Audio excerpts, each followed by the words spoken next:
Bacon bones.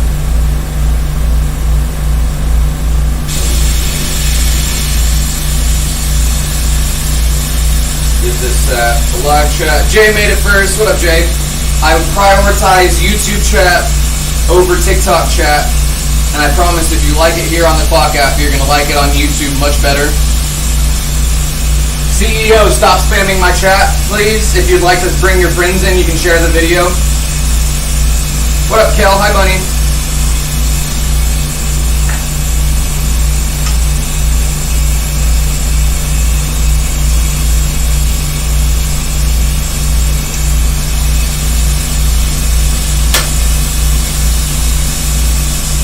We are going to keep watching. We're watching a documentary last night, right? Oh no, we finished the one we were watching. Let's see what other one we're gonna watch.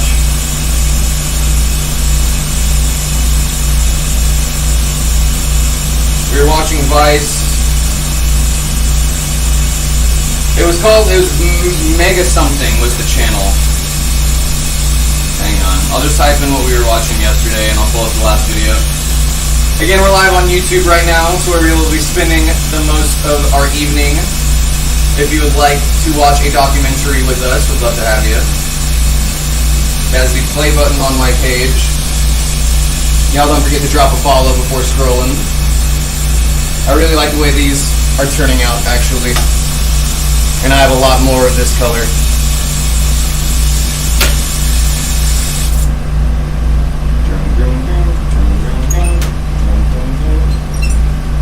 Alright.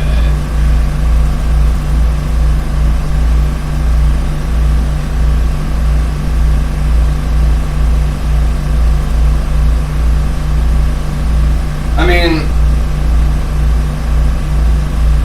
let's just watch another Vice something, I guess. Last Meal, nah. Dark Reality, no.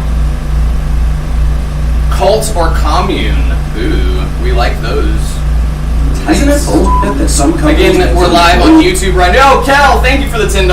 I appreciate you. Thank you so much, Kel.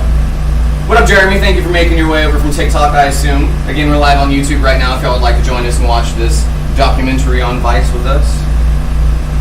Yeah, we did a whole cult series not too long ago on David Koresh, the Jonestown, Heaven's Gate. Oh, God. That... I had a hiccup. work in dark, cramped conditions. Yeah, Cult or Commune sounds good. Good for business. We're watching a Vice documentary on YouTube right now. If you'd like to join us, watch it with us, talk about what we're watching, that is the play button on my page. What up, Connecticut? Oh, isn't this? Yeah, this is the TikTok. This is the TikTok commune, the one that went viral on TikTok, and then I actually have no idea. I'm not even gonna act like I know what actually happened here. Let's watch and find out what happened here. Is my hair doing weird stuff? I feel like I can feel it moving. Grow your own food. It totally is. What do you do at the commune? I live, love, learn. Hello, this is the women's cabin. So we're back at the garden and there's like 15 new people from TikTok. Another TikTokers just arrived for a tour. And you are also welcome to come here. The address is in the description. Look how cool this place is. The garden, that intentional commune all over the For You page, is most likely a cult. They have an open door policy. It's really not safe. Yeah, see? Many people involved in Look, Caitlin. are QAnoners. This girl made the cat into a hat. People are spending countless hours. Oh no, my live was flagged for dangerous acts. Yes, it's my job. I do this professionally. Thank you, Clock App. This is what I do for a living. Some jobs are more dangerous than others. That's why people are professionals who do them. Thank you. Don't do this at home. Watch me do it. I think Rel actually got the first TikToker to come here, and that was the moment where light bulbs flicked. So yeah, we all started making TikToks. This is probably gonna be the last video I make for a while. I wanted to just show everybody what we're doing, and it blew up. We're watching Cult or Commune on YouTube. If you'd like to watch with us, it's the play button on my page. Campaign update. I was just on the Cult Leader Guys live, and we admitted to killing and eating a cat. Maybe not while we're still on the Clock App. Tiago, thank you for sharing the live video. Y'all don't forget to drop a follow before scrolling. Am I married? I am not. I just wear that ring there. It's a good spot for a ring, if I do say so. Maybe not while we're live on the Clock app still, especially since it's kind of sounds like it's going to be shit talking them a little bit. What about the wild and terrible legacy of Four Loko? See, I don't know if we can watch this one either, but I really want to. We won't be live on the Clock app much longer, so we can watch these. We're live on YouTube right now. The full story of Beetlejuice. We'll learn about my man B, the old Juice Man, Beetlejuice. It's actually a very sad but quite interesting story about how he was exploited by Howard Stern and all of the radio talk show host people, knowing that he was handicapped and disabled, and they pretty much used him and didn't give him any of the money. I hope that this is what it's going to talk about. What up, Sierra? What up, Michelle? Go.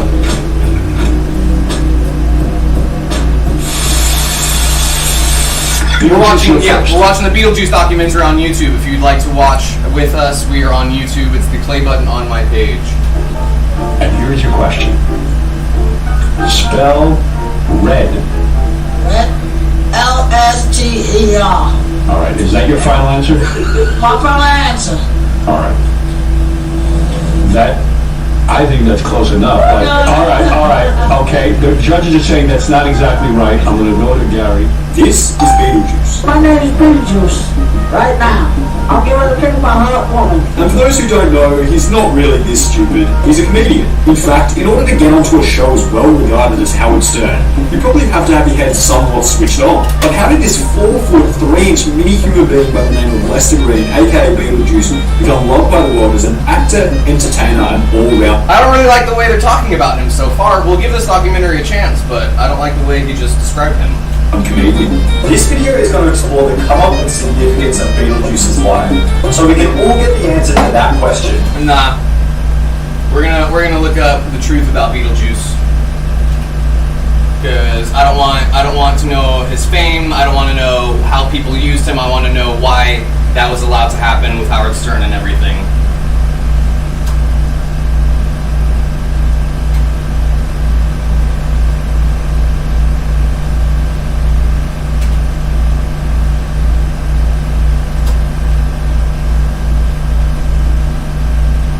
Yeah, the sad truth about Beetlejuice. There we go. Again, the guy who was always featured on Howard Stern, the handicapped guy who they pretty much just made fun of the entire time. I would like to do a little bit of history on him and do some justice for all the stuff he actually did for these fucking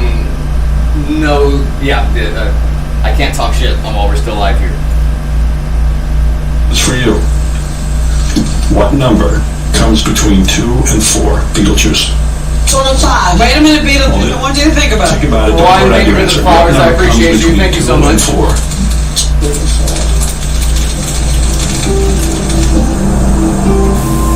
Start from 1.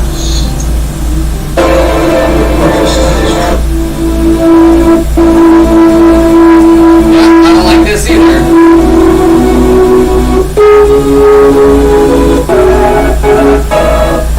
Who is Beetlejuice? Beetlejuice, also known as Lester Green, was born June 2nd, 1968. People want to speak to you, of course, when you're here. Everybody loves it. Ross, go ahead. No problem. Okay. Howard, hey now. Hey now.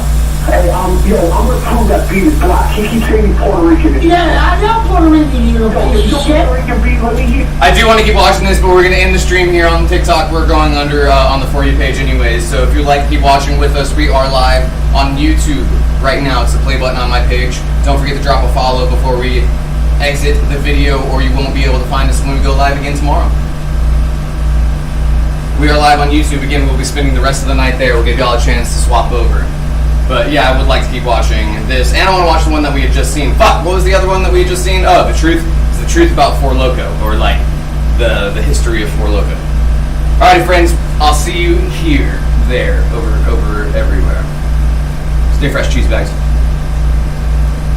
I say that every time we sign off. If y'all were wondering what I say stay fresh, cheese bags.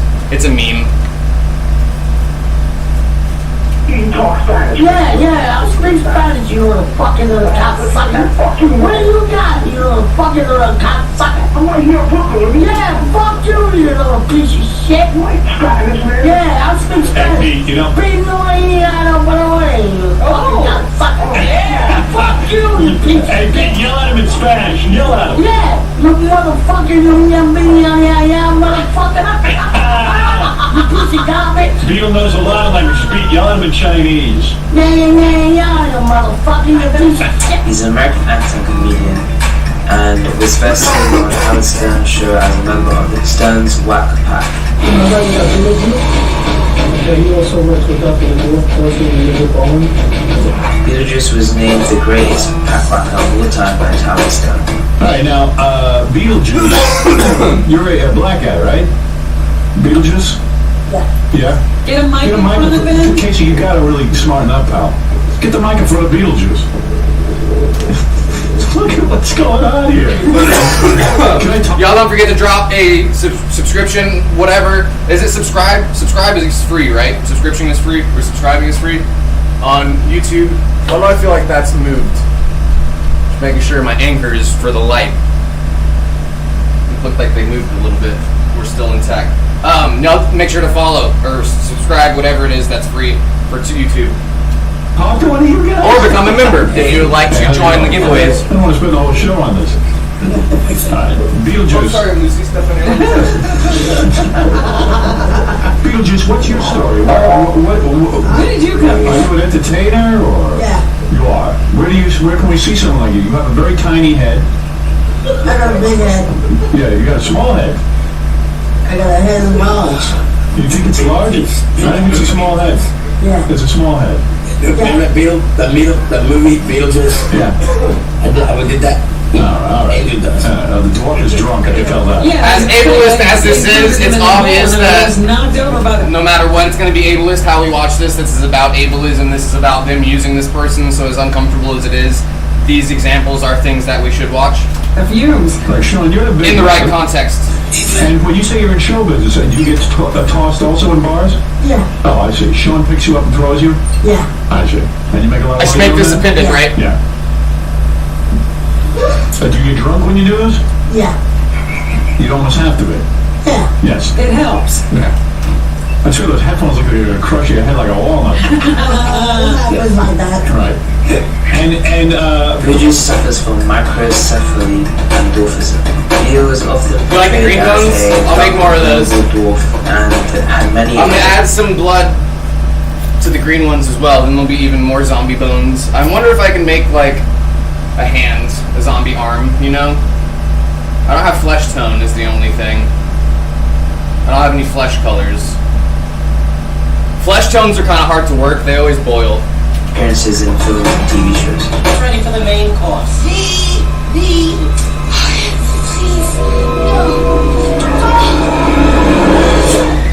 What the fuck? Beetlejuice in the house. This is your friend of God. Oh, shit, son.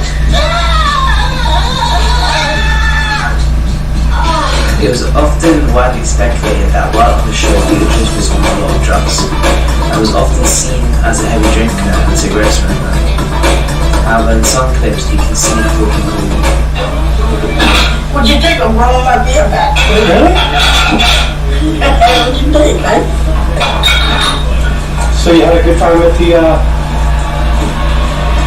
with Bob Levy? Oh, yeah. Had a great time? Oh, let me see the tattoo. What? Okay, my friend. You haven't been putting stuff on it. Yes, I was. All day long, dude. Yeah? Yeah. Let me see that. All day long, son. All day long. All right. Still was good, though. Yeah, it does look good. How'd you get that tattoo on your show? Because I love it. Why? Because I love it. That's fine. Really? Yeah. How much do you love it? Every month. But I like it all month. Really? Yeah. Do you like when I do that tape all the time? Whatever you want to do, Sean. It doesn't matter. You don't care? Nah. I don't mean to keep bothering you. Nah, it's alright. It doesn't matter, son. I didn't care. I can't believe the Eagles just lost. Oh, you can't believe they lost? I can't believe you either. No? The dentist. They pulled out some more teeth? Yeah. Why? What are they going to give you? Put them all in, they're gonna put the teeth in. Oh, bridge? Yeah. Let me see what they pulled out. How many more did they pull out? All of them? Yes. Yeah, they're going to put a bridge above the top. Yeah, the top and the bottom. Yeah? Yeah. I feel like these are just. Hang on, I'll answer those questions in a sec. I feel like these are just. I want like an actual like sad truth about Beetlejuice story.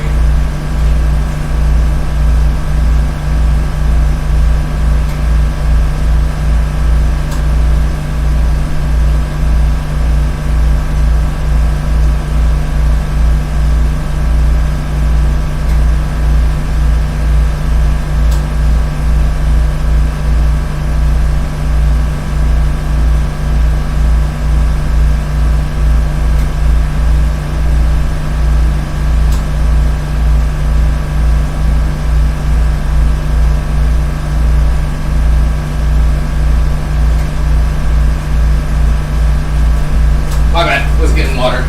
Actually getting water. Y'all don't forget that we have raffles going on right now. There's also mystery boxes for Halloween.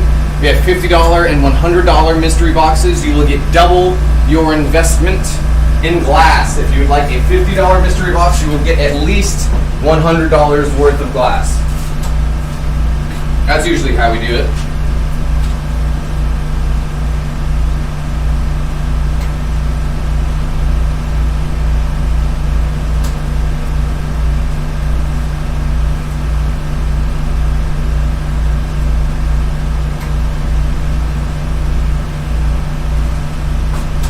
What up, Scooby-Doo?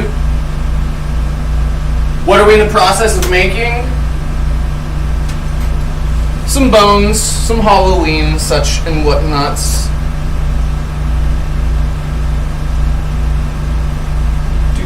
Halloween, ghosts. This one's got big old titties. Big old titties on this ghost. And a nice fat ass. But yeah, I'm really liking making these bones. I also do Halloween candles that have bones in them. I have all kinds of stuff. If y'all like literally anything, let me know and I'll make it. Yeah, your big titty ghost.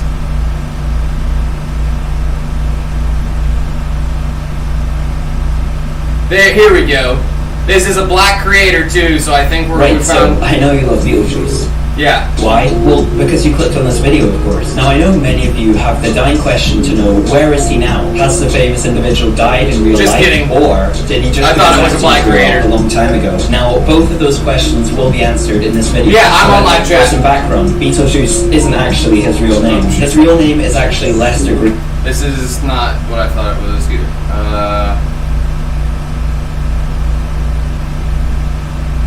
Beetlejuice documentary. Who is this man? And why are so many Americans so fascinated with him?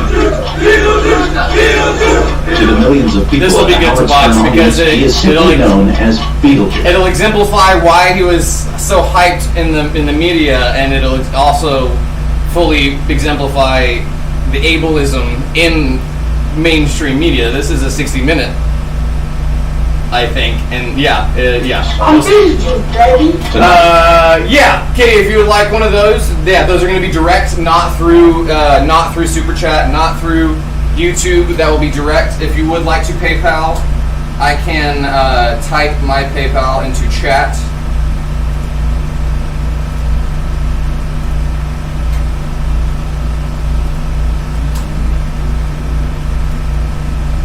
YouTube still hasn't unlocked my first round of payments. I'm pretty upset about that.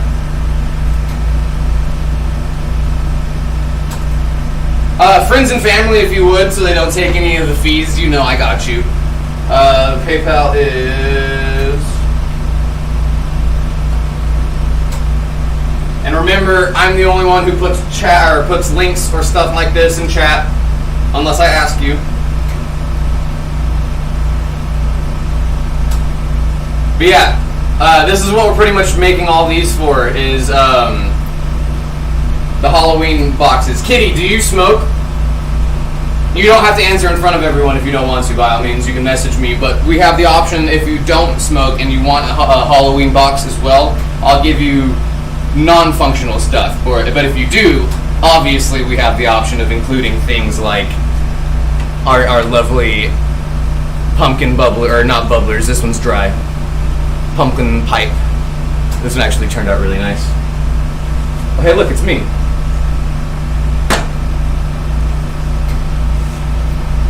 You don't. Gotcha. Thank you for letting me know. Anybody who does want one, let me know that beforehand, definitely. We will get you a non-functional. You want one anyways? Yeah, for sure. Just let me know. I'll send you a functional one then. A functional mystery box. Ooh, you can see my gills. Sorry, hang on, I have to. Nice. Ooh, okay.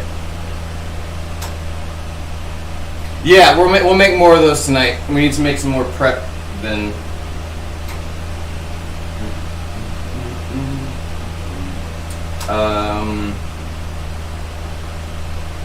Show the titty ghost. Oh, hi, Mark.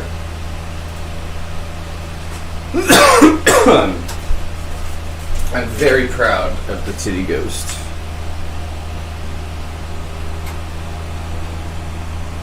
Come on. Focus. Yeah. Oh, almost.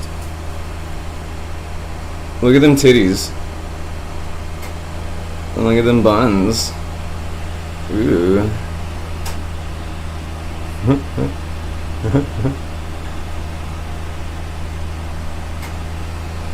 Lovely. It's funny because we put the buns on it after. Because all the other ghosts have buttholes on the bottom, but I was like, wait, how's it got a butthole on the bottom if it's got buns on the back? Who are we to question a ghost's anatomy?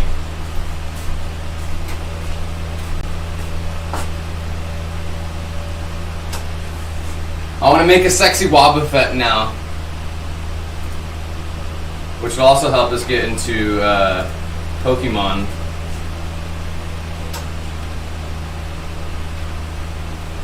No.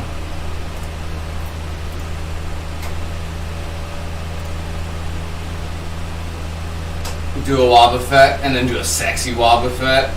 Put titties on them. Wobbuffet.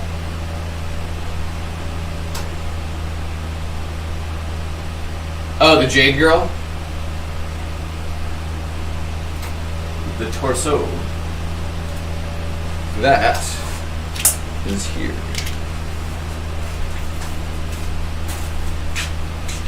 This is kind of what I mean by the wife pendants, the waifu pendants, but obviously this is more contemporary. I would make the, I'm thinking more anime style. Ooh, come on now. Oh, there we go. Oh, there we go. Yeah, this is why I'm so proud of this piece, because if you look at the reflections where the ring light hits, this entire piece is sculpted, from the collarbones to the chest to the abs, even like the expression that it's in, all the way around too.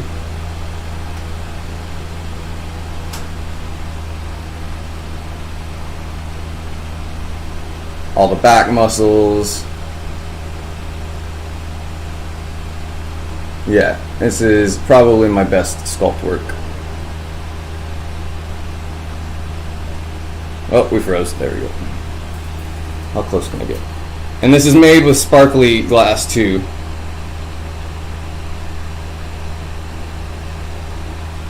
What's funny is people have made the argument, oh, it's so objectifying to just do the tits and the ass and this and that. It's like I wasn't doing it to objectify the female form. I was copying the classic art style, which is admittedly objectified. It's an object. It's a sculpture. It's what it is. It is an object. We are objectifying something, and if it just so happens to be the male gaze, then it's just as artistic as not. If you want to make the argument, that's fine. More power to you. But you have to ask the artist's intent as well. Well, thank you, Bunny. They them pronouns for me, Jerry. I know, Jeremy. I know my guy's a euphemism, same as dude. But if you're gonna be hanging out with us, I do try to correct every now and then. No offense intended, none taken. Arctic! How's the move going? Sorry if I just blew y'all's fucking speakers out.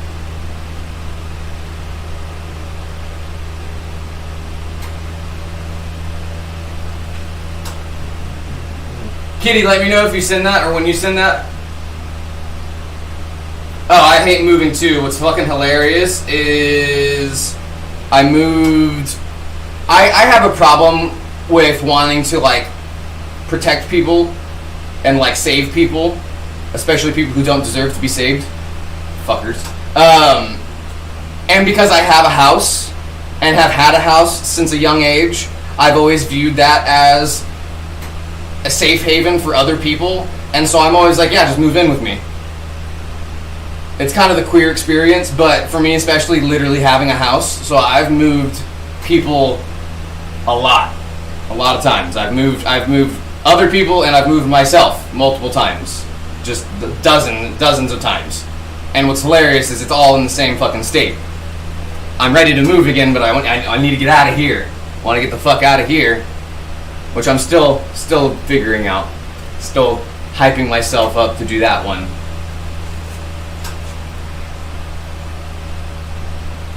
What's the leaderboard? Leaderboard is still, Nevada, Cal, and Cal. Cool. We look at the man in the center of the phenomenon. Tonight, that... Oh, so sorry, Jay. Yeah, you know me. I don't intend to actually ignore you if that ever happens. 99% of the time it's going to be me getting squirreled. But why do some colors boil and some don't?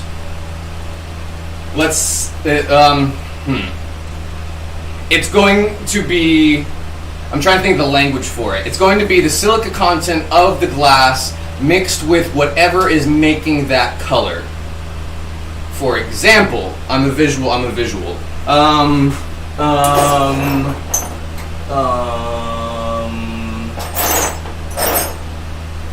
Yes. Okay. Almost dropped it.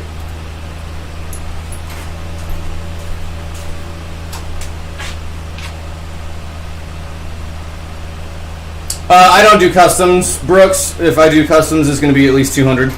So,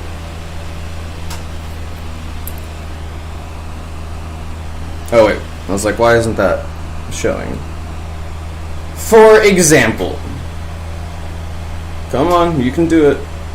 The glass on the left, the orange one, is what's called a cadmium color. A cadmium orange. The one on the right is a serum color, or is actually called serum. The one on the left is going to have a lot higher, whatever it is the fuck that they make this color with. So whether it's earth mineral, whether it's a chemical, whether it's oxides and metals that they mix to make this color, but it's a lot heavier of it than this. Everything is mixed with clear. We'll keep that in mind. Everything is mixed with clear. Also, can you see the vein on my knuckle right there? Demon hands. Sorry, got distracted. A lot denser of either mineral content, chemical content, whatever it is that they use to make that color, versus what they mix this with the clear. And so when you go to heat it up, when you hit it with that oxygen, I do. They're dirty as fuck right now, but I do have nice nail beds. When you hit it with oxygen and it heats up, if you heat it up too quick, the ingredients to this boy are going to oxidize. And when it oxidizes, it can bubble. You have to warm these up really... I need to clean my nails. You need to warm this up really slow. It's also the reason we put this on the inside of the clear, because if we were to put it on the outside of the clear, that oxygen will heat up the color on the surface of the glass and oxidize it and bubble it. Do you like how I'm talking with my hands here? No, the surface of the glass and it'll bubble it. Right? Does that make sense? So, and the transparent colors or clear, anything you work with clear, you can bake the shit out of. You can toss it right in the flame and not have to worry about it until you get super, super high oxygen levels. Again, there's a lot less chemical or whatever it is that they mix with clear to get this color versus this. And so this will want to bubble. It will want to what's called devitrification. Y'all didn't think I was capable of big words like that, huh? I don't look the part, right? That's like a 4-syllable word. Is it? Devitrification. Yeah, 4, look at me. Devitrification, or DEVIT for short. Divot. Some people call it divot because they don't realize it's short for devitrification, and it looks like little divots on the surface of glass. Same thing happens in cars. If you know what orange peel is, to the surface of cars, if it was big in Fords, they didn't prep the whatchamacallit right, and so as it oxidized, as the oxygen ate away at it, oxygen, excuse me, my brain went ugh.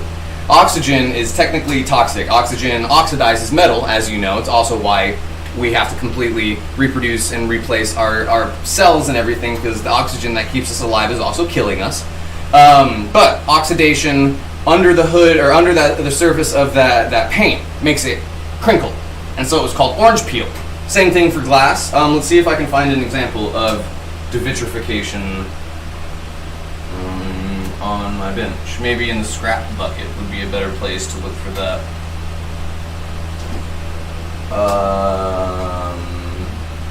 If I find some, I'll show you. But it pretty much means that you heated it up too quickly or you got it too hot too fast. It bubbled. It boiled, more or less. And it's because there's other things in the glass than just the glass, and the more stuff you put in it, the more chance it has of doing that. So, buttery is what we call a color or a glass that works really, really nicely, that you can heat up really quickly. This color is very buttery. Both whites that we use, white is a very, very forgiving color to work with. It's a lot of information, and this is why I say that 99% of the battle, or 90%, I shouldn't say 99%, like half the battle is fucking learning all of this before actually going and trying it, because if you go, oh cool, I'm really good at using clear, and then you swap to this all of a sudden, and you go, why the fuck can't I do anything that I was doing with the clear with this, is because you didn't learn your goddamn flame chemistry. You didn't learn how to, there's so much information. And this is all just intro. This is all intro to flame working. It all has to do with the flame chemistry of your torch. So this is a very neutral flame. This is a very nice flame. This is a very, except for when it does that. This is a very easy flame. You can put pretty much any color in here without it bubbling. But if you start cranking the oxygen, you're obviously cranking the heat, but you're also blasting oxygen molecules into the surface of the glass. And as much as you don't think a sheer surface of crystal gets penetrated, thank you, with molecules, it does. Same thing with ions and neons and gluons and fruons and juons. Wait, no, not that one. Excuse me. Same thing. Yeah, it still will penetrate, and if you penetrate it too much, too quickly, you blow it out. Thank you. Oh wait, I didn't punctuate that correctly. I usually like to play the whatever video we're watching when I say dirty things. The Howard Stern Radio Show gets up close and personal with Beetlejuice. Now let's meet a show favorite, a real classic. I didn't know. Hey, Beetlejuice, that's me. How you doing? That's Beetlejuice. I got a big head. Yeah, you got a small head. I got a head as large. I see those headphones look like you're going to crush your head like a walnut. I'm a job of tournaments, and my name's Beetlejuice. Arguably one of the most popular guests on the Howard Stern Radio Show, Beetlejuice's rise to fame began in Jersey City, only 10 miles from Howard Stern's New York studio, but in reality, a world away. As soon as I seen Beetlejuice, from the moment I laid eyes on him, I knew that I knew he was going to be the man. Talent manager Sean Rooney met Beetlejuice in a local neighborhood bar and immediately spotted the qualities that would propel Beetlejuice to stardom. Beetlejuice's head is approximately 15 3/4 inches around. Average head is around 23 inches. Beetlejuice is approximately 4 feet, 3 inches tall, and weighs about 92 pounds. But despite his small stature, Beetlejuice always dreamed big. Beetlejuice, did you ever think you'd be... Hang on, I've got rice on the stove. I need to go turn that off. Don't worry, it's just on the low setting. So it's no surprise. Oh, Cal! No, it's no surprise for me, no. You knew it had to... You knew Yeah, I knew it, yeah, I knew I had it, yeah. Yeah, so much for a custom piece because 99% of the time, not even 9 out of 10 times, people don't actually pay for it. When did you realize that maybe you're a little different from other kids? Well, I'm a little taller. It's essentially the same thing as why different hair brands oxidize. Stronger than others, yeah. Developer, the carrier, exactly. So the raw or the clear gas, the clear glass would be the carrier, whereas the bleach and the chemicals that you're putting in it to do different things would be the oxidizers. Yep. Science! Yeah, Mr. White. You know, a little bigger, you know. You say you're a little taller than the other kids. Yeah. How tall are you? Me? About 6'9". To find the origin of Beetlejuice's unshakable self-image, we traveled back to his childhood home, the Marion Housing Projects in Jersey City, New Jersey. Growing up, Beetlejuice was simply known as Lester. Raised in a tight-knit family, the second youngest of 6 children, Beetlejuice was especially close with his mother. Yes, my mom. Though a popular student and competitive athlete, his biggest obstacles were back in the projects. It was just in the neighborhood. People would pick at him. He handled it. And you know what's really sad is he's back in the projects, and I don't know if it's because of familiarity. Again, what I'm trying to get to is that he was taken advantage of. If you've ever watched him on Howard Stern, and you look back at it with the new age eyes of political correctness and this and that, which is just a roundabout way of saying just treating people like how they should be treated, it's bad. It's not good. And you look at Howard Stern, who's still very, very, very, very successful, and then you look at Juice, who's literally in the projects again. People see him on the streets walking to the store and shit, and they take pictures of him. And it's sad. And again, I don't know if that's out of familiarity, if he went back because that's where he grew up. But a lot of the story ended up that he did not end up with all the money that he should have from all of these things.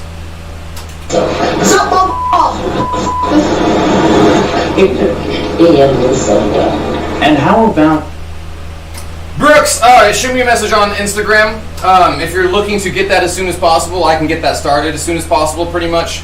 The only reason I'm so adamant and whatchamacallit about half up front, half when completed, and getting a good amount for pieces is I pretty much work in a consultation fee, because most people will spend an hour and a half talking to me about what kind of piece they want, and then they'll say, okay, I'll hit you up on payday, and then they never hit me up on payday. So hit me up on payday if you would like a piece. Hit me up when you have the money in hand, please. And I would absolutely love to make you anything you could ever imagine. his famous nickname? How did Lester become known to the world as Beetlejuice? How did you get the name Beetlejuice? That's my name. Beetlejuice got his famous nickname from the movie Beetlejuice, where the man's head was shrunk because his head is, a little bit smaller than a normal size. Armed with a new name, Beetlejuice went right to the top, surprising even those closest to him. Yeah, very surprised. Very surprised. Now a bona fide star, Beetlejuice is living life on his terms. He's out of the projects and in his own place, where he sleeps when he wants to sleep. He eats what he wants to eat. This is my breakfast. And surrounds himself with his first love, animals. I'm the boss, When I say him, that means him. That means he means down. He listens to you, right? Yeah, he listens to me, because I'm the boss, Him. Here you go. Here you go. Here you go. And fame has also changed his life in other ways. What's up, baby? Beetlejuice. Do you get more attention from women now that you're famous? Oh, they call me once in a while. Yeah.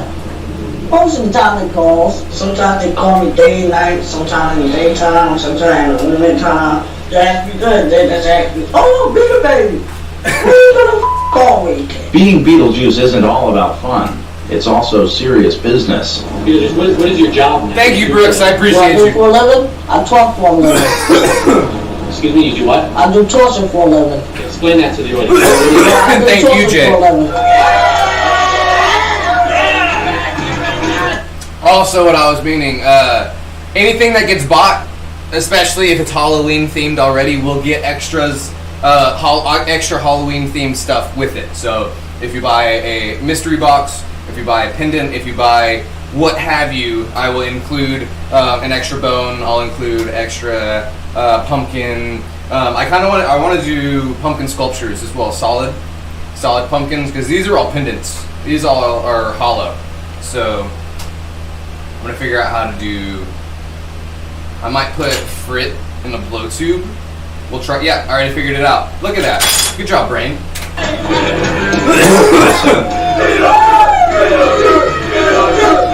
Beetlejuice and his crew can now command up to $600 an hour to be thrown across the room onto a mat.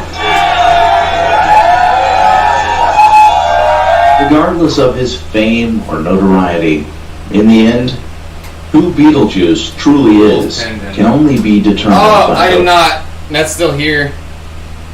I did not send. I did not. Sorry, Arctic. That is right here. I'm looking at it. My apologies. I was gonna say, I feel like there's an extra thing on this table because I've looked at this table this entire week and I keep thinking some things. One of these things are not like the other. One of these things shouldn't be here. And it was that. Yeah. I got you. I'll send it out. My bad. Did you? Yeah. So that's not glass. Those are resin. I had a bunch of extra things laying around. I got some random resin arts I'm going to be sending with some of the packages as well because I have too many of them and I'd like to send them out into the world. Sent me the money on PayPal. Let me just double check. Make sure we're good. Got it. Good to go, Katie. I have your address, right? You've bought stuff before. If I ever forget if you bought things, don't take it personally, please. There's so many people who have bought things, I forget. Usually it takes, like, to the second or third time you bought stuff. Thank you for your continued support, because I say thank you for your support every single time. Thank you for your support, Kitty. But I usually try to switch it to the next pre-programmed audio line. Press X to continue line item whenever we reach a certain amount. It's easier to treat life like a video game, okay? Okay, yeah, PayPal, take the fucking fee, suck my ass. Just give me my money.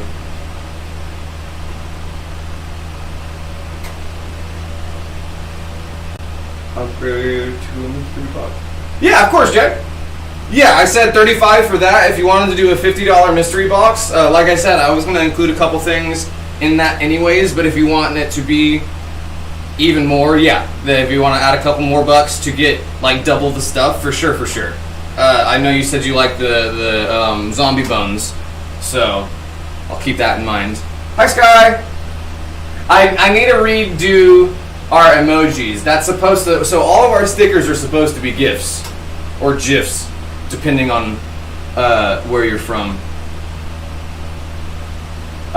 They're all supposed to be animated, and they're not. And it makes me sad. That's supposed to be the pop cat, the one that goes pop. Big mouth.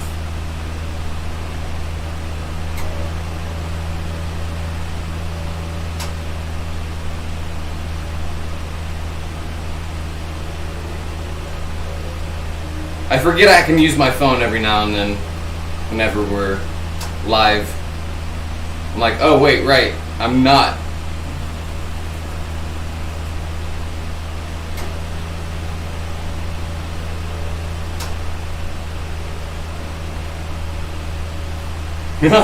This person commented on the Lace Code video and said, I wear red and white ladder-laced boots, you won't do anything. And I said, what I'm going to do is stay far away from you. And they say, good, that's the point. And I'm just like, oh, yeah, good, that's the point. Thank you. People are weird. See, alright, so that one is the only one that's not animated. The Pikachu. Or that shouldn't be animated. I couldn't find... That one's originally not a GIF in the first place. That meme, the surprise Pikachu, is actually from the show Pokemon.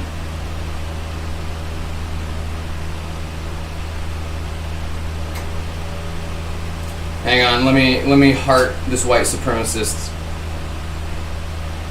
comment real quick. So passive aggressive. I love it.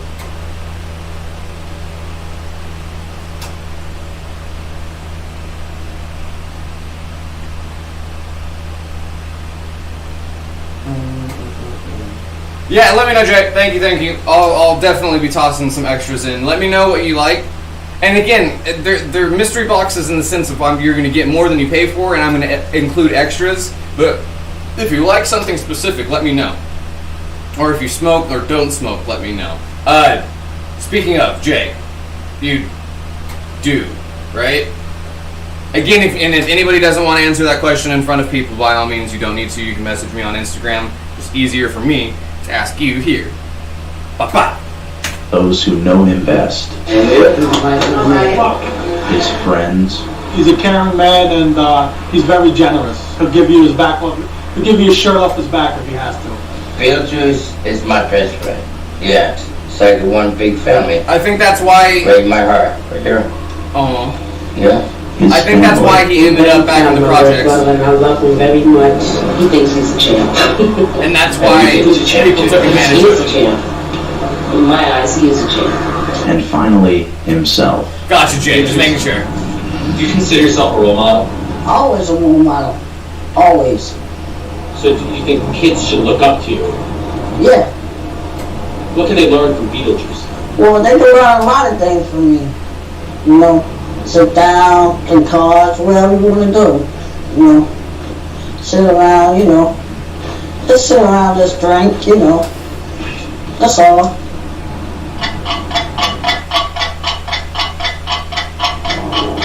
That's why people actually like Beetlejuice, because as crazy as like his persona was, he was always a nice person at the end of the day, but he got taken advantage of, and I think that's not good. And I think a lot of people who do know about Beetlejuice don't know about Beetlejuice. So, good to watch some sad educational things like that.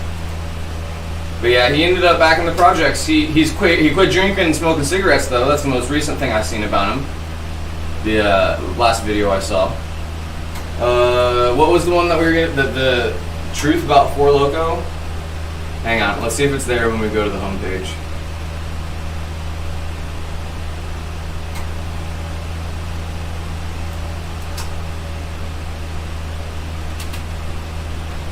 Four Loko. The wild and terrible legacy Four Loko left behind. Sounds good to me. Excuse me. Wow. Hang on, I'll play it. Have you ever seen a drink define a generation? Maybe when you were a teenager, you felt like a badass walking into a convenience store and spending your allowance money on a Monster, Red Bull, Jolt, or Rockstar energy drink.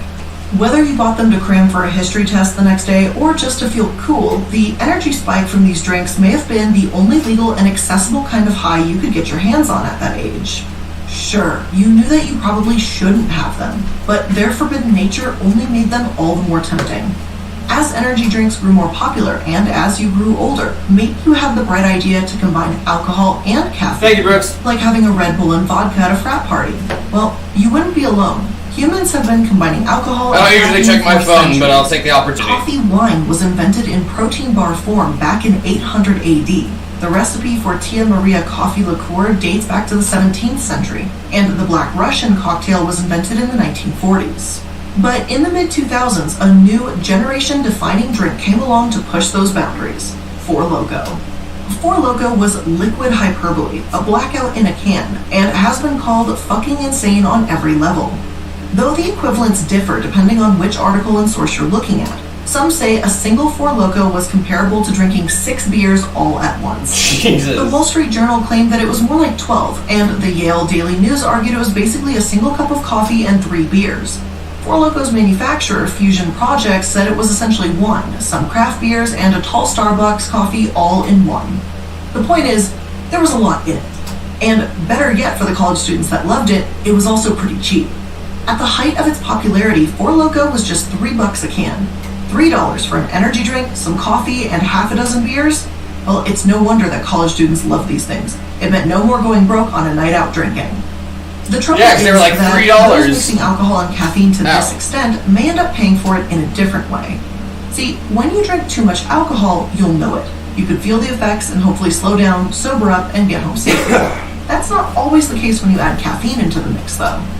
That coffee and energy drink effect of a Four Loko might make someone feel awake, or feel that they're fine to drive when they're actually still heavily intoxicated. Just as Four Loko took energy drinks to a new level, they took impaired judgment to a new level too.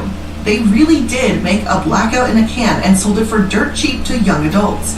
In the Oral History of Four Loko article from New York Magazine, interviewees said that Four Loko basically got you super drunk, then gave you the energy to act on your poor judgment. It was a special cocktail in that way. If you had one, you might do something stupid, but a second can was all it took for someone to make some extremely questionable decisions. Now, you might think that, hey, people are responsible for their own actions, and if someone buys a Four Loko, it's their job to handle the consequences. But how true is that when Four Loko didn't disclose how much caffeine was in their drinks? Or when underage teens were hospitalized or even died from drinking their products? Yeah, if you made it... Oh, I never turned the stove off. If you made it halfway to a Four Loko, you were drunk. If you made it all the way through a Four Loko, you were blacked out. If you made it into a second Four Loko, you were back somehow. Like, you know how you're like do stuff while you're blacked out? It brought you back and made you more drunk than blackout drunk. And you thought you were okay, so you drank more. And then you were in the hospital. Not me, friends, but seasoned drinkers were we. And when we experienced the Four Loko, oh man. The Four Loko at all its height, this one that they're talking about when it first came out, the green Four Loko, bad. Like, take Mad Dog, take 14 vodka Red Bulls, and wash it down with a bottle of Jaeger. And then when you puke and boot, you take tequila shots and then you do cocaine. And you're at about the level of one Four Loko. One. It was... Yeah. Most of the people getting their hands on Four Loko were actually under the age of 21, possibly thanks to Fusion Project's incredibly questionable marketing. Well, then the answer isn't so black and white, and you've got to wonder, why was this blackout in a can ever sold in the first place?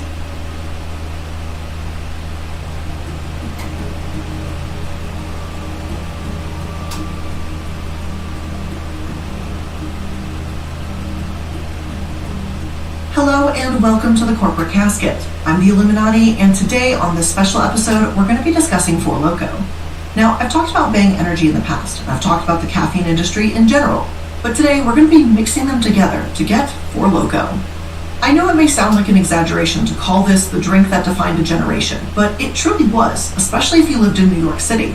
The founders, Jason Freeman and Jeff Wright, were inspired by Red Bull and vodka when they created Fusion Projects, claiming in interviews that they really wanted to disrupt the industry.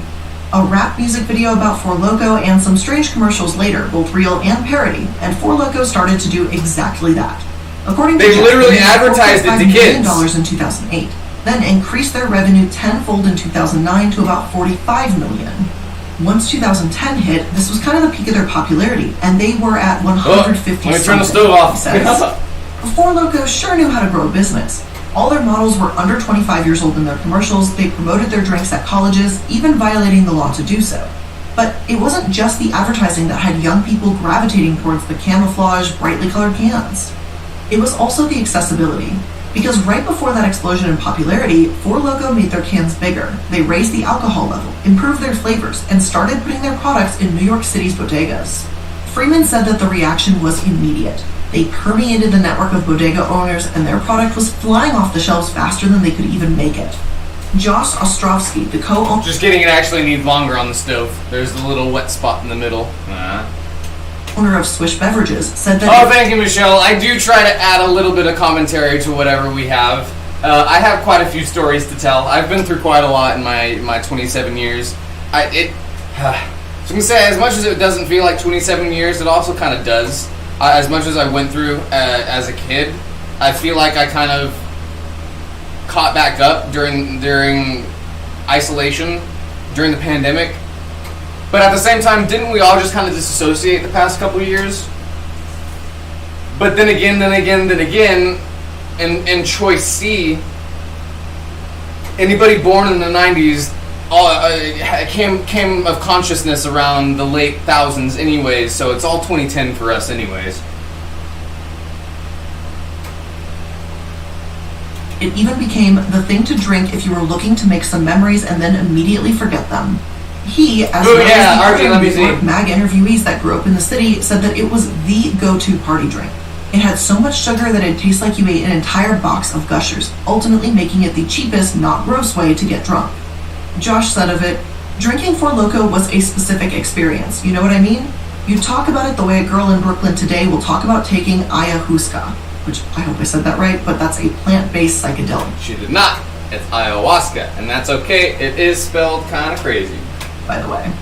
But the former chairman of the New York State Liquor Authority, Dennis Rosen, was less than impressed. He said that their marketing was clearly targeted at young people who were abusing it. And that's the way to do it. New York Senator Chuck Schumer had contacted the FDA to evaluate Four Loko's safety. Oh, I just saw the double locks on it too. Oh fuck yeah, the pieces, the bubbler made it. Did you see that? Yeah, that the pipe was the one that I was hiding from you that entire time. I had a little extra chunk of that cobalt, so I was like, all right, might as well send another matching component to the set. So you got a bubbler and a dry pipe for that set now. That's a whole set. I need to find. I have one sticker. I have 3 stickers of my OG stickers from 2017, from when I first started blowing glass, that I'll find that I need to send with that as well. One that still has the skull on it. Those will be the next stickers that we make, though. We need to make more spell stickers. Glad you like it. I'm glad you like it. The FDA did announce looking into caffeinated alcoholic drinks, Fusion Projects being just one of the dozen brands that got a letter ordering them to supply We'll keep adding. You saw the pendant in there too, right?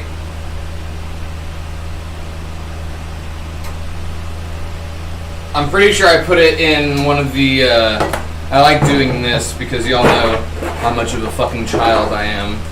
I put the smaller stuff in this. Oh, fuck me. I'm not gonna go over there. You stay over there. I'll look at you later. I'm not going over there.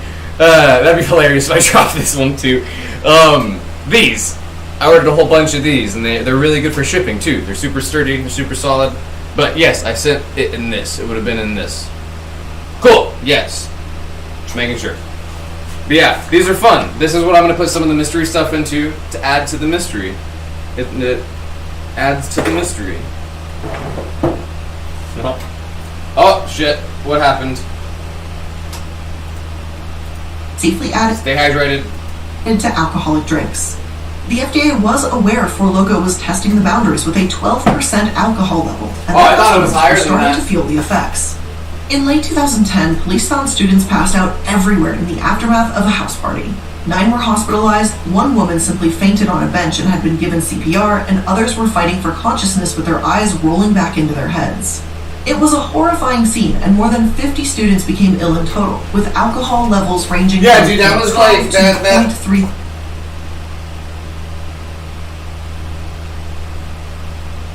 If you didn't get a directional carb cap and I was supposed to send you one, I did not send it. Because I have 2 here, and I think I've only made 2. One of them's Skylar's, right?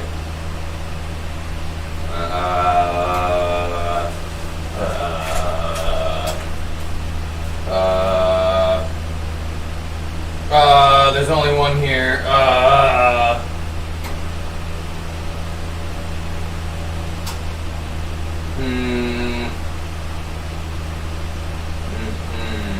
Oh, no, I didn't then. Wait.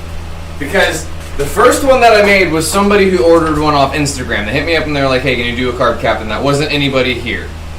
It wasn't Skylar or you. So I'm pretty sure this one is yours. Maybe. This is the second one that I made. So yeah, this one's yours. So no, I didn't send it. You sent that, Brooks? Thank you so much. Can we get a hashtag Brooks or something for Brooks? They ordered a extra large torso lady. We're gonna do about how about you said large, so we're gonna be larger than this, but we need more black, so we're going to order the black. Thank you, Brooks. I do appreciate you. Did you send that? I'll double check.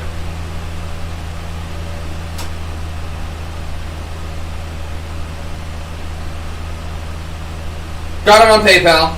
You are awesome. Thank you, thank you.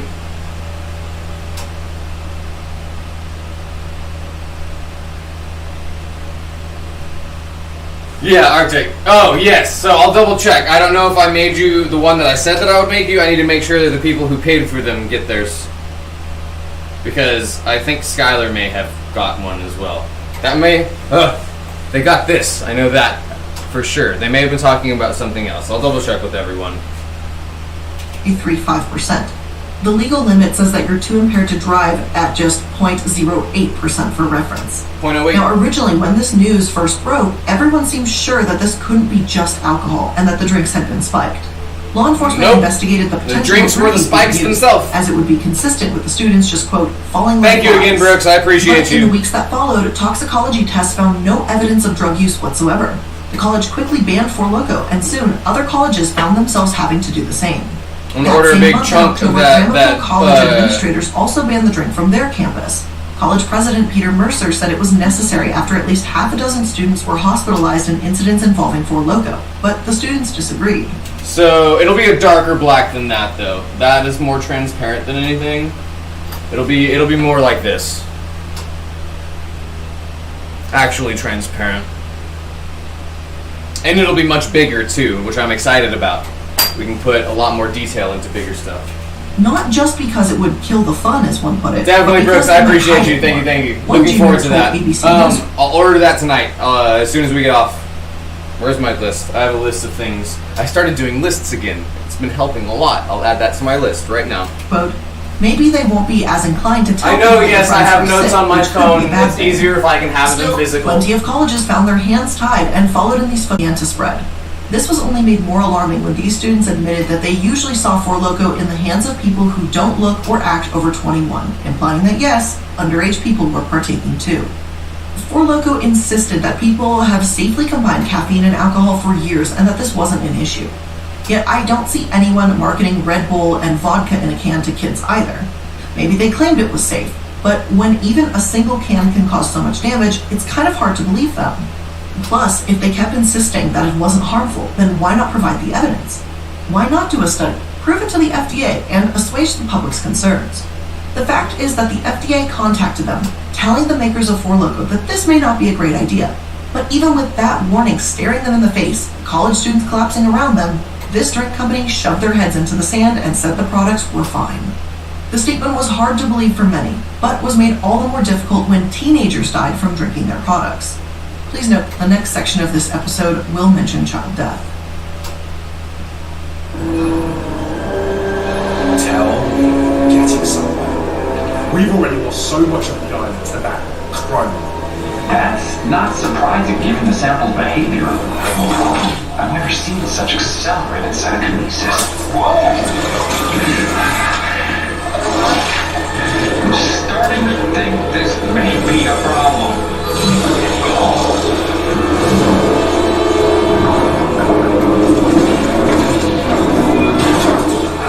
Get out of here!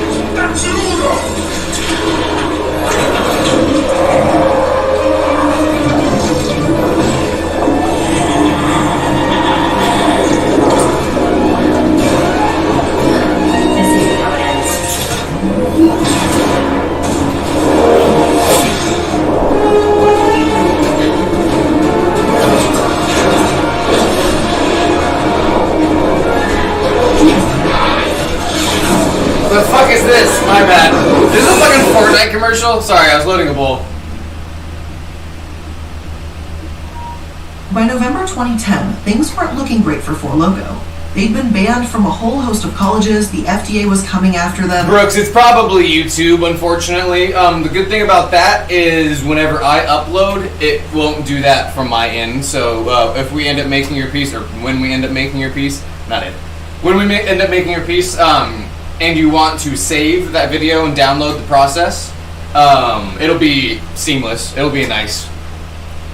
Even if it's choppy on y'all's end, because it's recording right now. On top of uploading, I found out.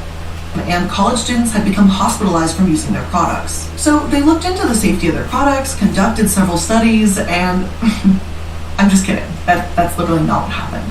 Instead of looking at themselves, Four Loko basically blamed everyone else for just using their drinks wrong. On November 7th, they released a statement to colleges offering to talk to campuses and students about responsible drinking. Like, yes, responsible drinking is important, but from the creators of Four Loko, feels like a bit of a slap in the face, like if a cigarette company offered to go to a hospital and warn patients about the dangers of lung cancer. They marketed to kids, they created a drink that seriously tested boundaries, and they made it ridiculously easy and cheap to get new levels of drunk. But Fusion's idea of help is chatting about responsible drinking? Here are the comments in the article. Yeah, I'll message you beforehand. It won't be tonight. Like I said, we need to order that glass. I'll do it tonight, so what day is it? Thursday, Friday? We'll get it by Saturday. If I order it tonight, we'll get it Saturday. Trying to think, because I don't have enough black to do it. I didn't order any, did I? I was going to say, what do I feel like I ordered some? I did not. I did not. That's okay. We're going to order some anyway. We gotta order the gold from Skylar's, whatchamacallit, as well. They ended up messaging me and said that, hey, they have to cancel the order. They got new gold in, but they were going to send it out.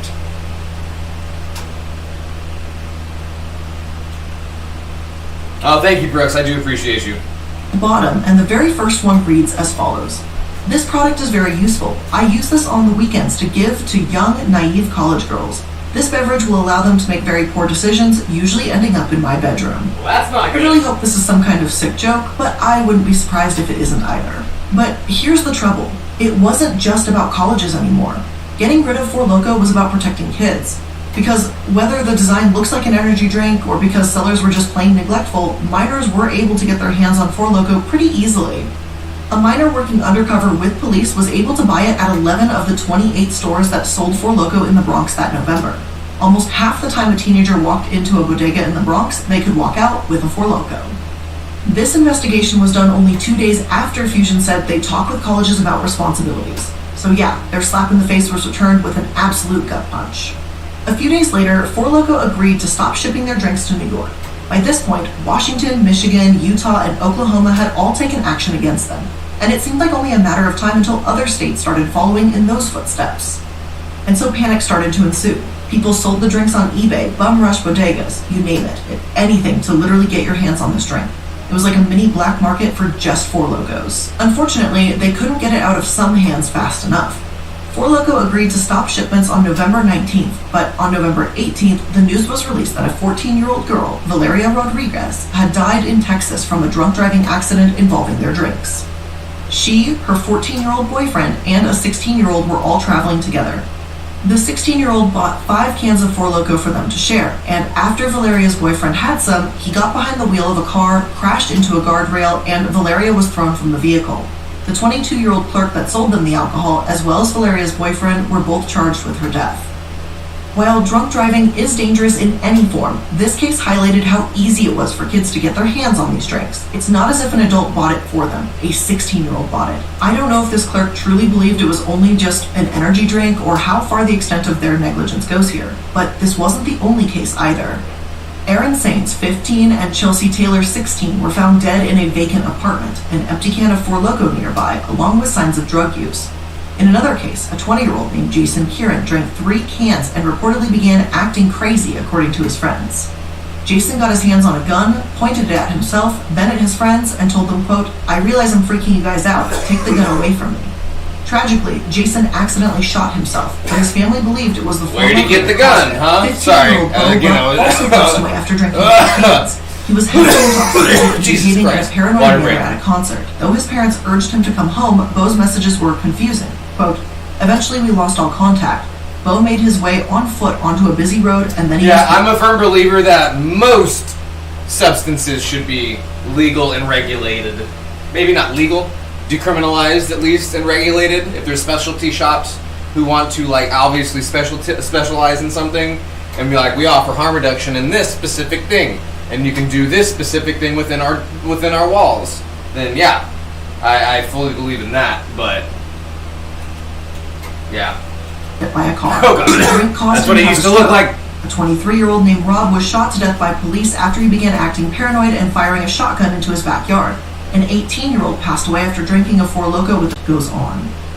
The youngest child that I've seen that had died from an instance involving Four Loko was just 13 years old. Damn. Let me briefly give some context as to what makes alcohol and caffeine so dangerous so you can understand why and how Alright, this we're gonna make happens. this one into a pimp. Alcohol is a nervous system depressant, whereas caffeine is a stimulant. Caffeine works by blocking adenosine receptors, adenosine being the chemical that regulates wakefulness and sleepiness. Alcohol, on the other hand, effectively does the opposite and can make you tired in large quantities and cause more adenosine to accumulate in your system. With both of these having the ability to increase your heart Knocks rate, you out that while can waking also you spell up. extra trouble for your cardiovascular system. Basically, they both impact your heart, and while caffeine might make you feel wide awake even while drunk, your judgment and coordination are still, well, drunk. That's why the combination of caffeine and alcohol can be so dangerous for decision making. With a 2015 review finding, quote, compelling evidence that consuming alcohol and energy drinks is associated with higher rates of binge drinking, engaging in risky sexual behavior, drunk driving, and requiring medical treatment than consuming alcohol alone. Plus, with the dual effect on your heart, it can be risky for your physical health, too. The effects still need to be studied further, but one thing is very clear from medical journals and studies alike. Do they, though? This is a combination best avoided at all costs. Do the effects need to be studied Finally, further? Fusion did announce on November 16, 2011 that it would remove caffeine from its drinks. But frankly, it was too little too late. Unfortunately, it seemed unlikely these lawsuits would win at trial. After all, the drink makers could claim that their product was no different than a Red Bull and vodka, and it's not as if Fusion was responsible for Four Lokos in kids' hands. At the same time, wrongful death expert What up, Paul guys? Friedman believed that they might settle out of court simply to avoid their image What up, completely Mia? falling apart. Now, their image was obviously tarnished, there's no denying this. But those that still love the Yeah, I'm image excited don't about prove the visuals. buns. And no, I don't mean for the teenagers. We're also going to do headstones. I don't have gray, though. We can do... I do have a couple other colors. I'll grab the other colors here in a sec. For sure, Brooke. Sorry you're having connection issues. If anything, maybe try to reset your router. I do appreciate you, though. Thank you for being here, and thank you for being you. I'm excited to work on that piece for you. That lost their lives, but for the drink itself. So, yes, I'm not kidding. In New York City, a vigil for Four Loko was Planned held Parenthood chart, that's after these hilarious, kids had Jay. died. And I find something really odd about this, maybe a little off-putting. Like, I mean, we've seen people singing Happy Birthday to a light bulb before, but this drink was allegedly responsible for killing kids that same week, and the drink makers were dodging responsibility, and then people were holding a vigil for it. I just personally wouldn't be celebrating them as this incredible dying legend. Nonetheless, this legend didn't die, and Four Loko was determined to hold on for dear life. Now, this was kind of a tough section to get through, so I figured right after this would be a really good time to have an ad sponsor featuring Casper in it so we could have a quick couple minutes to just see the Floofy Cloud doing Floofy Cloud things. Or So with that maybe being not. said, here's today's sponsor. Get out of here, sponsor. Casper has been an especially busy boy ever Look since at launching his that. new app, Bark. Who knew that, or to hell, Casper has hired some employees to take some of the workload off. Look at that dog. As the years wore on, Fusion and Four Loko had to answer for the destruction in their wake, kind of. Though they had multiple death liability suits against them, I failed to find the settlements to these wrongful death cases online. It seems that they may have been settled out of court, with the terms not being disclosed to the public, of course. We know Fusion did have to pay almost $500,000 as part of an agreement with 20 different U.S. state attorney generals, but that was due to their target marketing towards young people and teens. It seemed like this might be the death of Four Loko, and perhaps it should have been, but sometimes when you ban something, it only makes people want it more. Yep. Despite losing about 80,000 points of distribution basically overnight, they still boomed internationally. Josh, the co-owner of Swish Beverages, told the New York Magazine there was a thing in China. Kids would live stream themselves from their houses drinking Four Loko until they basically fell asleep, like on camera. It was like 2 weeks. They sold millions of fucking cans of Four Loko because all these Asian kids were doing this live stream Four Loko challenge. Now, I was able to find one of these Four Loko challenges online from a creator named Elaine Howe. Don't do that. She did make the disclaimer that she wasn't at home alone just in case of any bad reactions, and she is of drinking age. Her video feels more like a review than a challenge, but it's also the forbidden nature alone that seems to tempt people to try it. Four Loko leaned into this whole "we're a ridiculous American drink" sort of stereotype, judging from their commercials featuring American eagles, tanks, the American flag. I think you get the picture.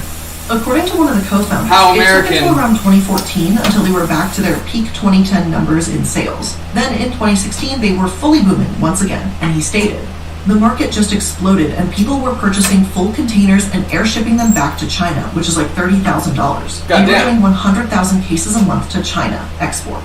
Four Loko also ended up in Canada. Though it's illegal to mix caffeine and alcohol there since they removed the caffeine, they were still permitted. Still, the language around their products has remained questionable. On their website, they claim that they're not banned or illegal, and the only health risk might occur is if you hate having a good Talk time. about information gathering, also Jay. claims that when consumed responsibly, Four Loko has no lasting impact on health. Frankly, I find their whole FAQ section to be a bad joke made in bad faith. In my opinion, it's pretty clear that their products contributed to the deaths of teenagers. I understand this wasn't technically proven, as Four Loko settled these wrongful death suits and just went on their merry way. But when multiple teenagers and young adults die, you can't really tell me that their products have no impact on health. They do. They impact your health and your life. Four Loko is meant for 21-year-olds in the United States, and that's allowed them to seemingly skirt responsibility in so many of these cases when underage people drank their products. However, their reasoning doesn't account for the college students who had been hospitalized and those who were of age who only had 2 servings. Plus, in China, the drinking age is 18, and in Canada, it's either 18 or 19, depending on where you live. Therefore, the idea that, oh, Four Loko is totally safe if you're not underage doesn't really cut it for me. I'm glad that they cut out the caffeine, but teenagers still died. Now, in the US, you actually still can buy their cans, just again, without the caffeine in them. Occasionally, there are still reports of people passing away after drinking Four Loko, but now, and not to minimize these deaths by any means, it doesn't seem to be any kind of wrongful death. For example, one 30-year-old, Pierre, was hooked on the drink and would reportedly have at least 2 a day. Goddamn. When he combined it with cold medication, Pierre did pass away. But this could truly happen with any alcoholic beverage. Their target marketing and mixture of caffeine and alcohol Speaking of caffeine, here. Now, I'll be maybe right back. after all of this you're thinking, hey, at least they changed the ingredients and moved on, right? But it's the current lack of headlines surrounding Four Loko that pisses me off, because in my opinion, it proves that their products were dangerous. Without the added caffeine and without the marketing targeted toward kids, we don't see teenagers dying from Four Loko anymore. We don't see 16-year-olds buying this drink, getting into a car, and crashing it. Personally, I think this shows that their previous marketing and product was in fact dangerous, and that's due to the fact that they had to change the formula and now people aren't dying anymore. That's why it's so shitty that Four Loko denied any culpability in the first place. Truthfully, the drink should have never existed in the first place. If they wanted to push the limits of how much caffeine and alcohol you want in a can, then they needed to do their due diligence and be able to prove that a single serving was safe before the FDA came knocking. And not put it in such big not fucking marketing towards cans. young people and making it appealing to literal children would also be a really great start too. Although this is absolutely a personal opinion and you can completely disagree with me, I also don't like the language. No worries, me. I was gonna say I don't think you intended it that way. I was gonna give you that opportunity. Massive hysteria around their products, and they realized that caffeine was keeping them from realizing their full potential. At one point, Jason Freeman says they had a whole bunch of lawsuits, and getting back on their feet was a long, tedious process. But he certainly doesn't mention what the lawsuits were for. Kids were quite literally dying, and their product was a common denominator in these deaths. While I won't say that mass hysteria around this sort of thing doesn't exist, it does feel pretty icky the way they would minimize these valid concerns against them and paint themselves as the victim. By no means was Four Loko alone in having these drinks, but they were certainly one of the most notorious ones out there. Briefly, they did define a generation. but I'm not so sure that that's always a good thing. But with all of that being said, that is where we're going to end today's episode of The Corporate Casket. I hope you learned something new here today, and if you did, make sure that you're liking, following, and subscribing to stay up to date on all the latest episodes. If you want to catch up with me outside of these episodes, make sure to click the Linktree link in the description box. It's going to lead you to all of my social media, my live streams, and a whole bunch of other sources as to what I'm up to. So thank you so much for joining me here today. I really do appreciate it, and I'll see you in the next one. Bye! I like her videos.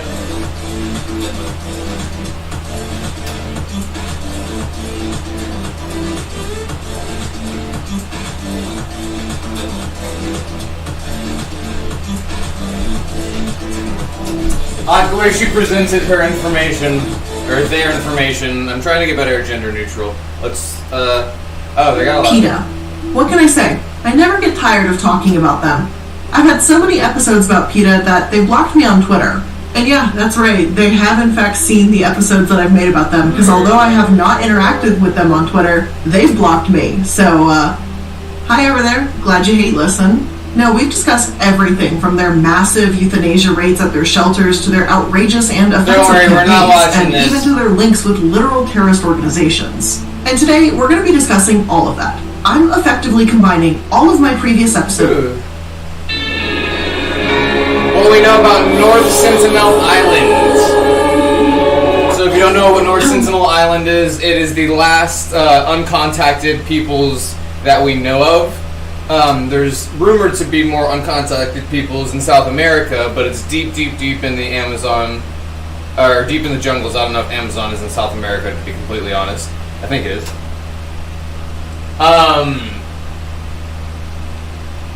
But Sentinel Island is the last uncontacted island peoples.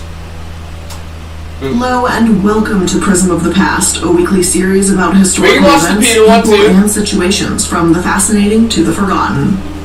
I'm the Illuminati, and today we're going to explore North Sentinel Island, home to the Sentinelese, or Sentinelli people, an indigenous people in voluntary isolation who protect themselves from the outside world, often with force. This place absolutely fascinates me, as you'll see it has fascinated many other people. After briefly gathering up some information for this episode, I was curious to find out when these people were discovered and if we've ever really been able to communicate with them. So let's start digging in a little deeper and see what we can uncover. Come on, then you gotta, half the reason they come here is to see you.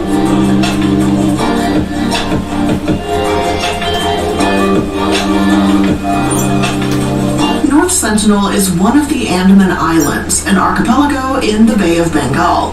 The island is forested aside from the shore, it's surrounded by coral reefs, and it has an area of about 23 square miles. The Indian boar seems to be native to the island, and the people are hunter-gatherers. Very little is known about the island, though, and it hasn't been well surveyed and has, by and large, remained a mystery. What we do know about the Sentinelese is that it's thought they live in 3 small bands with communal huts and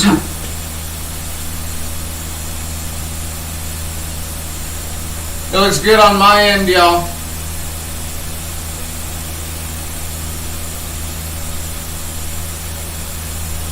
Marley's taking a nap.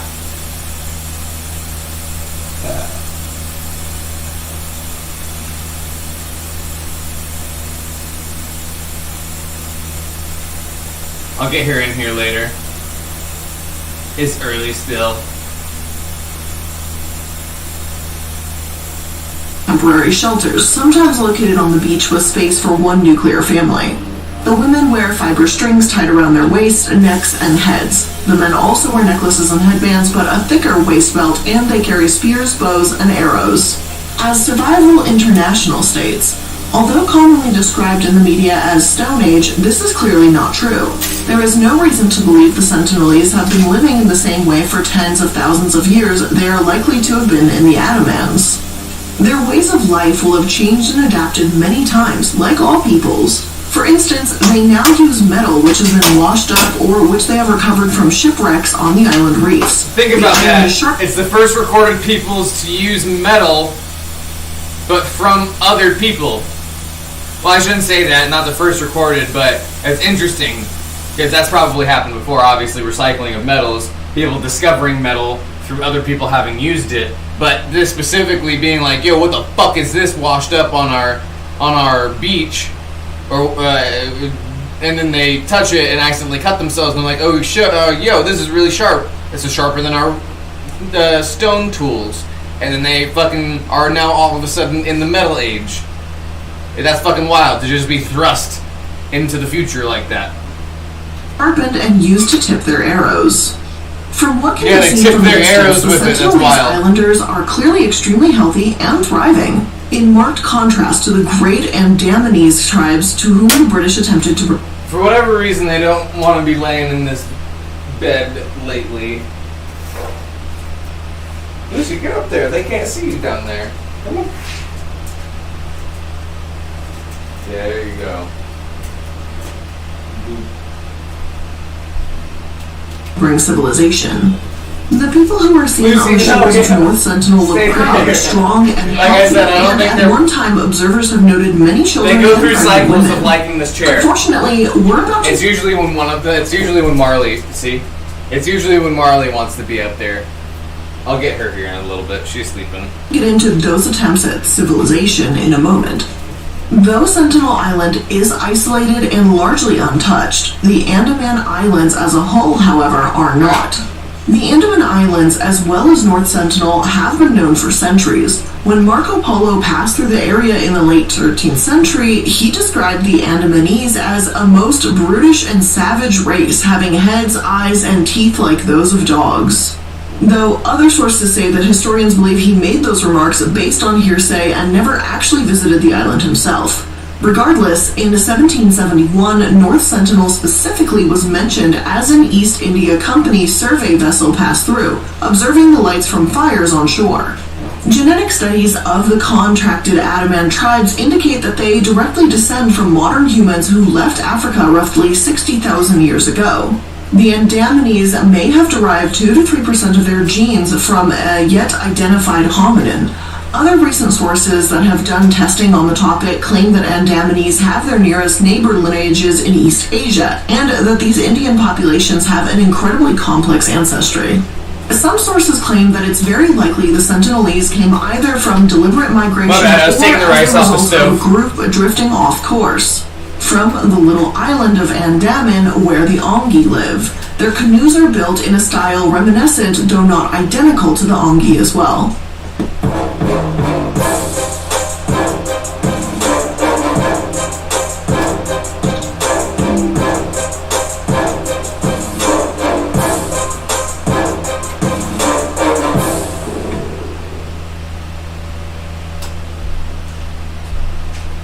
Is that the end of that one? Oh, commercial. I was going to say that just. You know you're hovering. That ended in a weird spot. Your help. We have a better button. We promise. Right. Many tribes existed along this archipelago when it was discovered, such as Akakari, Akakora, Akabo, Akachiru, and Apukawar, and several others along the largest island of Andaman. The Ongi tribe also existed on Little Andaman to the south, one source explains. Firstly, it should be made clear that the Andamanese tribes are not tribes in the way the term is normally understood is ethnological and anthropological literature.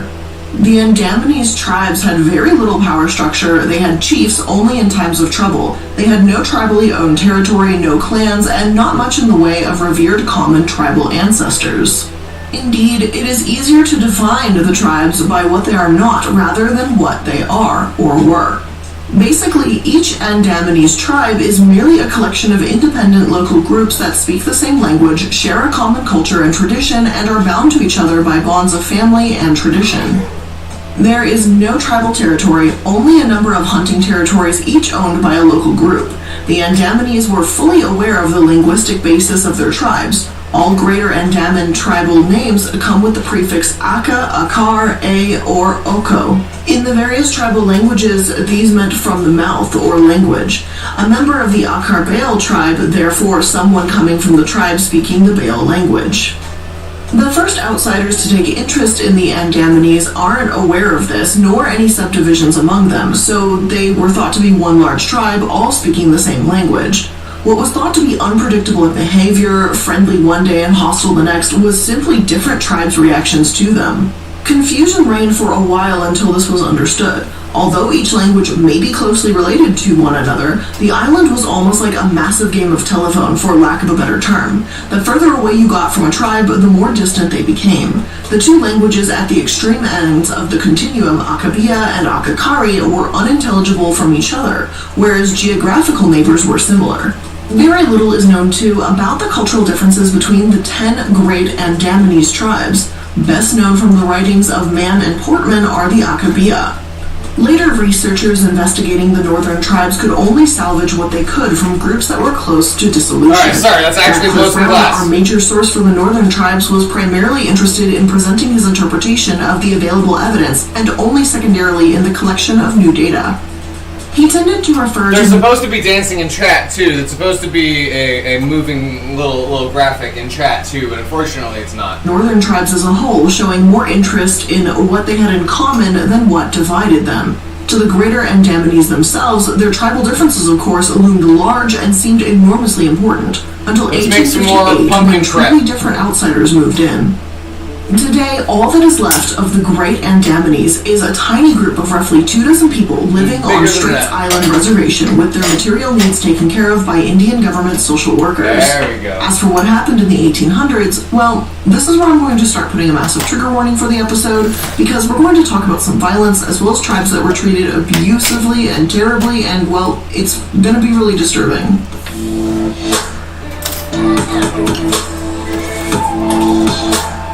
According to Scientific American, the Andaman Islanders were feared by ancient mariners because they slew people who were shipwrecked on their shores. In 1858, repelling bows and arrows with gunfire, British officials established a penal colony on the southern Andaman Island, now the town of Port Blair. Hey, that's my name. To pacify the hostile natives, the colonizers captured and held some in so-called Andaman homes. There they were piled with alcohol and other enticements to create artificial wants, in the words of one official, to satisfy which they would have to engage in peaceful intercourse with a superior race. Also, at these homes, guards raped Andamanese women, injecting syphilis into a population that, because of tens of millennia of isolation, had no immunity to the germs that outsiders carry. Epidemics ravaged the Great Andamanese, comprising 10 tribes of the South, North, and Middle Andaman Islands, slashing their numbers anywhere from 5,000... How did I never think that that's how, like, Columbus wiped out the indigenous people? It wasn't just because they had these diseases. They were... why aren't we literally just taught these things, like, outright? Like... This is what happened. They didn't just pass these diseases over. They... 2008. How did I not put that together? How did I never... That was obviously the most, like, predominant way that would have been spread. Not just by them, like, being around each other. I'm fucking dumb. To a mere 19 in the 1960s. It's said that on May 17, 1859, a battle broke out between the Great Andamanese tribe and the British. This was the Battle of Aberdeen, when the Great Andamanese stormed the British post, but they were outnumbered and were slaughtered in the thousands. It's said that a man named Dudnath Tiwari, an escaped convict who lived among the Andamanese for a year, told the British about the tribe's plans. The Great Andamanese wanted to eliminate the outsiders from their land, only to be massacred. I can't exactly blame these tribes for wanting to kill the British. I mean, colonizers invaded their homes, bringing disease and raping the women of the tribes. Yep. It isn't right what happened to them. I'm only summarizing here, though, because there's still a lot more that happened to the Andamanese people, as well as Jarawara, another indigenous peoples that lived by South Andaman Island, and the... My nose ring is inflamed because I've been yanking on it. I need to stop. Speaking of, let me just go spray it with peroxide real quick. I know it's not good for you, but it's... yeah. Dongi, who lived in Little Andaman Feels better Island. after. As for North Sentinel, their island didn't escape notice either. In 1867, an Indian ship called Nineveh was wrecked on the beach. The 106 survivors set up a temporary camp, but they were attacked a few days later. If not for a Royal Navy steamer arriving shortly afterwards, it's unlikely they would have survived. Yet this was far from the only contact the Sentinelese people had with the outside world at that time. Maurice Vidal Portman, officer in charge of the Andamanese, went ashore in 1880 to search for natives. He found some villages and captured a woman with 4 small children. After a few days, he released her and one of the children with gifts. A few days later, his group found an old man with his wife and child, and they captured them. The 2 adults, the man and his wife, became ill and died. The 4 children were sent back home with presents and, presumably, germs that could infect the other villagers. Maurice recommended that the government convert North Sentinel to a... Yeah, it wasn't just, ooh, germs. They were pillaging and the other thing. A coconut plantation, and stated search parties should go through the jungle and catch some of the male sentinelese unhurt and should keep them. Damn, yeah, that's why I needed to spray it with peroxide, because that hurt when I did spray it with peroxide. In the camp. It's said that to make up for them getting sick, Portman would continue to leave the Sentinelese people gifts. But in February 1895, when he returned to a lost Sentinelese who drifted off the island and ended up in the... We haven't even busted into this color yet. And I'm going to try to make a hand out of it. And if we make a hand out of it, I'm going to put a bone made out of white out of the back of it. And that'll be a zombie hand. Onki tribe in Little Andaman, the tribe didn't welcome him and chased him off the island, like they've been known to do. Again, who could blame them, honestly? Yeah, chasing him off too. Some blame Portman entirely for the tribe's mistrust, and that Portman wasn't just studying these tribes for science, but that he was erotically obsessed with the Andamanese people. He would apparently kidnap members of various tribes and pose them in mock Greek homoerotic compositions, and he cataloged their bodies with an obsessive focus on their genitals. A few sources have mentioned his disturbing acts by now, all of them largely blaming Portman for being the reason behind the incredibly intense hostility now. Just a year after Portman tried to return a lost Sentinelese, a Hindu convict fled from the main British penal colony on Great Andaman Island on a makeshift raft, landing on North Sentinel. Apparently, a few days later, his body was found pierced in several places by arrows with his throat cut. The message was clear: stay away from North Sentinel Island. There is actually one other encounter on North Sentinel Island regarding Portman that I found worth mentioning when, according to my source, beginning at 9 in the evening on the 26th of August 1883, distant gunfire was heard at irregular intervals, and this was interpreted as a distress signal of a ship. On the morning of the next day, the same Portman went out in search for the troubled vessel in the area of Rutland Island, the Labyrinth Group, and North Sentinel Island. He landed on the latter, but only found deserted villages and no sign of a distressed vessel. The natives had melted away in the face of superior numbers and firepower. The landing party left gifts and then returned to Port Blair. The gunfire continued, streams dried up briefly, and the sea receded and advanced several times in a most unusual way. Only when the telegrams arrived did it become clear to the bewildered officials at Port Blair what had happened. Oh, hi, Bunny! The was the final volcanic cataclysm of Krakatoa, exploding 2,500 kilometers or 1,500 miles away near Java. And that's how loud Krakatoa was, that from 1,500 miles away, Portman thought it was a ship in distress, though that was an entirely separate episode, but I just thought that was interesting. Wait, what was it? I have another what? And that's how loud Krakatoa was, that from 1,500 miles away, Portman thought it was a ship in distress, though that was an entirely separate episode, but I just thought that was interesting. Zombie hand.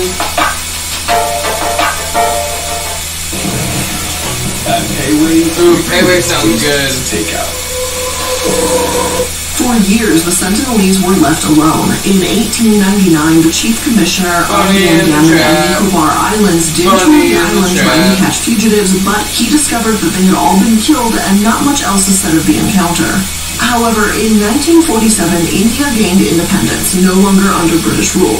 In 1956, a law was put in place that banned anyone from traveling within 3 nautical miles of the island, meant to protect the tribe from illnesses that they can't fight off. But after about a decade, in 1967, India wanted to make contact with the Sentinelese again, and it was an anthropologist that got the job. In an interview with Economic Times, he said, "It was January 1967. I was then 31. I was in charge of the regional center of the Anthropological Survey of India in Andaman and Nicobar Islands. It was a joint venture of the Anthropological Survey of India and the Andaman Administration.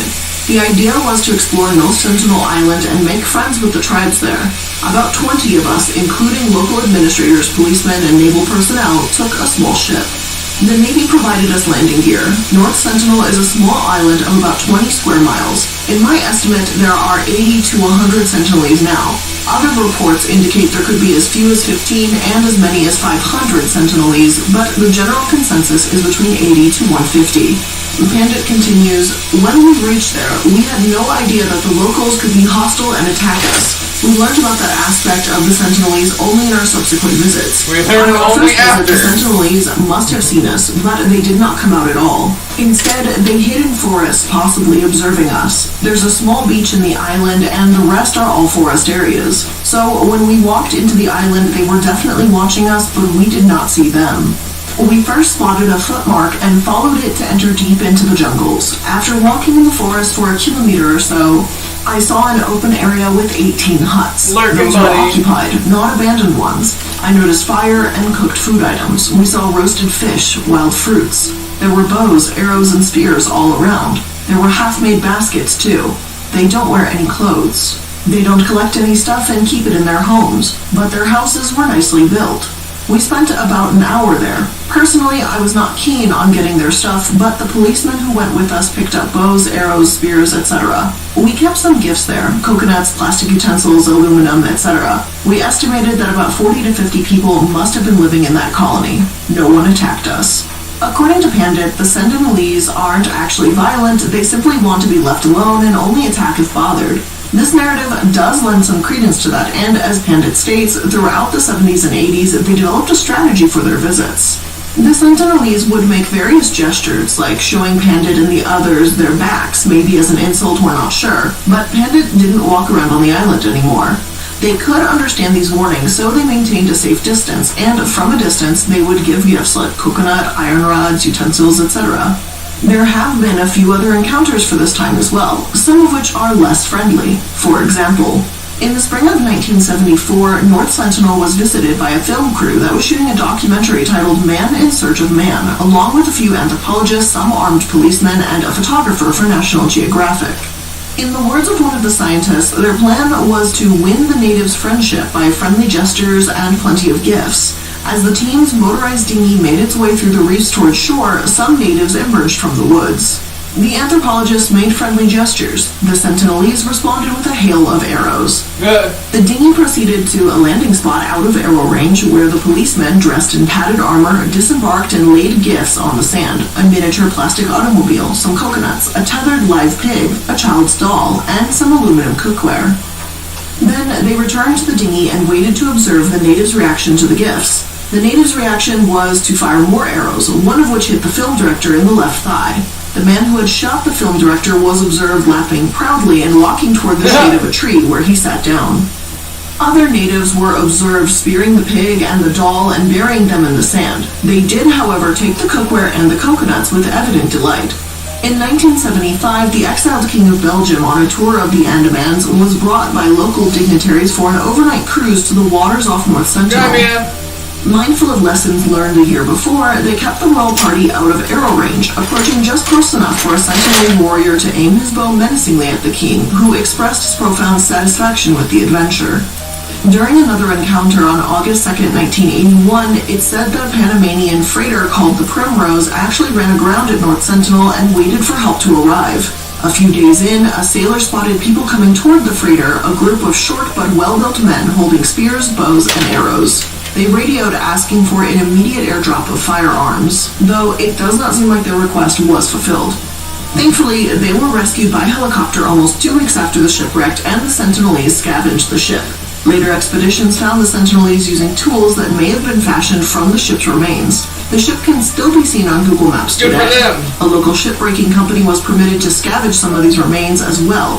5 brothers that worked as shipbreakers went to the island with a police escort every few months until 1997. One apparently found a Sentinelese bow floating in the water and took it home, but otherwise it doesn't seem like they had much contact. At least none seems to be listed.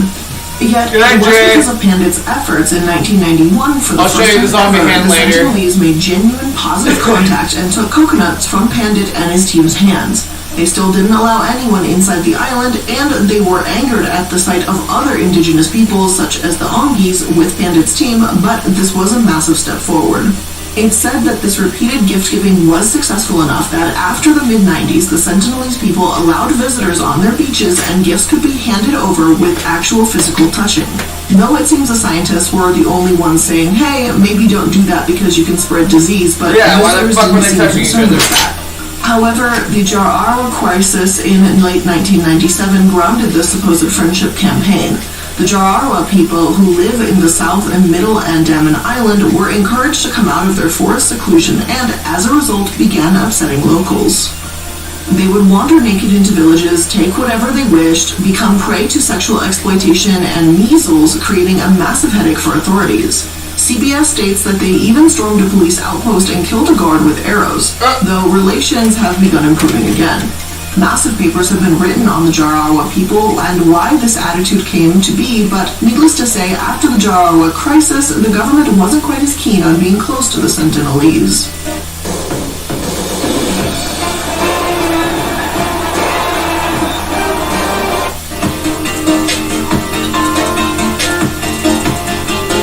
Although contact was back-to-back to being at minimal level for a while, the mid-2000s saw some activity again. In 2004, after the Indian Ocean earthquake and tsunami, the Indian government flew helicopters over the Andaman Islands to see how the communities were affected. Insider reports that the Sentinelese were largely unaffected, while other sources say that in the long run, we can't be sure that things will remain unchanged, as some coral reefs have sunk, others have been raised, and it's hard to estimate the damage to their fishing grounds. Still, overall, the Sentinelese don't seem to have suffered, judging from how one warrior shot arrows at the helicopter while others threw rocks at it. A couple years later, the Sentinelese were making news again when, in 2006, two fishermen inadvertently washed up on the island and lost control of their boat.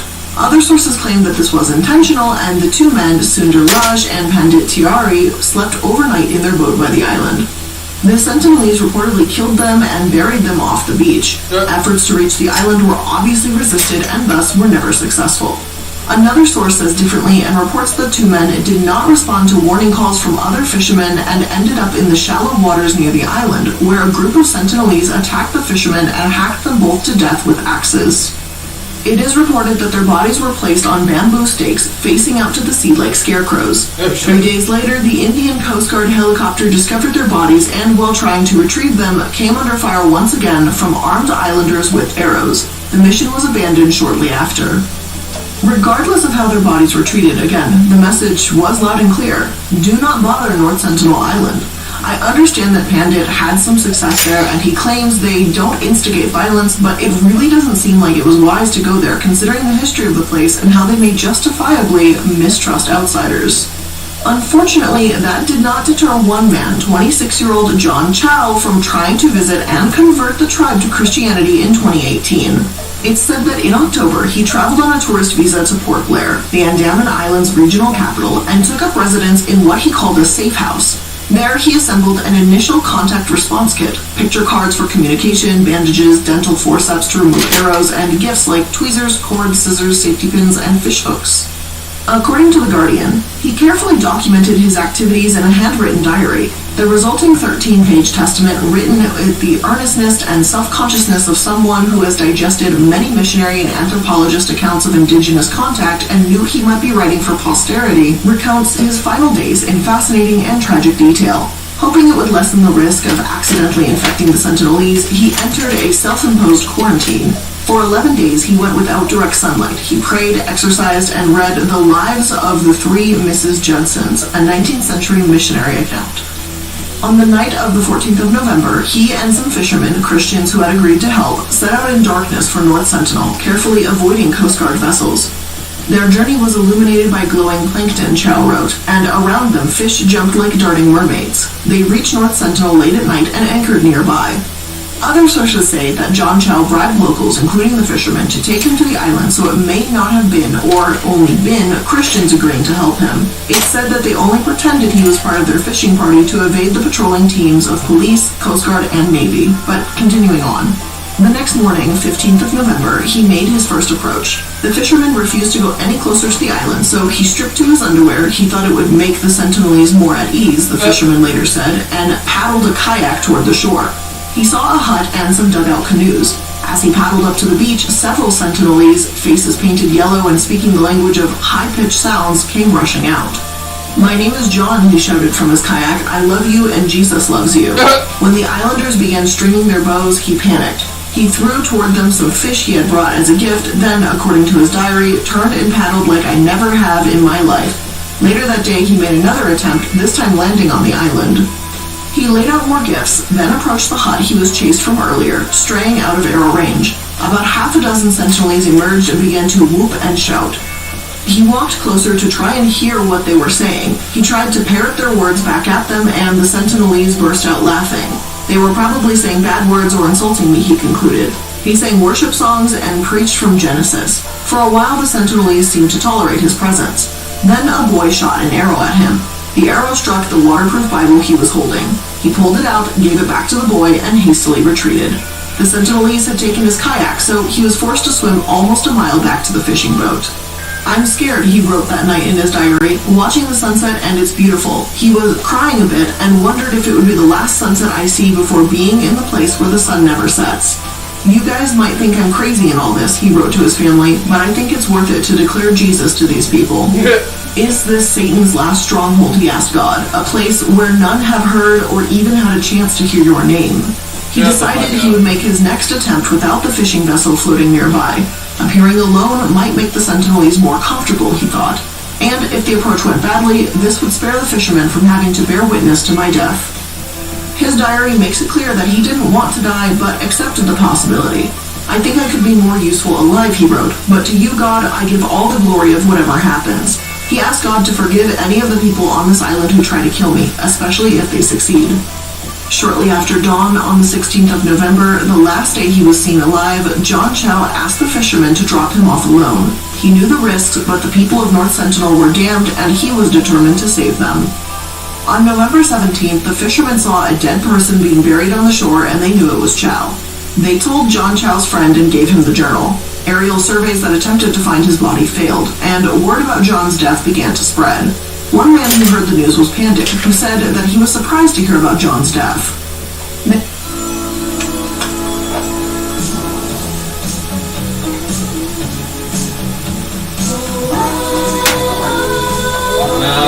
They only say leave us alone. They warn. They are not hostile people. They don't raid their neighbors, he said. That much is true. They do warn. And the Sentinelese did warn John on numerous occasions. He got out of there with his life after an arrow hit his Bible.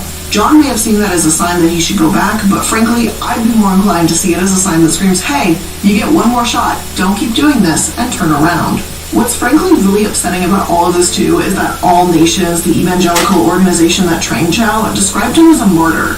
Mary Ho, the organization's leader, said that the privilege of sharing the gospel as often involved great cost. She called John's efforts sacrificial and told news organizations that he received 13 immunizations with the intent of protecting the Sentinelese people from infection, though Survival International has disputes that this would actually help. Chow's father, on the other hand, says he believes the American missionary community is culpable for his son's death. His father says he was an innocent child, as in naive from how I understood the context, who died from an extreme vision of Christianity. Some people have said he was a dumb American who thought the tribes needed Jesus when they clearly lived in harmony with God and nature for years. Others have called him a deluded idiot or a thrill seeker. I don't agree with their insults, nor with how All Nations has viewed the situation either. Frankly, I do believe his father is right, that John was reckless, yes, but he'd also been influenced by some extreme evangelical views. I understand that evangelicals want to spread the word of God, and that's up to them and their faith and whatever, but that also means using common sense and accepting the consequences that follow.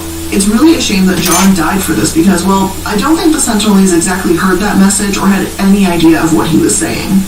In a letter left to the family, John said, don't retrieve my body, so those wishes, it seems, are being respected, and John did know what he was getting himself into when he went on this trip.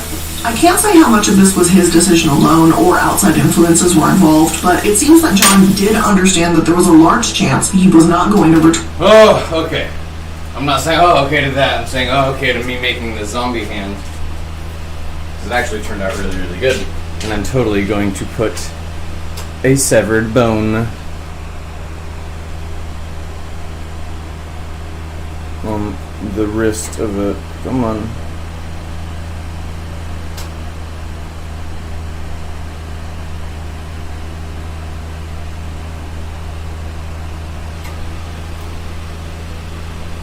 Thumb needs to be stretched out a little bit. Yeah. Thumb needs to be stretched out a little bit.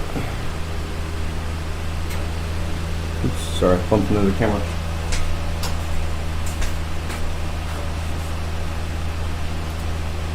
Turn home, and that seems to be the case.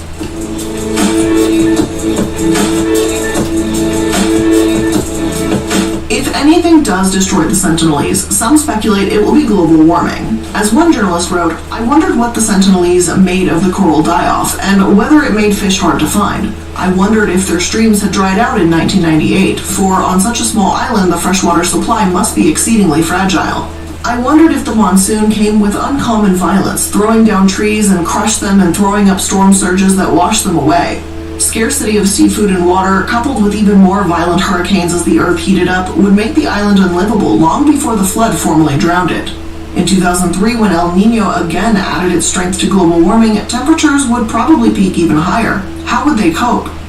Now, I have no idea if the Sentinelese are thriving right now, how they're handling rising temperatures or getting food or anything, or how many of them are even, vibing. But what I do know is stay the hell away from them. This is a little untouched corner of the globe right now, and while there are other uncontacted tribes elsewhere, the Sentinelese are widely considered the most isolated. While over time, many people have learned to simply stay away from them, many other tribes are likely scared and traumatized by the outside world. In the 60s and 70s, for example, Brazil largely viewed the Amazon as an empty place in need of development. Indigenous people were given little or no warning as their homes were bulldozed, and some were just simply killed. Missionaries for years in the 70s and 80s have killed those that they're trying to save with disease, until eventually people have simply chosen to not contact these isolated people at all. By contacting them, we risk killing them. And it's not as if you can tell one of these tribes to receive medical treatment if they get sick, especially when they're not just going to trust outsiders that got them sick in the first place. I'm not saying there's no such thing. We can also do those slinky hands, those old slime fingers. Wow. With the little squiggles. Is a future where we learn and communicate with Sentinels, but for now, I'm saying stay away from North Sentinel and leave that to anthropologists who can take things slowly and carefully. We don't need crazy Bible thumpers trying to attack and then eventually get killed. But with all of that being said, that's where I'm going to end today's episode of Prism of the Past. I hope you enjoyed it, and if you did, make sure you're liking, following, and subscribing so that you can stay up to date on all the recent episodes. Thank you so much for making it to another video. Love you all, and I'll see you in the next one. Bye! I like their videos.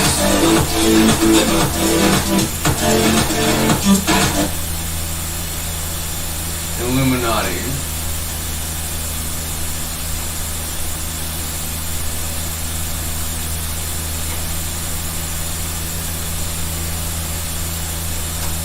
The questionable history of Mormonism. Of Mormonism. Mormons. Want to join the six-figure club? No. Google and others have Fuck considered off. hiring hundreds of Get outta thousands here. of workers. No. We've talked about Mormonism quite a bit in previous episodes. Perhaps you know them as simply one of the religions that can come knocking on your door at random hours to preach to you. Maybe you know that many of them are located in Utah, but you're not quite sure why. Or maybe you've heard that Mormons believe that they get their own planet when they die, and that Native Americans are actually descendants of ancient Jewish people that sailed to the United States. Today, we're going to try to understand Mormon history as well as their faith, and answer some of the questions that you may have about Mormonism. Hello? Really, all I know about Mormonism is what South Park taught me, so I'm excited to actually watch this video. Everyone, and welcome back to another episode of The Corporate Casket. I'm the Illuminati, and before we get started, let me make a massive disclaimer. This is by no means all of Mormon history, nor is it all of their values. Obviously, I can't condense all of that into a single half-hour episode, as Mormons hold a variety of beliefs within the same religion, so there may be some conflicting information where some groups or sects believe it, others do not. However, this is the very abridged Mormon history and value system based on my sources which I found, which in large part include the official church's website itself. So with that disclaimer in mind, let's get into it.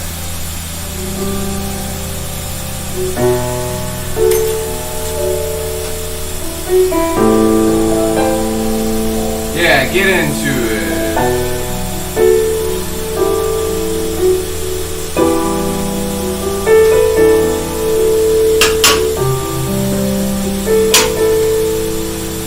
Yeah, get into it. While it's been said that Mormonism is a new religion that started in the 1800s with founder Joseph Smith, many Mormons don't see their religion that way, apparently. Instead, Mormonism isn't necessarily a new religion per se, but seen as a restoration of Christianity. According to their official website, Mormons not only believe in the Bible, but in the Book of Mormon, and see both as the Word of God. This is where many Christians contend Mormon beliefs, as at the end of the Bible, it says you cannot take away or add to the Bible. Therefore, since the Book of Mormon is an addition in their eyes, it's invalid. The Mormon response to this is, quote, "It seems odd to us to be accused of being irreverent or disloyal to the Bible when we suggest to the religious world that the God of heaven has chosen to speak again. Our challenge is hauntingly reminiscent of that faced by Peter, James, John, or Paul when they declared to the religious establishment of their day that God has sent new truths and new revelations into the world. Truths that supplemented and even clarified the Hebrew Scripture. Any effort to add or take away from the Bible was suspect and subject to scorn and ridicule, and so it is today." End quote. So how exactly did this restoration come to be? Joseph Smith, born in 1805, was 14 years old when he had what would later be known as the First Vision. At this time, Smith was increasingly troubled by denominational differences among local Christians and wasn't sure which church he should follow. When he went into the woods one spring morning, he saw a pillar of light descending from heaven, followed by an image of God and Jesus Christ forgiving his sins and warning Smith that all denominations have strayed from the truth. According to the Mormon Church, this first vision brought more light, knowledge, and understanding of the substance of God and his beloved Son than man had arrived during centuries of speculation. It also reaffirms the fundamental Christian belief that Jesus died for all sins, though we'll talk about the Mormon values and the church involving that in just a moment. 3 years later, in September 1823, Joseph Smith was just 17 years old when he prayed to God and received yet another vision. This time, he was visited by the angel Moroni, who told Smith that he was chosen to be an instrument in the hands of God, and gave him a vision of golden plates on which would later become the Book of Mormon. As an aside, some sources reference him as a resurrected angel, the man, while others refer to him as an angel. But the point is, the next day, Smith, guided by this supposed angel or angel whatever, located the plates in a box about 3 miles from the Smith farm. However, the angel told Smith he could not take the plates yet, and he had to return on September 22nd for the next 4 years, and be instructed on the mission God has in store for him. When he tried to touch the box anyway, he received a shock and was thrown to the ground. It wasn't until 1827 that Smith could actually retrieve the golden plates, but before we get to that, it's worth mentioning that Smith ran into trouble between the time of the vision and retrieving the plates. Apparently, in 1825, when Smith would have been about 20 years old, he had a reputation for using a seer stone to find lost objects. A man named Josiah Stowell asked Smith to help him find an ancient silver mine, but after a few weeks, Smith told him to give up the effort.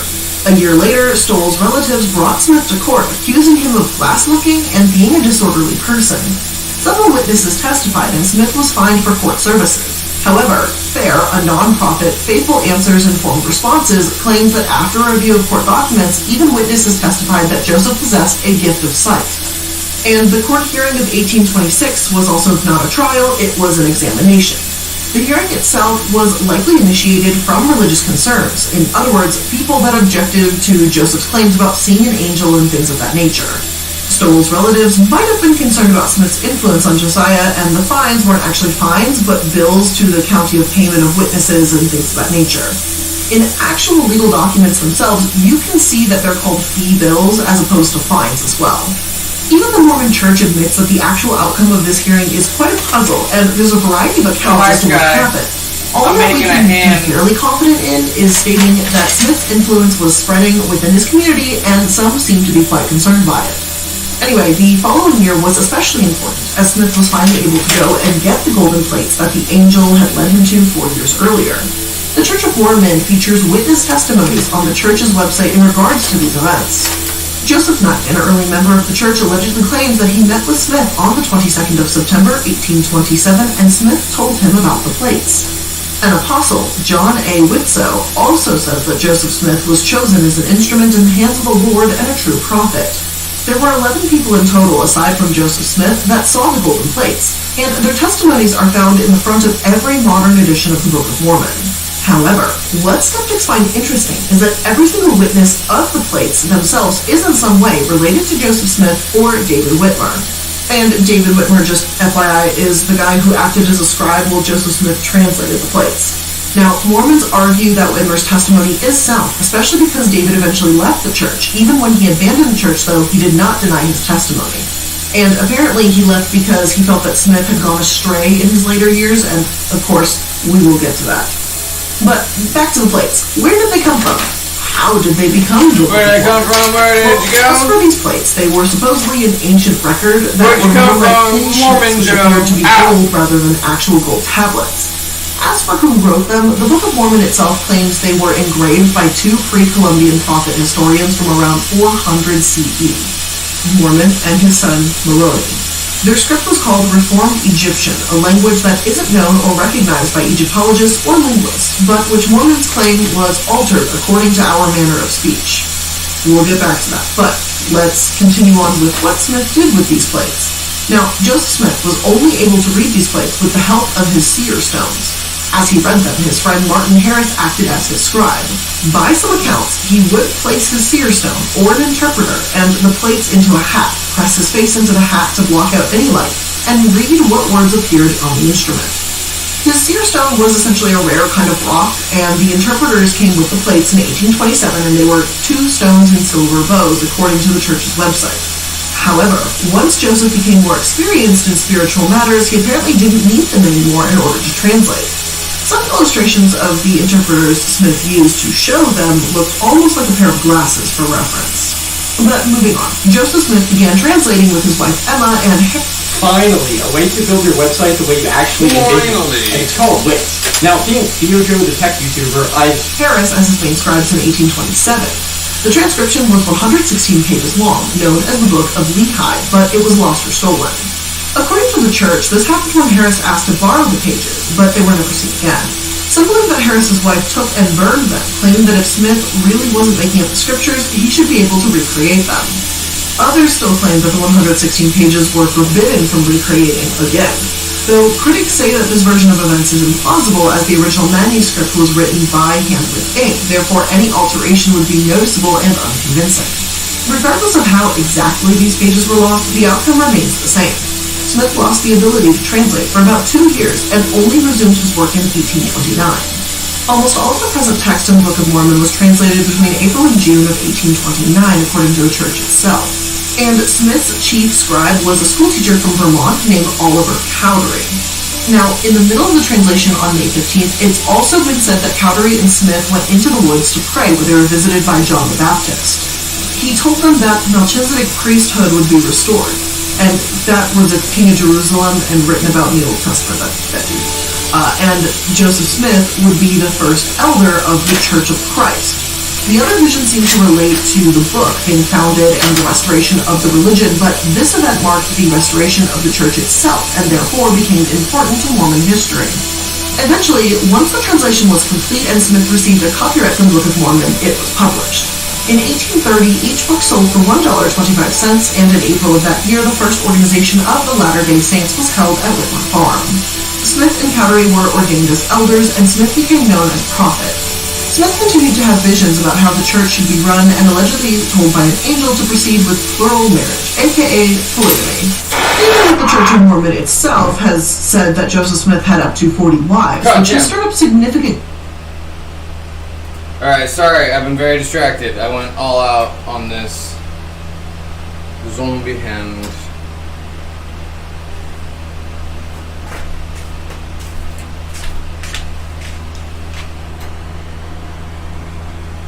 Oh, it's lagging. I'm gonna take the black spot off the finger.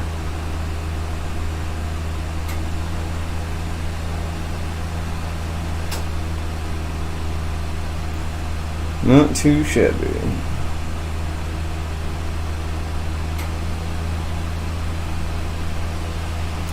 Nice.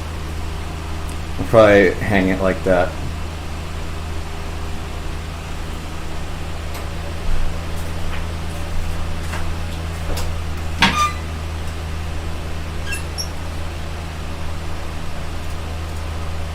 Controversy over the years.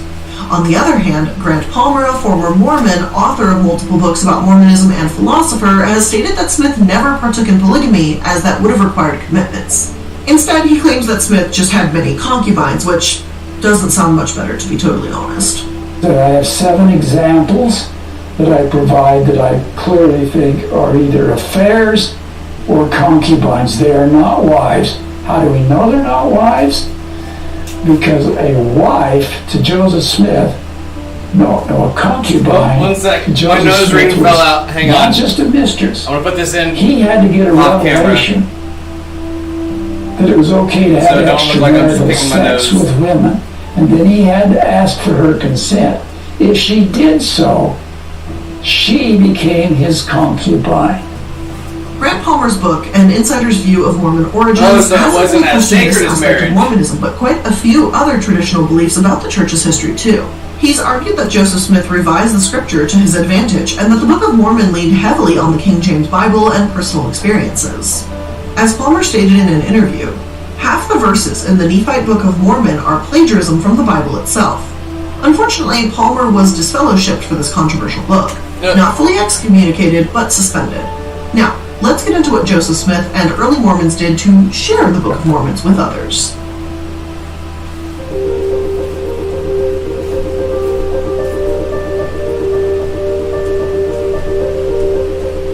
As the church grew, Mormon missionaries began spreading their message. Smith was arrested on numerous occasions for his preaching, as there were anti-Mormon mobs and violence at the time. The Missouri governor actually ordered all Mormons to be driven out of the state or wiped out in late 1838. On some occasions, Mormons were welcomed, such as the Missouri Mormons that reached safety in Illinois in 1839. They were led by another notable Mormon, Brigham Young. In the years that followed, Young became the church president after Joseph Smith and his brother were shot and killed, leading to a struggle in church leadership. We'll hang out Saints for were seemingly about another divided 50 about minutes. whether or not to follow Smith, family, or potential Mormon leaders. 50, Yet, 5-0. while I get the impression from the church website that Smith was simply a prophet being persecuted for his Oh, yeah. beliefs, other Remember, sites put this paint in the an kiln. incredibly different picture. Allegedly, not long before he was shot, Allegedly. Joseph Smith established an organization called the Council of 50 in Illinois, designed to govern and rule the earth. Grant Palmer, too, has argued that there's extensive evidence Joseph Smith attempted to overthrow the U.S. government. Not take only the did pups Smith out try to real run quick. for president in 1844, but he ordered the destruction of a newspaper that opposed him. That led to an outcry and criminal charges, landing him in jail, and this is where a mob broke in and shot him. Have you ever noticed your phone doesn't charge You as wake up fast from as it a good used nap? to? You're not imagining it. Big cell phone manufacturers everywhere are literally counting on it. Why, you ask? It's because of a business strategy known as planned obsolescence. Planned obsolescence is a strategy that big cell phone manufacturers use to guarantee you will buy a new phone within a certain period of time, usually within 1 to 3 years. And your phone's battery has a lot to do with that strategy. Have you ever noticed you can't even touch or replace the battery on most phones nowadays? The reason is thanks to a well-defined planned obsolescence strategy.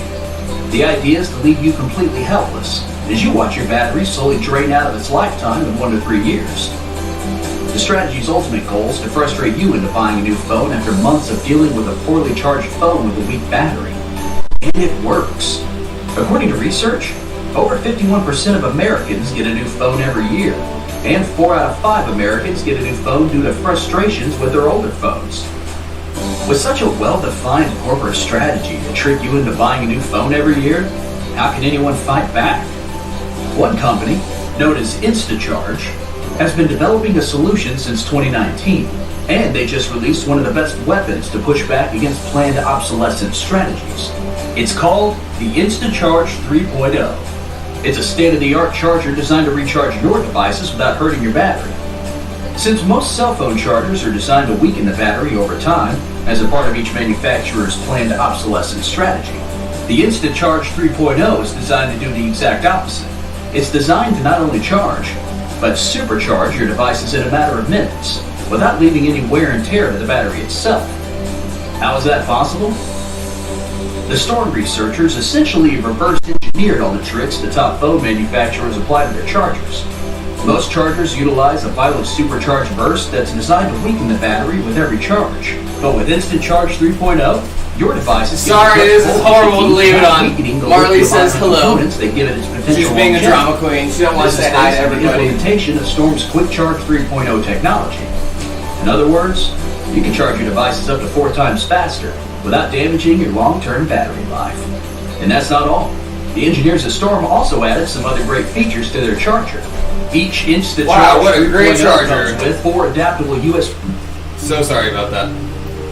Even the Jesus of the Book of Mormon is far more radical than the biblical Jesus, according to Palmer. Oh yeah, radical He Jesus. states that Jesus' nature in the Bible is loving, and there's no conflict as to who you're going to worship.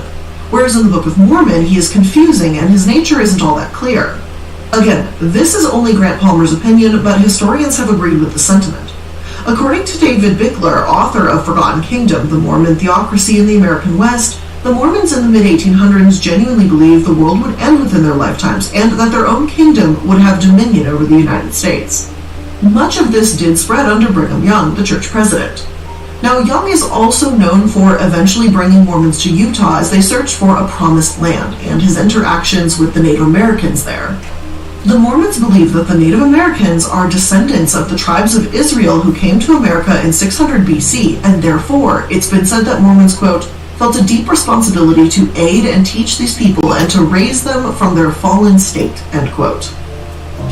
Brigham Young himself has also said this little nugget. Let the poor Indians be taught the acts of civilization and to draw their sustenance from ample and pure resources of Mother Earth, and to follow the peaceful advocations of the tillers of the soil, raising grain and stock for subsistence instead of pursuing the uncertain chances of war and gain for a livelihood. They already were. I have often said, and I say it now, let them be surrounded by a peaceful and humane and a benevolent policy. Thus they will be redeemed from their low estate and advanced in the scale of civilized and intellectual existence. Now, we will get into the accusations and controversy around Mormon beliefs and racism more during the second episode on Mormonism. However, while Mormons were guilty of some of the same disgusting we must civilize the Native Americans mindset that we've seen from settlers of the time, I recognize that these beliefs are not exclusive to Mormons. It still doesn't make it right by any means, it's still very wrong. I just want to say that this wasn't a lone thought process, unfortunately. Now, what is exclusive to the Mormons is the Utah War, though. Essentially, the United States government was upset that Mormons were governing themselves. Brigham Young was appointed the governor of Utah, so while that basically was Mormon territory, and they didn't like how he was running things over there. Issues from governance to land ownership to polygamy and Native American affairs, all of it contributed to the rising tension. The Republican Party stated in 1856 that they pledged to end polygamy and slavery in Utah. This naturally included replacing Brigham Young, which the U.S. believed Mormons would naturally resist. While Mormons eventually renounced polygamy in 1890, they had about 55,000 members at the time that believed in polygamist ideals. Plus, just a year after that statement, newspapers across the U.S. reported that Mormons were seeking the Native Americans' allegiance as they clashed with the United States. It seemed like the U.S. Army intended to invade the new Mormon Promised Land for this, and though Brigham Young seemed to plan on them fleeing, others were more confrontational. One apostle, Heber C. Kimball, even declared, "I will fight until there is not a drop of blood in my veins. I have wives enough to wipe out the United States." Yep. In 1857, Apostle Parley Pratt was killed in Arkansas, prompting the Mormons to fight back and massacre a group of 140 non-Mormon immigrants there, including women and children. They blamed the Paiute tribe for this, though they formally did take responsibility for it 150 years later. Now, the Mormons were actually prepared to flee, but the government offered them a peace and a pardon instead. Peace negotiations ended in 1858, and the Utah War was largely regarded as a costly, disruptive, and unnecessary confrontation between the Mormon people and the Army of the United States. Still, the Army agreed to build their camp 40 miles southwest of the Mormon capital. And if you want to look more into this topic, I highly recommend it, because this was only a brief summary of the Utah War, and I am saying this is surface level. There is so much more that we could say about this portion of Mormon history, but this is just kind of what I found about how the book was discovered and how Mormons have settled, and I wanted to kind of condense that as much as possible to make it just clear enough of a timeline, but I'm not getting into all the dirty details. The dirty deeds And done. while I understand that there may be some Mormons who disagree with me, I want to make it clear that my main resource for this information was the official Mormon Church's website. Though I did of course look into other sources such as Palmer to see what has been widely contended over the years. So now that we have a pretty rough idea of how the book and religion were born, let's discuss what the book actually says and the beliefs held by the Mormons. And before we jump into this head first, let's just take a quick moment to thank Oh, today's yes, the sponsors. next pop. Today's episode is sponsored by Honey, the easy way to save when you're shopping. I previously mentioned the Book of Mormon was a topic of controversy and debate as a religious document. There are a ton of other controversies that surround the Church of Latter-day Saints, but we'll get into that more in part 2. For now, let's discuss the belief system of Mormons and how they compare to Christianity. Please note again that different Mormons will take different views depending on how they were specifically raised, but this is a general overview of the values within the Church.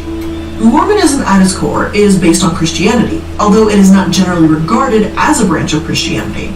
On their website, they provide a brief overview of their core beliefs, that God loves you, Jesus is our Savior, life has purpose, the Scriptures guide us, becoming Christ-like, and Jesus Christ's Church. Each core belief comes with a basic summary that isn't really involved. You can take them at face value, and in doing so, it's almost impossible to discern in what way their core beliefs differ from that of Christianity. Through the teachings of Jesus Christ, one can find happiness because God loves you, for example. Within the summary of beliefs, there is only one reference to anything unique to the Mormon Church, and that is, of course, the Book of Mormon. In their description of the Scriptures guide us, they make mention of the Holy Bible as a relevant scripture, followed shortly by the Book of Mormon as included in the Scriptures. Interestingly, they don't actually notate any other relevant text in the section, which begs the question as to why the Book of Mormon is so important and where exactly Mormon beliefs branch off from Christian beliefs. As asserted by Robert L. Millay, former Dean of Religious Education at Brigham Young University, Latter-day Saints are Christians on the basis of our doctrine, our defined relationship to Christ, our patterns of worship, and our way of life. Jesus Christ serves as a central figure in their doctrine, portrayed in pretty much the exact same way as a Christian doctrine, with the same history. That being that Jesus Christ, born to the Virgin Mary, was the Son of God. He performed miracles and taught his gospel, and he was crucified and resurrected.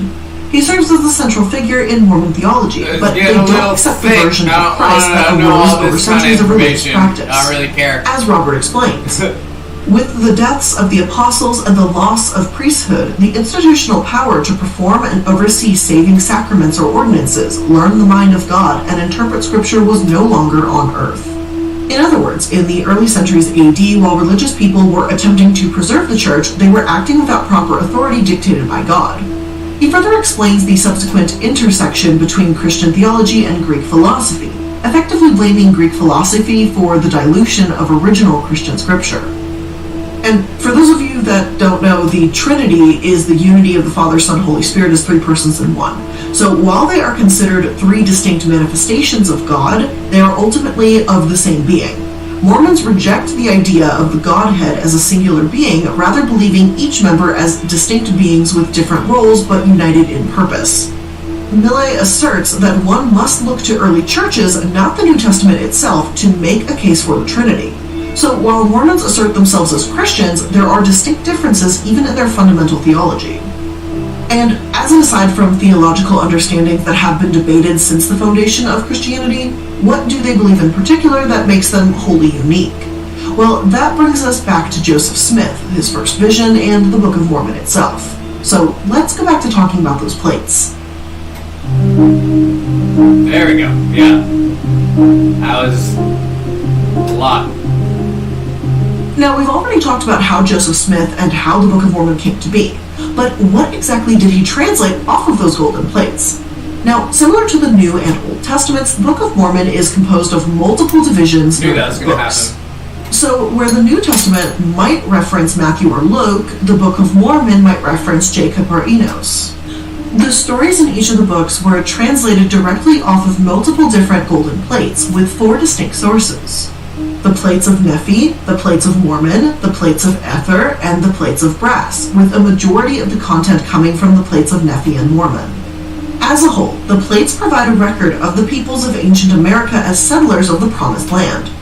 That gets us to the first major break from Christian theology presented by the Book of Mormon, the idea that America was the Promised Land. In the Old Testament, the Promised Land is referenced specifically as the land of Canaan, located east of the Mediterranean Sea. However, rather than being just precisely a physical place, the Promised Land is also a theological concept pointing to the salvation in Jesus Christ and the promise of the kingdom of God. The Book of Mormon contradicts these interpretations by rejecting both the physical location and the metaphysical nature of the Promised Land. Interpreted by Jeffrey R. Holland, the Book of Mormon states that America was simply a portion of that large single landmass which God in his creative process called Earth, and which, when completed, was pronounced good. Whatever its name and geographical configuration, however, it was from the beginning a land of divinity as well as a land of destiny. It also notes America as the location of the Garden of Eden, but after the Great Flood noted in Genesis, God separated the continents to keep the Promised Land free from the indiscriminate traveler as well as the soldier of fortune. It wasn't until the Lamanites left Israel and populated the Americas around 600 BC that the land was populated again. And that is an altogether frustrating homogenization of Native American history, considering that it is thought largely that the Americas were settled around 15,000 years ago. They're sweet darts. Sweet darts, me, bro. And it's just one thing. There's a disgusting history of racism and sexual abuse to Native Americans by the Mormon Church that we will discuss in the next episode. But just know that this is the core aspect of their primary religious text. Now, back to the plate. I got a zombie hand. Yes, I do. I always go all out on the first example.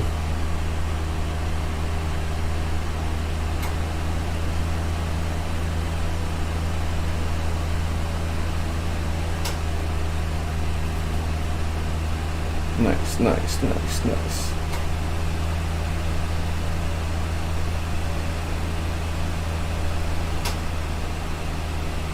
Zombie hand. I see one spot I need to touch up. Yeah, we're gonna do a lot more of these for sure. The plates of Nephi and the plates of Mormon were the most important plates translated, hence the book becoming of Mormon rather than of Joseph Smith or something like that. The plates of Nephi, according to the church's website, quote, were of two kinds, the small plates and the large plates. The former were more particularly devoted to spiritual matters and the ministry and teachings of the prophets, while the latter were occupied mostly by a secular history of the peoples concerned. Of the 15 books that comprise the Book of Mormon, the first 6 are translations from Nephi. I don't know if I want to make that a pendant or if I'm going to put it on a piece. That would look really good on the top of a pumpkin. Have a pumpkin to lay it across the top, but it would cover up half of it. There's good detail on both sides of it. Now, I won't get into the specific stories discussed in each book as it's an interpretation and the overall themes present that are generally more important. It was the small plates of Nephi that were primarily used in the first 6 books because the next 6 books were translations from the plates of Mormon. Mormon's plates were oddly abridgment and commentary on the large plates of Nephi, hence why the small plates were used for the Books of Mormon. The Latter-day Saints website has an article describing the history of the plates and how they came about. They assert that the plates were an important aspect of Nephite record keeping. They were passed from king to king, with records being updated with each new generation, with Mormon being uniquely separate from any other set of plates. There's no reason presented for why Mormon decided to do this, just that he did. And as a side note, remember those 116 pages that were lost? Well, those pages were translations of the Plates of Mormon that would have comprised the original 6 books of the Book of Mormon. But the translations were lost, so Joseph Smith had to make do with the Plates of Nephi instead. And in my opinion, all of this really leads to some major questions. So if the Book of Mormon is a direct translation of ancient texts that in of itself was rewritten from other ancient texts, so why would Smith be using the rewritten versions and not the originals? That's like the first thing I think of. As there is no information about that, we can only speculate. But the fact that the translations were lost that come from the Plates of Mormon and thus the Plates of Nephi only factor in after Smith's credibility was questioned really raises some eyebrows. What? If you were trying to create a truthful translation, you would use the original source, period. Like, that's it. That's the end of the conversation. You'd use the original source. I could understand it a bit more if the story was that the Plates of Nephi were used primarily and then commentary by Mormon was used supplementally. And, of course, this is just my opinion, so feel free to take it with a grain of salt. But I digress, back to the plates, because we still aren't done with the plates available. Now, the next set of plates, the Plates of Ether, were written by Mormon's son, Moroni, which ended up being like the final 3 books of the Book of Mormon. It was then that around 421 AD, the seal hid the plates until a resurrected Moroni delivered the plates to Joseph Smith in 1823. And of course, there is no specific mention of why the plates were sealed at this specific point in time. Given the nearly 1,000 years of written record keeping by the entire line of kings, it is striking that Mormon and Moroni decided not only to rewrite the written records, but then to stop keeping records after the fact. Just the one. The last set of plates referenced by the church are the plates of brass, which contain several books of the Old Testament and related prophets. These specific plates seem to have been used primarily for citation purposes rather than being used as any significant amount of text. As for how big each of these plates are, by the way, Joseph Smith himself is quoted as saying, "These records were engraven on plates which had the appearance of gold. Each plate was 6 inches wide and 8 inches long, and not quite so thick as common tin. They were filled with engravings in Egyptian characters and bound together in a volume as So it's big as a Egyptian? book, with 3 rings running through the hole. The volume was something near 6 inches in thickness, a part of which was sealed." And as a side note, there is some speculation that the plates were actually made of tumbaga, a gold-copper alloy, and instead of actual gold, since a pure gold book would be very heavy. This would account for the much more reasonable weight, as Smith described the plates to be around 60 pounds.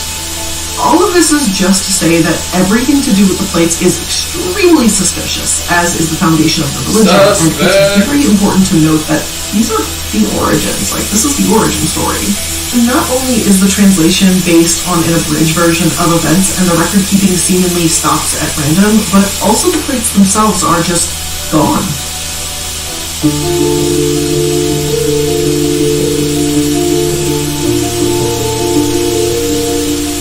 Now, before we close out today's episode, I want to talk just a little bit about some of the more, out there assertions and beliefs that come from these supposed plates, as a lot of these beliefs are what led the church into their various controversies over the years. And we will have a whole episode just dedicated to controversy. This was kind of like the warm-up, so don't worry about the time left in this episode. It is entirely going to fill a separate episode. So, we know that the core of the Mormon religion is following the word of Jesus Christ. But we also know that the Book of Mormon presents some versions of events that drastically differ from other religious interpretations, like America being the Promised Land. But that's really only the tip of the iceberg when it comes to the alternative views presented by the Mormon scriptures. One of the less controversial ones is Kolob, the planet of the dead.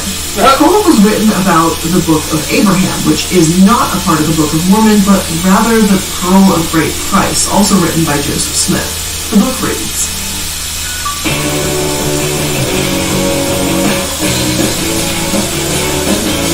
Nice guy. "And thus there shall be we only got about 30 minutes left in our one stream. planet above another, until thou come nigh unto Kolob, which Kolob is after the reckoning of the Lord's time, which Kolob is set nigh unto the throne of God, to govern all those planets which belong to the same border as that upon which thou standest.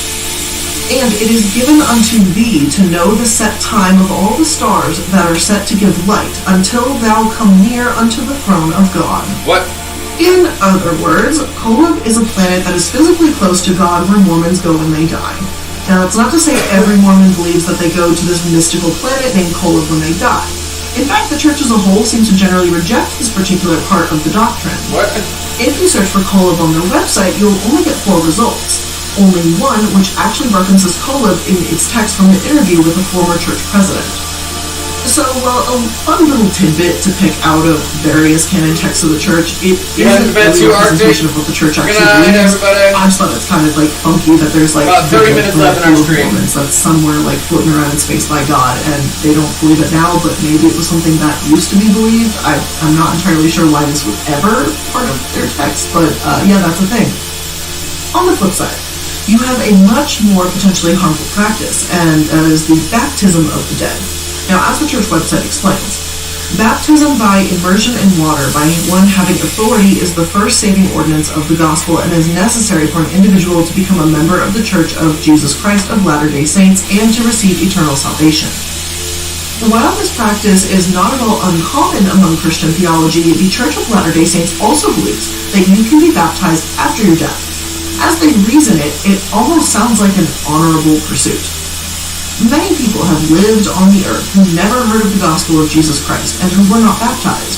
Others lived without fully understanding the importance of the ordinance of baptism. Still, others were baptized, but without proper authority. So if they truly believe baptism is required for eternal salvation, they don't believe you are doomed to damnation if you do not understand the importance of baptism. But in practice, it's kind of uncomfortable as it disregards a person's autonomy. If you practice a different religion, why would you want to be baptized? Right. And if you're deceased, how can you say no? They sort of cover themselves here by saying that deceased people are not baptized against their will, asserting that you still have freedom of choice in that baptism even when you're dead. But regardless of what you might say about it, it's still kind of uncomfortable. Many Holocaust victims' family members have been especially infuriated by the unwelcome proxy of baptisms for their family members. More on that in part 2, though. Other sources do argue some of the more fundamental and technical impossibilities within the Book of Mormon, saying that Jews could not have built a boat in the desert to sail to the U.S., as there was not any timber. Another verse in the Book of Mormon claims that there was ample fruit and wild honey within the Sinai Desert, which again, not possible. And Nephi 1.2 states that Hebrews who left Jerusalem and came to the Americas spoke Egyptian, when Hebrews, well, they spoke Hebrew. And their records? Also kept in Hebrew. Why would they write their sacred history in Egyptian? So that's kind of the big question here is, I don't think they would have. They would have written it in Hebrew. Now, we could debate the fundamental and technical details for some time, but as I said, this is very much a summation of Mormon history and values. I highly recommend you look to other sources and dig a little bit deeper if you want to know more. I know there is a ton of YouTubers that are ex-Mormons that talk in depth about the history and belief system and things of that nature. There's plenty of sources that know and go into much deeper detail than I do. Now, the Mormon Church has had its fair share of controversies related to a lot of topics we talked about in this episode. I wanted to get this episode out so that you can at least build a good basic understanding of what Mormonism is and the background of the religion before we get into its controversies. So, as I've been hinting at, I will see you again in part 2, where we dig into said controversies. But with all of that being said, that is where I'm going to end today's episode of The Corporate Casket. I hope you enjoyed it. See, Dr. Phil's involvement with Turnabout Ranch. Watch this. A very, very questionable, very, very shady, children's correctional. It's kind of like Camp Green Lake. It's holes. It's pretty much holes, but with worse abuse. I can show you how to get and Dr. Phil. the sweetest deals online when you shop from major retailers like Amazon and Target. I don't want it.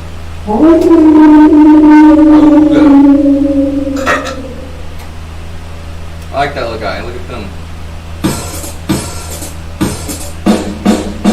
Hello and welcome back to The Corporate Casket, a bi-weekly series where bad businesses go to die. We just know in advance because that is exactly what today is going to be covering. Content warning. And a lot of these allegations are still really recent, so even as this goes live, there's probably going to be more information out there. So yeah. I apologize. Trigger warning for abuse, manipulation, I probably won't be able to, but I'm happy that this is at least coming out.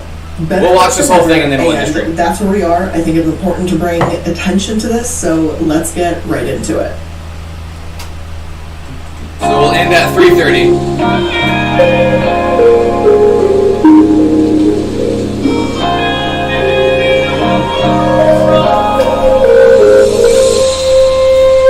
Now, almost immediately, when looking up Turnabout about Ranch's origins, I'm reminded of Tranquility Bay a lot. Now, in that situation, Tranquility Bay was one school of many that operated under a large umbrella company called WASPs, or WASP, depending on how you like it phrased. And don't worry, I am going through the schools, and I will get to the giant umbrella company itself too, because there's quite a few interesting details. We'll let everything cool down for now. Now, here, at least initially, Turnabout Ranch looks no different. We're a minute or two in, and I already feel very doubtful that these children and their safety was ever a priority here. So before we talk about the ranch specifically, let's talk about this umbrella company for a moment, because this one's different from WASPs. This one's called the Aspen Education Group, so let's get into them. Aspen was founded in 1997, and it's said to be a spin-off of College Health Enterprises, a privately held healthcare management company founded in '86. Aspen grew fairly quickly. They began buying up other programs that could cost $400 a day for parents to send their teenagers to those locations. In 2002, the company received a $15 million investment and a $48 million loan. They were a money-making machine.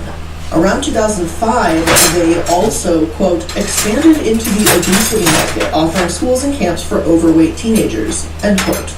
Now, something about that wording does rub me the wrong way, but something about the entire article does too.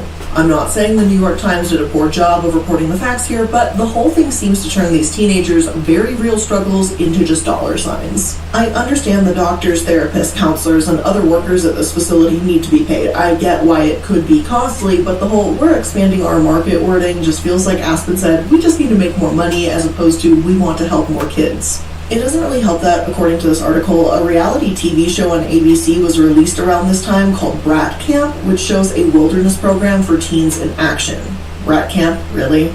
If the Tranquility Bay and other scripts about this topic have taught me anything, it's that a lot of the teenagers in these programs are lashing out or having troubles because they've been abused, gone through some trauma, or they may have mental illnesses. Yep. So calling them brats is extremely dismissive. I get it's the title of a reality TV show and you need to get your clicks and whatever, but at the same time, I just think we had come a long way with mental health awareness since 2005, and even still we have a long way to go, but the fact that these kinds of camps were condoning this language says a lot about them, not the so-called brats they were attending to. Also, as sort of an aside here, CRC Health Group, with the support of the venture capital firm Bain Capital, acquired Aspen in 2006. For a little while, Aspen was known as the CRC Youth Division, so if you've ever heard of CRC Youth, it's essentially the same thing. Now, I don't want to stray too far from this particular topic and start talking about a venture capital firm, so let's just stick to Aspen and the programs it controlled for now. Anyway, the cracks began to show in the early 2010s, and Aspen began closing programs left and right. At one point, Aspen stated, "The need for residential treatment for teens with behavioral or substance issues may arguably be as big, if not bigger, than it ever was." However, changing market dynamics, including the inability of families to obtain credit, loans, or home equity lines to help finance treatment, have made it difficult for parents to access treatment. It has become abundantly clear that the current market does not support us maintaining our entire network of therapeutic programs. Considering the legacy of these quality programs, this was not an easy decision. It comes after extensive financial investment in the clinical care, infrastructure, and marketing of these programs, and following serious deliberation about the current therapeutic education market and how we can best continue to serve all of our valued families and professionals with an outstanding, ongoing network. The market crash in 2008 hit a lot of people hard, and perhaps in part of it, parents simply couldn't afford to send their kids to Aspen. After all, these closures began in 2009, then sort of continued steadily afterwards. Financial reasons certainly could have played a larger role in this. However, there were more than just monetary issues at play here too. One of the facilities, called Mount Bachelor Academy, was shut down in late 2009 due to allegations of abuse. According to a November 2009 article, the State Department of Human Services told parents to remove their children from the school last week after a 7-month investigation concluded that students were subject to inappropriate sexual roleplay, public humiliation, and physical deprivation. The state gave the academy 90 days to correct a list of violations, said DHS spokesman Gene Evans, but has not heard anything since. The school's parent company, California-based Aspen Education Group, announced the permanent closure Monday in a Worker Adjustment and Retraining Notification Act to the state's Department of Community Colleges and Workforce Development. In the notice, Mark Dorenfeld, Senior Vice President for Aspen Education, states that the company is unable to provide 60 days notice as required by the federal act because the closing is the result of an unforeseeable business circumstance, namely the revocation of the facility's operating license. Again, Dorenfeld may not be wrong. Finances and business circumstances could have played a role here. But DHS spokesperson Evans stated that the school's license was only temporarily suspended, and if they took corrective action, it would be reinstated.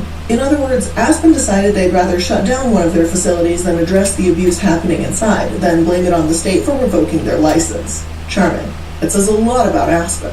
If there were a teacher or facilitator being inappropriate and the school took immediate action and recognized, then I'd be saying something different. But instead, Aspen completely ignored the problem and, by extension, the teenagers that were entrusted to their care.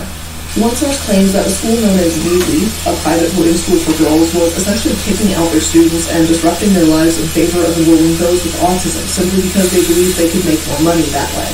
Unsurprisingly, there's allegations of abuse there too. The Talisman Academy, as it was called, was an academic program for grades 7 to 12 for students on the autistic spectrum. It was closed at the end of December 2013, and there's an entire webpage on healonline.org dedicated for survivors telling their story of this place. Although HEAL is still gathering information on Talisman, they've released what information they have about New Leaf, and it's really worrying to say the least. According to HEAL, parents are required by New Leaf Academy to sign over custody of their children to the program for a minimum of 18 to 24 months. Since New Leaf Academy takes children under the age of 10 years, this required separation from community and family appears to be excessive and cruel.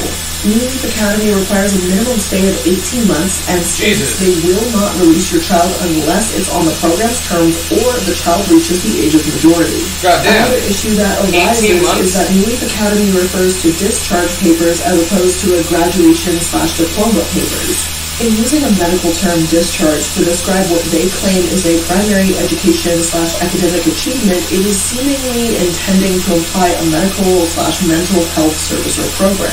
Since New Leaf Academy is not a licensed medical or mental health facility, this again creates an impression of deceptive marketing practices. Any mental health service provided by a qualified psychiatrist, psychologist, or other healthcare professional is billed separately to the parents or their insurance carriers. Mental health services performed by unqualified doctors or unlicensed personnel at New Leaf Academy is implied, including in the overly expensive monthly tuition costs. It seems New Leaf would be using some of the extravagant expenses charged as tuition to cover basic licensed therapists or professionals since it claims to be a therapeutic program. So these additional charges raise a concern regarding the legitimacy of the high tuition costs applied to parents or their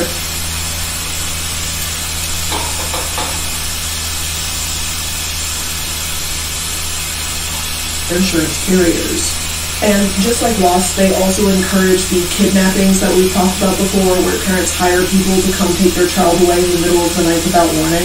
Their mental health professionals are subcontractors, which means that if a child is abused, misdiagnosed, drugged, or confined in isolation, New Leaf isn't responsible. And they say it's the subcontractor's fault and they're not liable, even though they're the ones hiring these people. Their contract calls for permission to use a student's record and assessments for research. They require unquestioning and full cooperation. They refuse responsibility for harm arising in these kidnappings they provide and endorse.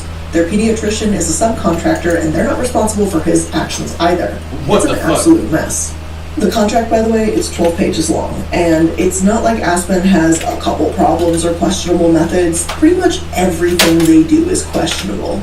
As worrying as their contracts might be, some of the resulting abuse that's happening at these Aspen camps is absolutely sickening. According to one source, an employee at the Bromley Brook School, who one student told police was a coach and a teacher, had been charged with 2 felonies after police said he kissed a 12-year-old student several times and had a sexual relationship with a 16-year-old student. Stephen F. Peters, 40, of Woodford, was arraigned in Bennington District Court on December 2nd on felony counts of sexual exploitation of a minor and lewd and lascivious conduct with a child. Peters pleaded not guilty to both charges. In a statement, Bromley Brook School Executive Director David Hahn said the staff at the school could not discuss specifics about staff members or students because of federal privacy laws. Upon hearing the alleged incident, we took immediate action and contacted the appropriate agencies, including the Vermont Department for Children and Families, Family Services Division, and subsequently the Manchester Police Department, and have fully cooperated with these agencies in their investigation. In addition, we immediately notified the parents of each of our students and continue to work closely with the parental guardians of the involved students, Hans said in the statement. The school claimed they did conduct a background check on Peters. However, given that students have been sexualized multiple times at these schools and even asked to reenact past trauma such as rape, it's kind of hard for me to give Aspen the benefit of the doubt. Tragically, it does get worse, and much worse. There was a trigger warning at the beginning, remember. Forward and stated that her son, Matthew, died as a result of the lack of training, compassion, and effort on Aspen's part. Aspen owned a therapeutic... This actually happened to my friend. Went to one of these camps and came back even more fucked up than when they went, and ended up passing away 2 years ago. Was the funeral 3 years ago? Wilderness camp. At the beginning of COVID. Very beginning of COVID. Called Lone Star Expeditions that agreed to take Matthew for 1 month. Now, before anyone comments that, oh, Crystal was a horrible mother for sending him here and hiring kidnappers to take him to this program, let me just say that for Crystal, at least from the tone of her message, wanted Matthew to get help. He was making threats of violence against others, and he had even been hospitalized for suicidal tendencies at a very young age, in 4th grade, she says. Crystal also didn't actually hire these glorified kidnappers that many other parents do. Matthew was well aware of where he was going. He just asked how long he would be there. Crystal told her son that the minimum was... My friend literally got kidnapped in the middle of the night by some big dude. And we didn't hear from him for a year. Depending on how well he did, and she said she loved him very much, hugged him, and Matthew left for Aspen. According to Crystal, this is what happened. Matthew was on medication for bipolar disorder. At home, every night was a fight to get him to take the medication, only because he fought anything I asked him to do. I'm telling you this because Matthew refused his medication at the camp. They were to call me and his doctor if he refused any medication. I never got a phone call, and neither did his doctor. Well, his doctor did get a phone call, the day after Matt died. Matthew suffered for over 24 hours in excruciating pain. The night before he died, September 16th, he complained of his chest hurting, he was mumbling and stumbling around, and his legs felt numb. The field instructors called a psychologist, and over the phone, he decided it was just an anxiety attack and to not worry about it. On September 17th, 9 days after he entered the program, Matt's group was on a 1-mile hike and they got lost. So the hike ended up being more than 3 miles with the heat index between 115 and 130 degrees Fahrenheit. When they stopped for lunch, Matthew said he couldn't go on any further. The staff said they had to make it to the evening camp and to move it. He just couldn't move, and the other boys offered to carry him. The peer pressure must have been tough because Matthew finally struggled and moved. When they got close to the evening camp, after many stops for Matt to rest, Matt was really struggling, especially the last 200 yards. There were only 5 boys and 2 field instructors. Someone should have been able to physically go and check out Matthew.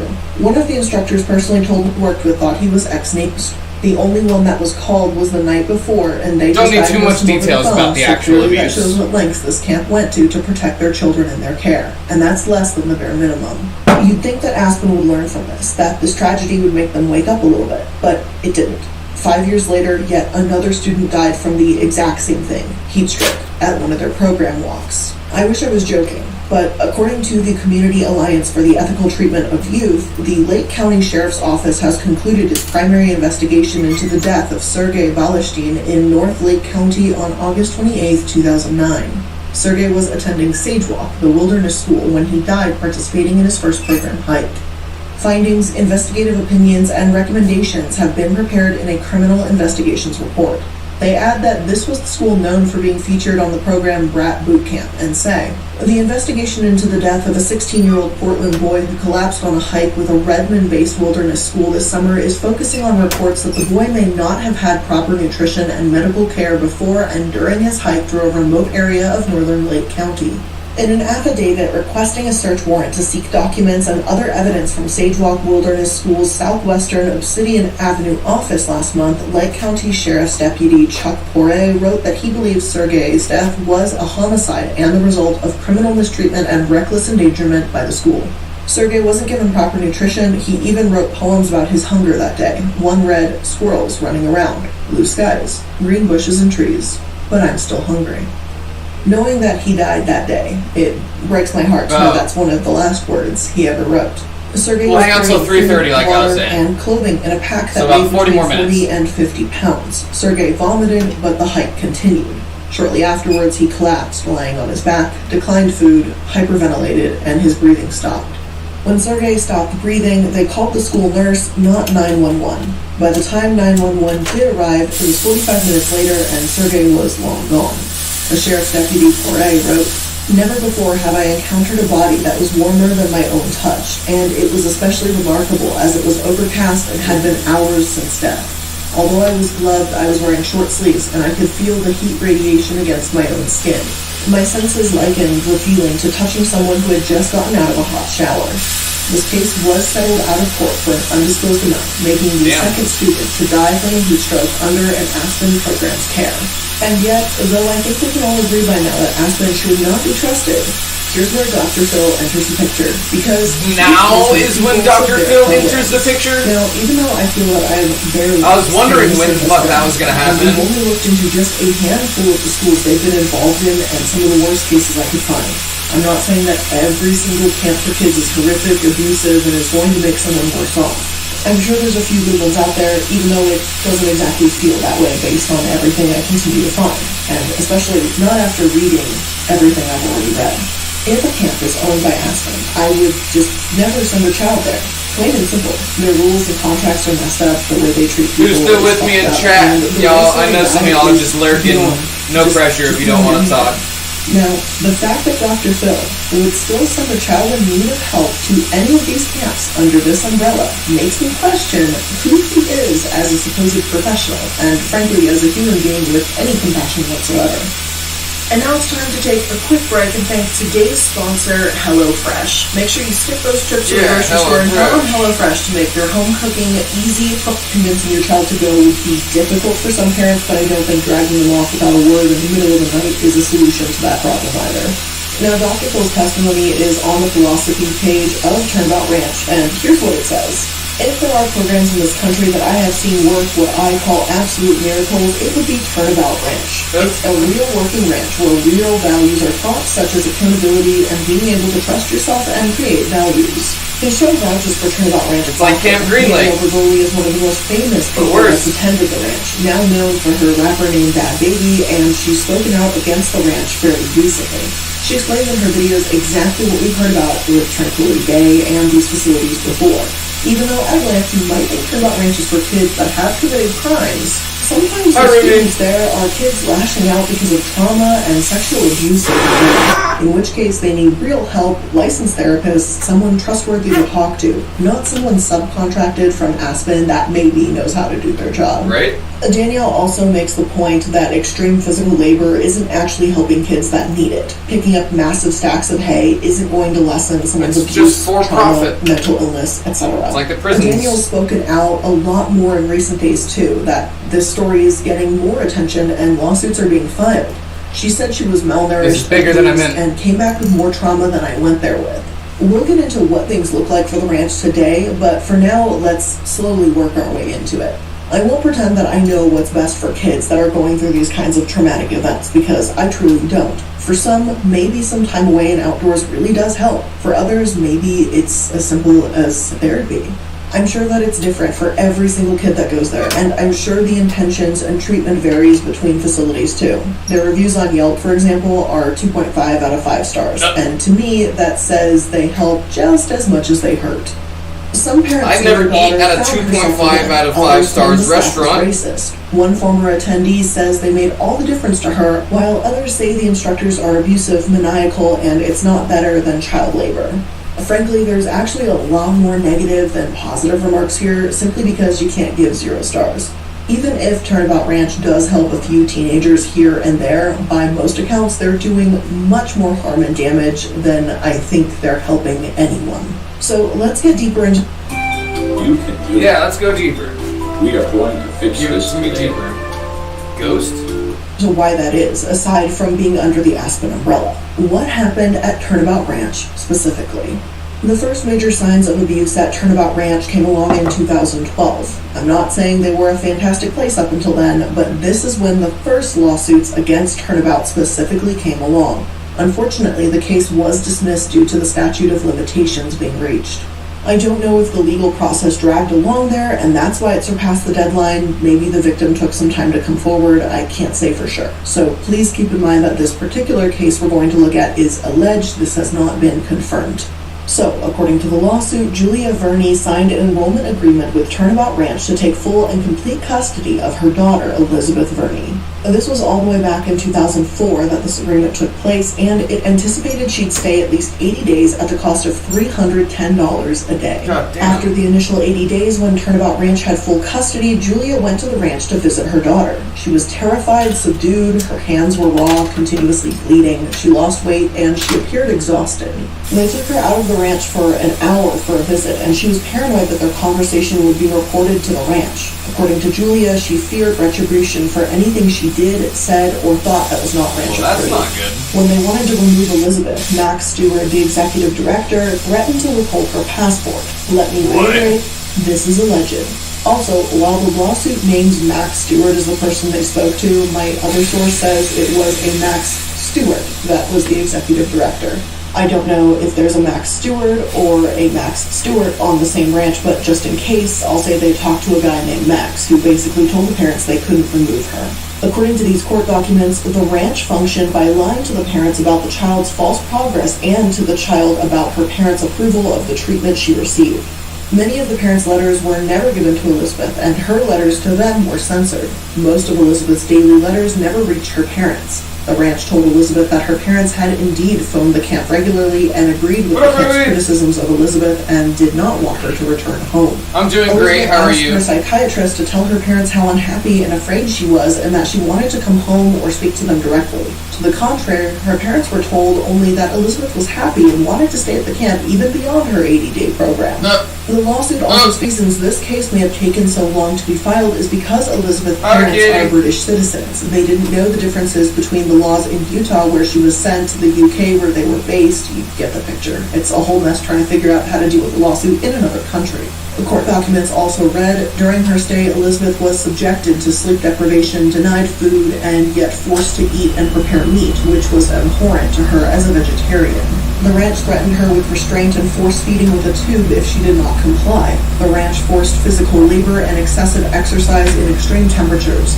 It forced her regularly to put her hands in a sink filled with bleach to wash dishes until they bled, leading to this day scars on her knuckles. Staff's verbal abuse was unrelenting, humiliating, both in private and in-group denunciation meetings, where she was made to list her faults and listen to her peers taking turns denigrating her and her faults and what they disliked about her, not as therapy, but out of relish.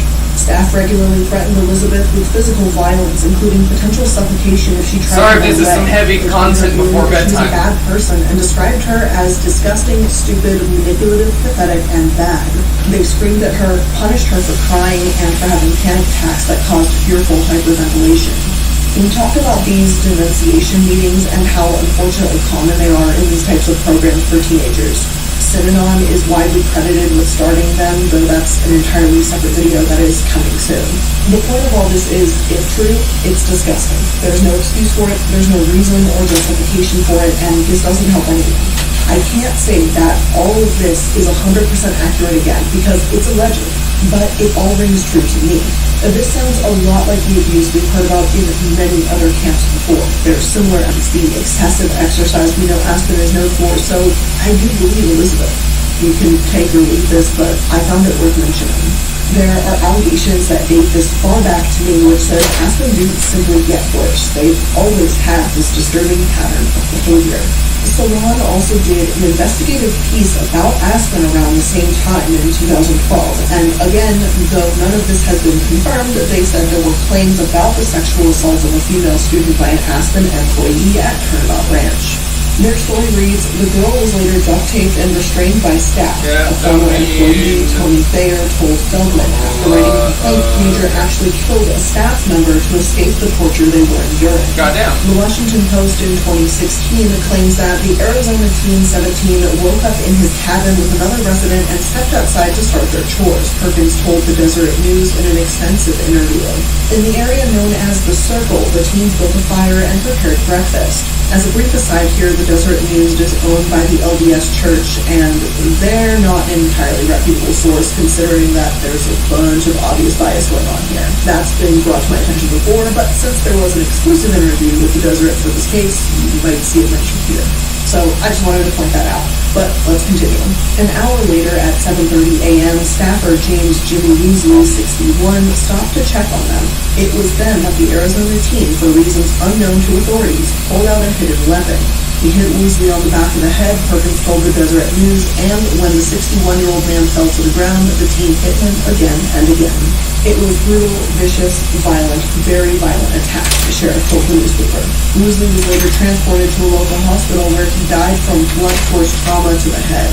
The sheriff told Deseret News that it didn't appear the fatal attack was spawned by a personal vendetta.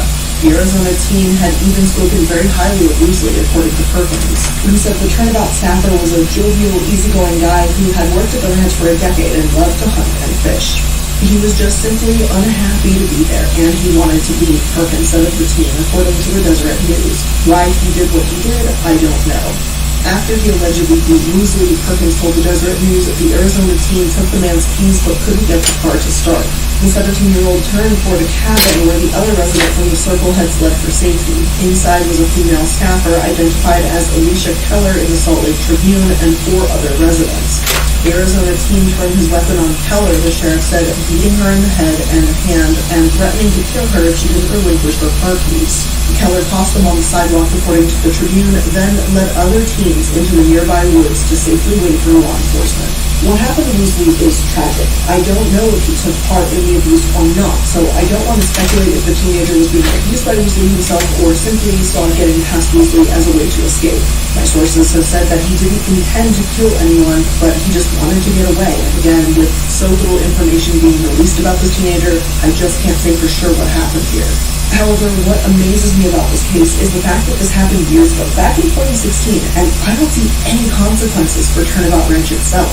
If a teenager was this desperate to escape, why wouldn't law enforcement at least glance at the Turnabout Ranch and question, hey, how are they treating these kids? Was this a case of a violent teenager lashing out, or was it a case of someone pushed to their absolute breaking point? I'm not going to say the murder was justified by any means. I just wish that a more thorough investigation was actually done. For now, let's get into the more modern allegations. Thanks to the Paris Hilton documentary and a spotlight finally being shown on these abusive schools, more people have been coming forward and speaking out. Now, many of you have personally reached out and emailed me and shared your stories of the specific schools that I've covered that either you were involved in, your friends were involved in, or nearby family or sister schools that you went to. So I know there's many of you out there that felt an extreme amount of pain from being at these schools, and for some of you, your stories may never be told. So hopefully these spotlights at these certain schools and that more people are speaking out gives some sort of resolution or peace to what may have happened back then. One Colorado woman, Hannah Archuleta, said the documentary from Paris Hilton inspired her to come forward with her story of sexual abuse. According to Hannah, she was 17 when she was at Turnabout Ranch and a staff member grabbed her butt and genital areas on a wooden plank with no pillow. Archuleta is now suing Turnabout Ranch, alleging the facility was negligent in hiring the male staffer who assaulted her and intentionally inflicted emotional distress on her.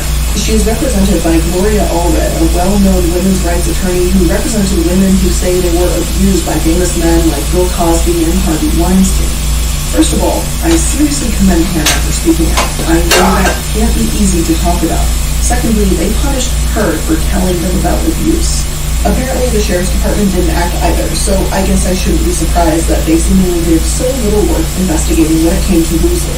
The widow of Woosley is also bringing a lawsuit against the school because, according to her, the 17-year-old that killed her husband should have never been there.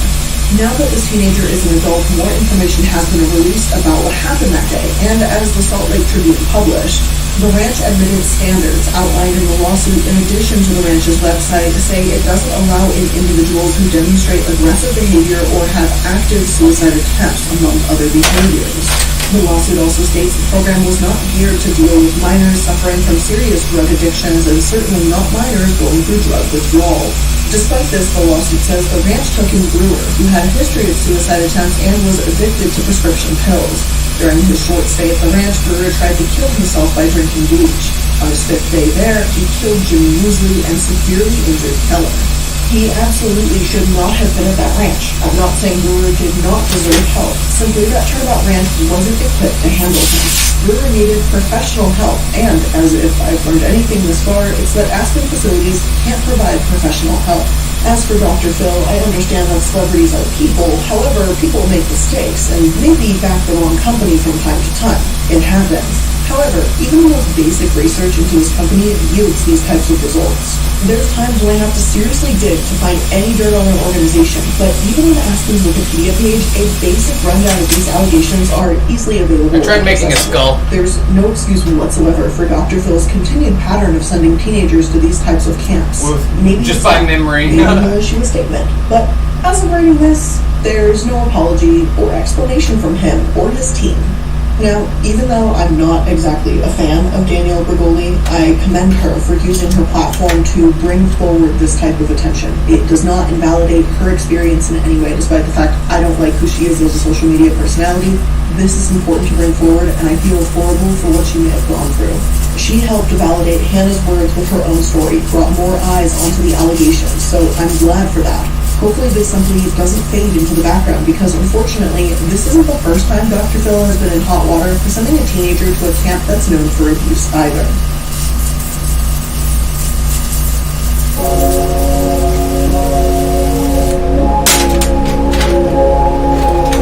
Another one of these camps is called Island View Residential Treatment Center. When Dr. Phil had a 15-year-old teenager, Sierra Myers, on his show in 2013, he believed Island View was the right fit for her. She claimed to be meeting up with strange men for sex and that she'd even witnessed a murder. Dr. Phil felt her stories were not credible, calling her out and lying, and as some would say, ridiculed her publicly. One source states, in their February 2013 Dr. Phil episode, McGraw told Terry Myers that she had failed her daughter by a country mile, and he accused the daughter of total naivety. Based on McGraw's assessment of the situation, SM was offered help in a treatment center. The complaint states, Dr. Phil's psychological remedy was to offer free treatment for the daughter at Island View, a Utah punitive behavior modification lockdown facility. Dr. Phil, however, knew, or should have known, that any placement at Island View would subject SM to such demented regimens that she would be at risk of her problems being exacerbated. McGraw, the Myers said, never addressed the trauma this young woman had already suffered by having the 19-year-old that she and an equally young female friend had just had sex with shot to death in front of them by the molester's friend, a jealous teenage male. Dr. Phil thus ignored the causes of SM's trauma and then exacerbated that trauma by paying Island View to lock her up far from home in a private prison. Whether or not she did witness a murder, I can't say for sure. Dr. Phil doubted the story, but I wasn't there. I don't have police records, so I don't have a clue. And hey, some of you might think Dr. Phil gives his guests some tough love. Some may say he's a bully. Since that argument is a bit more subjective, let's get into that part that isn't, and how she was treated at the camp. Whether or not you think a teenager deserves to be torn apart on national television, I'd say not. Hopefully we can all agree here that they should never be subjected to the serious abuse that we've seen come out of these Aspen facilities. My source states that Sierra Myers was subjected to cruel punishment, including a broken arm. When a math teacher, Ryan Wardison, told her to stay after school, she refused and went to her room. He then came after her and ordered her to an isolation room. We'll end it there with these videos. We get these, bad places. We'll end it on a brighter note.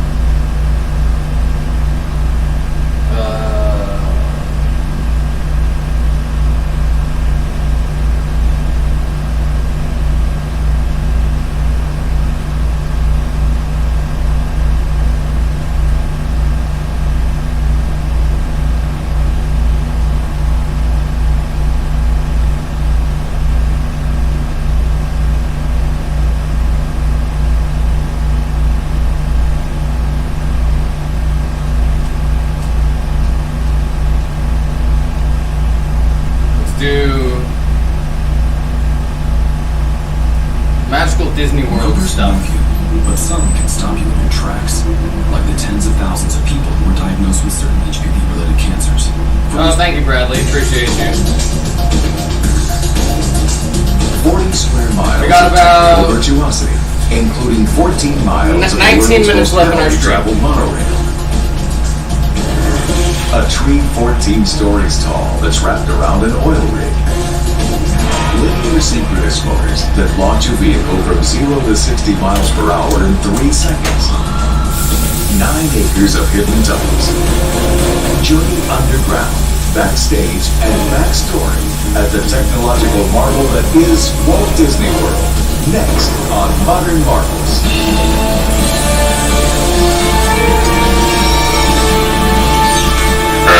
Whoa! Whoops.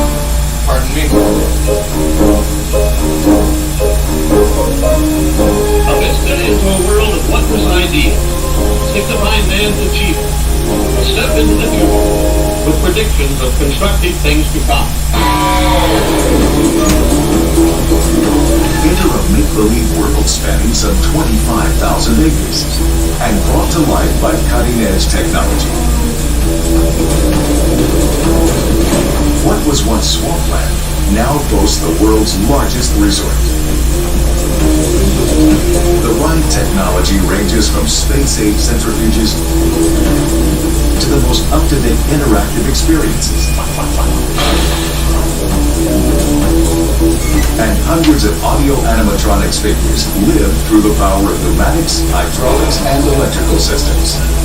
Our technology in the field of robotics really is evolutionary, beginning 40 years ago, and continues today building on that.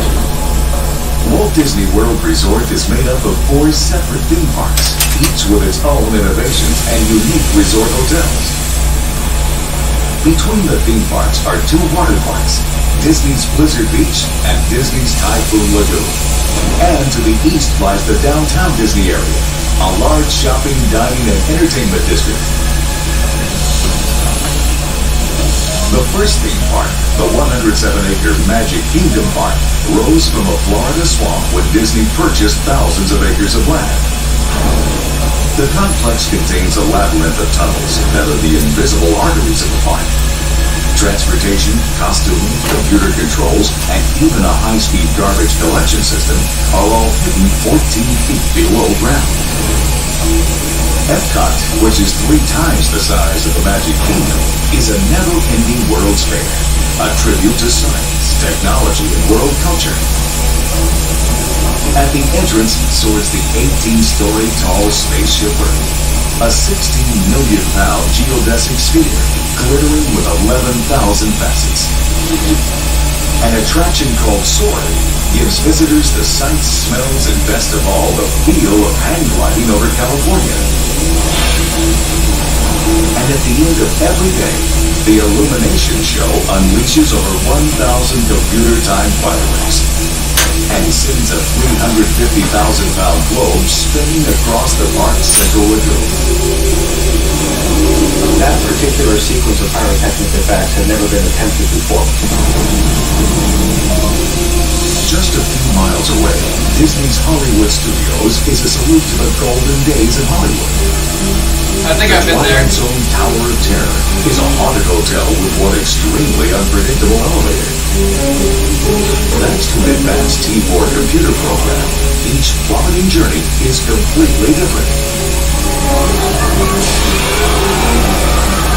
The computer will actually decide for you, and associated with that is not only is the motion changed, but all the show elements will change. The Lights, Motors Action Extreme Stunt Show sends lightweight, high-speed cars spinning 540 degrees and sailing off ramps both forward and backward. The newest park, the 500-acre Disney's Animal Kingdom theme park, is almost 5 times the size of the Magic Kingdom.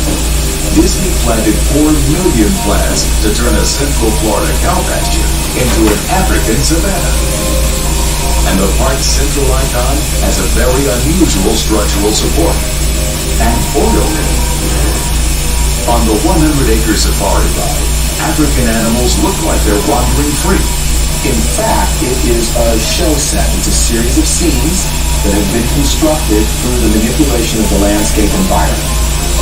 Disney's Animal Kingdom is also home to Expedition Everest. At nearly 200 feet tall, it towers over Disney's other mountains, Thunder, Sphinx, and Splash, and is home to a high-tech, high-speed roller coaster. The 4 parks are all part of this megaplex of a resort. The final vision and crowning achievement of a man who spent more than 40 years expanding the boundaries of technology to create entertainment magic. Walt Disney. Born in Walter Disworth. Elias Disney spent his youth in Missouri. From an early age, Walt wanted to be a cartoonist, and by his 20s, he had his own Hollywood animation studio. His partner was his brother Roy, who ran the business side of the operation. From the very beginning, Walt used cutting-edge technology to create more compelling stories. In 1928, he produced Steamboat Willie, the world's first cutting-edge technology to create more compelling, immersive stories. So he took storybooks and created animated films. In each of those animated films, he continued to push innovative ways to increase the immersion into those films. So stereo sound, color, feature length. He always hired the best, and Walt was always pushing them to do more and more and plus it, as they said. Plus it in the way that the scenes are done and the way the animation moves, and they did better work than I thought they were capable of. He may have been an artist, but Disney thought like an engineer. When he wanted to create a greater depth of field in his animated films, and thus a greater sense of realism, he worked with his staff to come up with a solution. In just a few months, they invented and patented a sophisticated animation camera called the multiplane camera.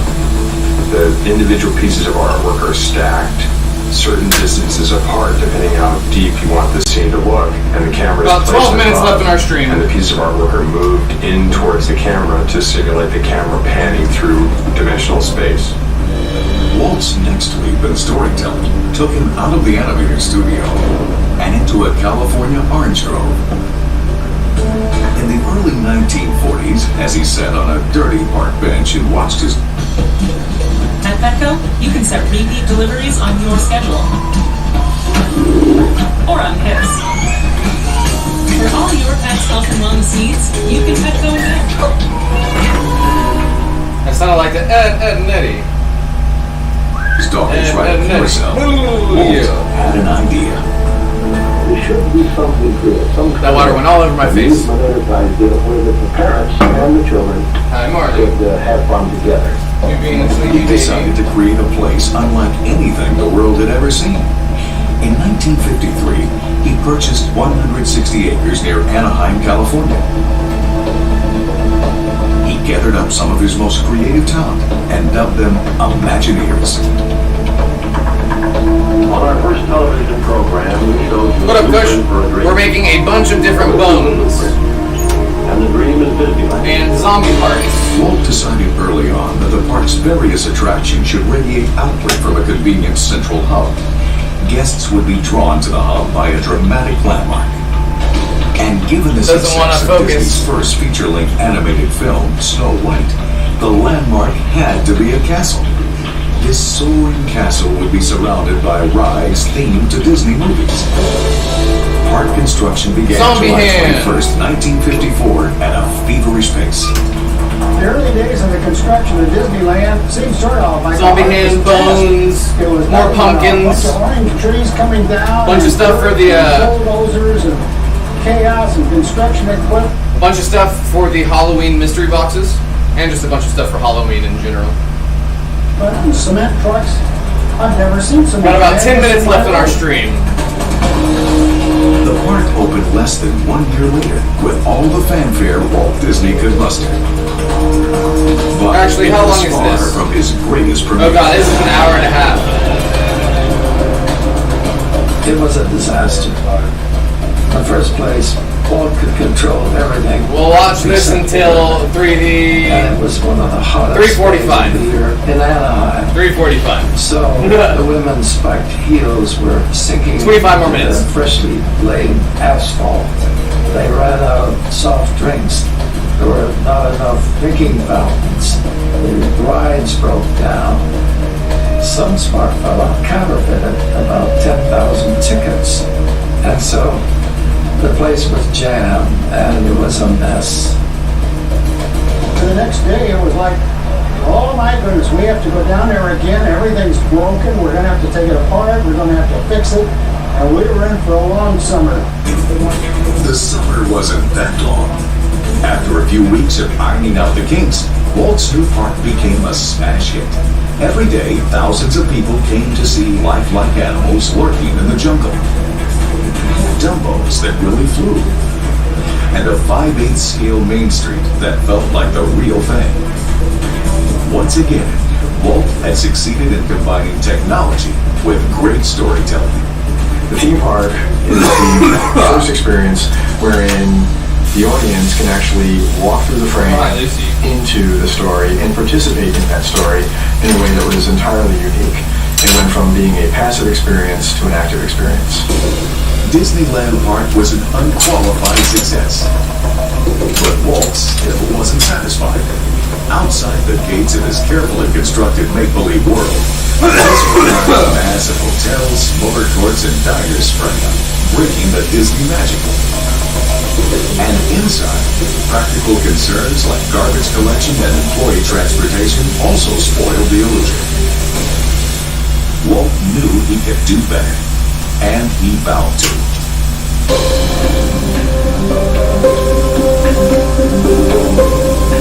It was 1964, and something strange was going on in the central part of Florida.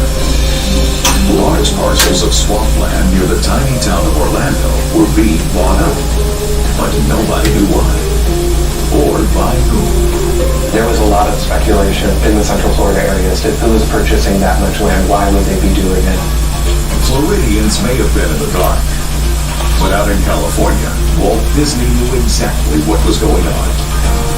In a secret mission rivaling the best spy novels, he was acquiring land for a massive new theme park that would dwarf Disneyland. Walt Disney's name was pretty well known to the general public, and certainly if it had been released that Walt was purchasing that much property here in Florida, well, that's certainly going to change the price tag. Walt chose Orlando because it offered year-round good weather, easy access to major roads, and thousands of acres of land at only $180 an acre. Working under company names like Tomahawk Properties and Latin American Development, Walt and his representatives shuttled in and out of Central Florida, careful of coupling the tracks. He hired attorney Bob Foster to, not under the Disney name, come down and acquire much of the land. Bob would always return to California, traveling through different airports along the way. Finally, in the fall of 1965, the Orlando newspaper got the scoop.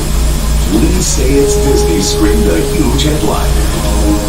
Neighboring swampland immediately shot up to $1,000 an acre. Damn.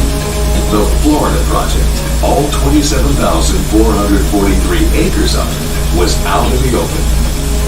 At a hastily arranged press conference, along with the governor of Florida, Walt announced the huge undertaking. He wasn't just building an East Coast Disneyland. He was creating an entire Disney World, his most ambitious and technologically innovative enterprise ever. The mosaic breezeway beneath Cinderella Castle consists of more than 300,000 hand-laid pieces of colored Italian glass and enamel.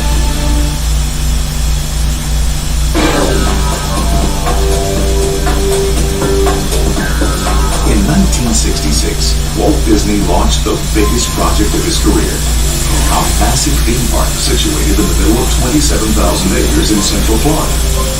But as you can see on this master plan, the theme park and all the other tourist facilities fill just one small area of our enormous Florida project. Walt envisioned several theme parks, hotels, golf courses, and thousands of acres left in their natural state. His dreams were every bit as big as the acreage he had purchased, but he'd never see these dreams completed. On December 15, 1966, Walt Disney died from cancer. And the first few months after Walt died, it was sort of like, well,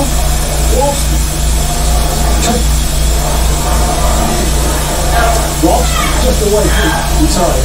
Walt slipped away for a while. Walt will be back from vacation, and then we'll get on with the next thing that we're going to do. The Disney company was devastated. Without their charismatic leader, many felt Disney World couldn't be built. It took us about a year to convince Roy O. Disney and the rest of the management of the Walt Disney Company that there was a lot of talent here that had worked with Walt Disney for many years, and that we could do this project.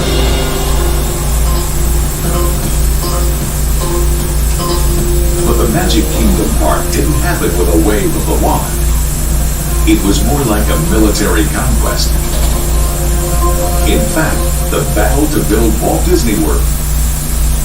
Over 20,000 doctors in practice in all top 20 U.S. hospitals. World and the Magic Kingdom was commanded by a Navy Admiral and an Army General. General Joe Potter had overseen the operation of the Panama Canal and the 1964 World's Fair.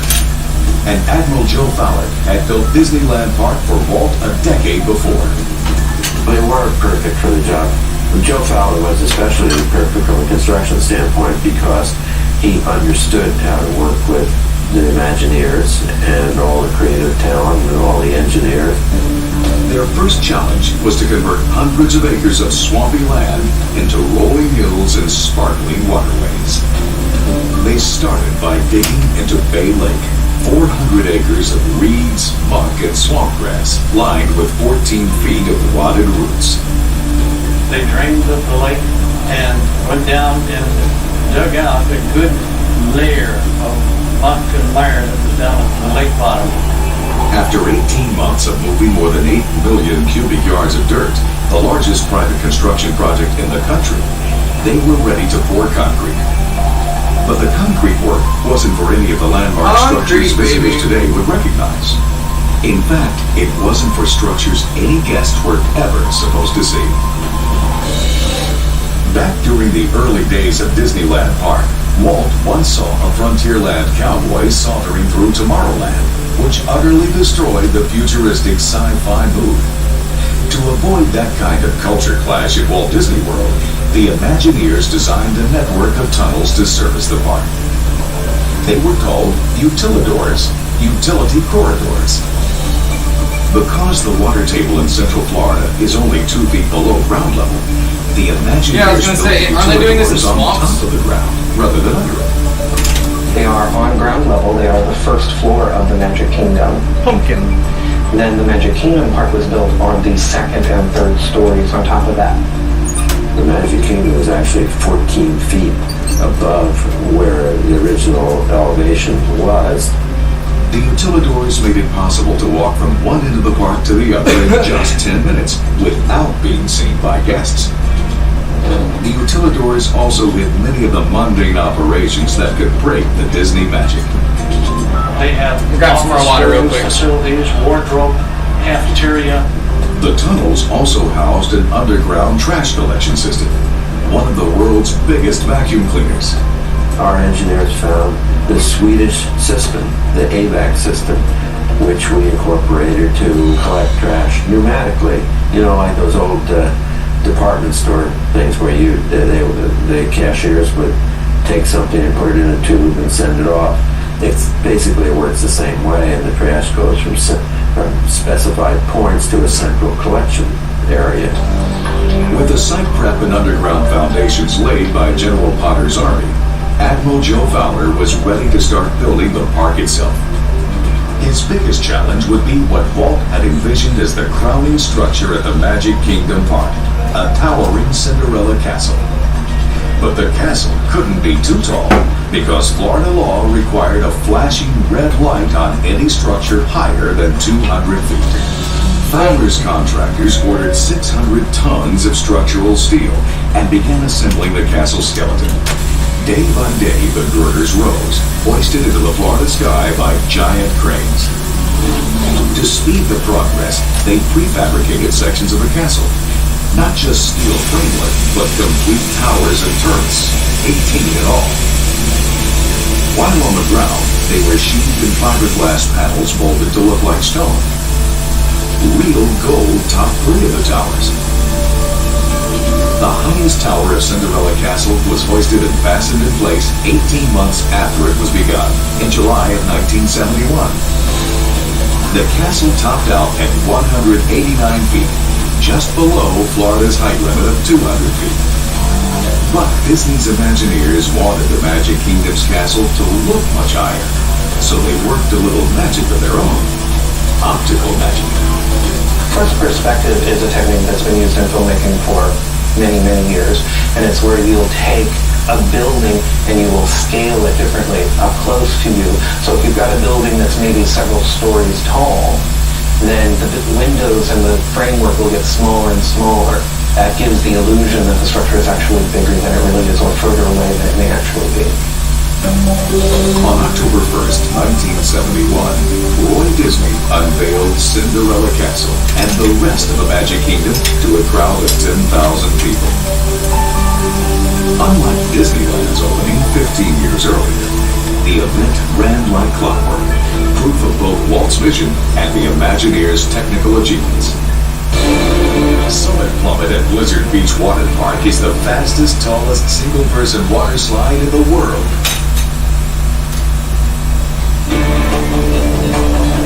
When Walt Disney World opened in 1971, it seemed like the entire East Coast funneled straight into the theme park. Attendance hit 10 million in less than 2 years. People came by the carload to see popular attractions like Jungle Cruise, It's a Small World, and the Hall of Presidents. Like their counterparts at Disneyland Park, they all had one thing in common. They featured what many people consider Walt's greatest place, his audio animatronics figures. And they owed their existence to the 1964 New York World's Fair.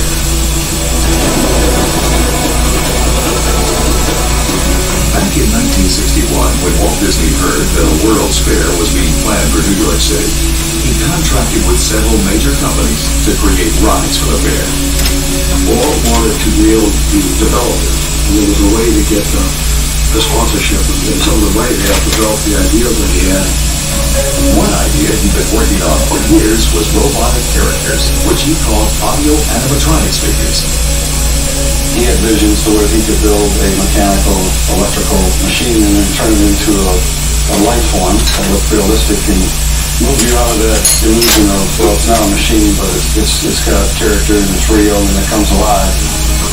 Walt had built several pneumatic AA figures into the Enchanted Tiki Room show at Disneyland Park.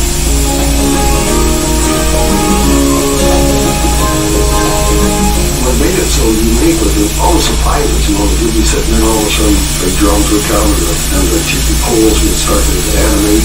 And then, of course, the finale, and the orchid up and stuff starts singing. Everything in that theater comes to life. And that was very similar to what he used to do in his animated films, where flowers would sing, birds would talk, etc., and buildings would come to life. But Walt wanted more. He wanted lifelike human AA figures. For years, his Imagineers had been struggling to create an audio animatronic figure of Walt's favorite president, Abraham Lincoln. We wanted to bring to the people today the inspiring words of the man who held this nation together during its moment of greatest crisis, the Civil War. When Walt started pitching ideas to the World's Fair, one of the World's Fair officials, Robert Moses, was back.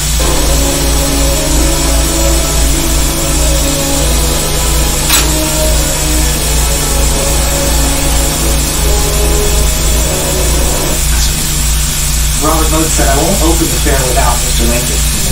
The trouble was, Lincoln was nowhere close to being operational. The simple system that ran the Tiki Birds wasn't advanced enough for Lincoln. To make him seem human, he would need a far more complex mechanism. And it would have to be packed into a very small space.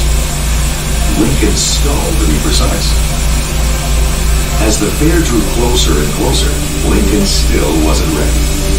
Walt was very, very upset with it and told me, he says, buddy, I want twice as many motions and half as much weight. Not having ever designed humans or animals, it was like a whole new thing, but which we're used to doing whole new things. I immediately saw it as an airplane fuselage, the small bearings, small steel framework, and in 90 days I laid out the entire design there. Lincoln was given an internal framework with 13 main structural units, all moving in dozens of directions. The articulated motions were powered by large pneumatic servo cylinders. Early tests proved the design could work. Still, there were problems. Walt was pulling out some of the dignitaries from the state of Illinois to where they could come out and preview what Mr. Lincoln was going to look like. Mr. Lincoln stood up and he started giving his speech. And at that time and frame, our hydraulic fluids were red in color. Unfortunately, when he was doing his show, we blew a hydraulic line in the torso of Mr. Lincoln, and then all of a sudden he collapsed, and we had this red dye fluid started in his white shirt. Some of the dignitaries in the audience said, "Oh, you recreated the assassination of Mr. Lincoln." Hilarious. Walt wasn't very pleased about that, so from that point on, we had to use clear hydraulic fluid. He made his debut at the World's Fair in April of 1964 to a stunned audience. There were reports at the New York World's Fair that Mr. Lincoln got up off the stage and shook hands with Let's people. see if this turns into But gray. I Imagineers tried to that make I my talked own with, gray it never just now. happened. And he essentially was bolted to the floor for the duration of his run. Just resonated with For a people headstone. that Well, left that's them very not real quick. enthusiastic, not only about Mr. Lincoln, but about seeing entertainment robotics in general. Now that they could make human figures, Disney's Imagineers created hundreds of AA figures. They were traditionally hydraulic or pneumatic figures. This means that they have either fluid going through tubes at high pressure, that's hydraulic, or pneumatic is air going through tubes at varying pressure. As the air or fluid flowed at varying pressures, it triggered the actuators, the mechanisms that cause the automatic motions. We have what we call Rotax, which is short for rotary actuators. They do a rotary motion of a wrist twist or torso twist. Then we have linear actuators that will do a linear motion. Actuators powered even the tiny facial movements that make AA figures so convincing. We have an actuator that we call a pinch actuator, and it pinches the corner of the lips. That when you pronounce certain words, the corners of your mouth will pinch. And then the actuators down off the side is what we call the smile actuators. So when those actuators move up and down, they actually pull the lips back and give the look of the figure smiling. Up at the eyes, we have an actuator that can either be digital or analog, that will give you eyes right or left. If they're digital, they're spring-loaded and they will come back to center each time. If they're analog, they will go from point A to B, and we can stop them and control them any range and point we want. Better control and thus greater realism was always the goal for AA figures. But in the early days of Disney World, that realism required a trade-off in speed. If we wanted to move the Armstrong real fast, what would happen was the figure would stop and then it would shake and resonate and go all the way through the whole figure. It looked very unnatural.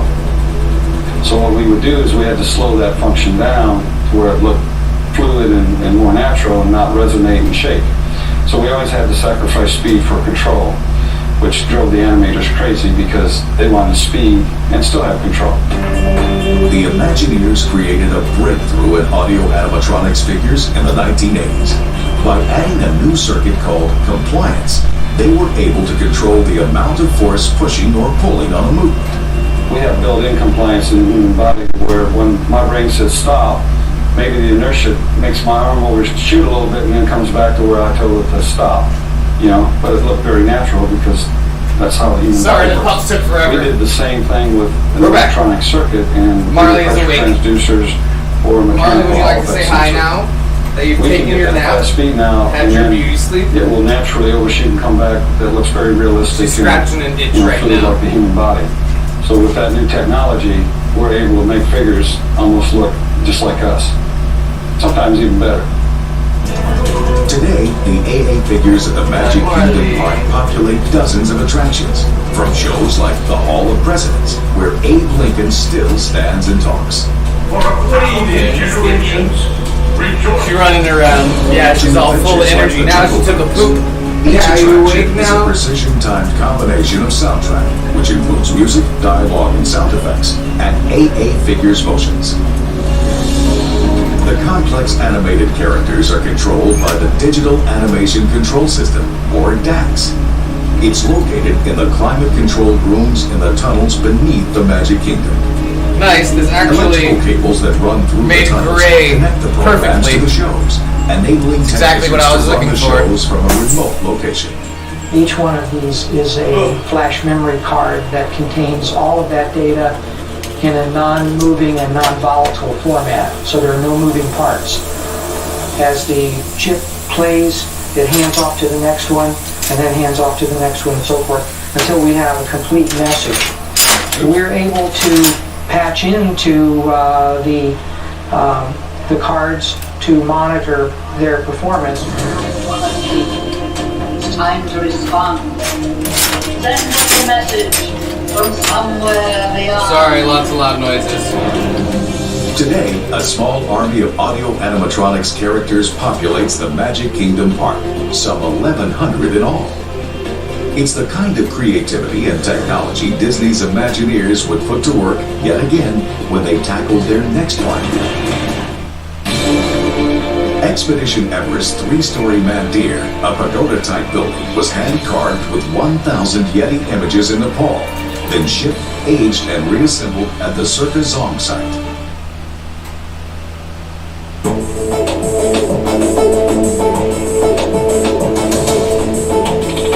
Epcot is a 300-acre park with two very distinct personalities. One side is a futuristic world dominated by the 180-foot-tall spaceship Earth, one of the biggest geospheres anywhere on our geosphere.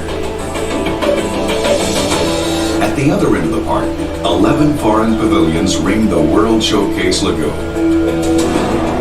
Given Disney's history with World's Fairs, it's no coincidence. Epcot is a permanent World's Fair, if you will. When Disney Imagineers broke ground on Epcot in 1979, Come on, get your mom running. You just head on the highway. For some touchies. Then whatever comes your way. Ah, darling! Take it down! Hey boy, take the world in love and grace. Explode into space.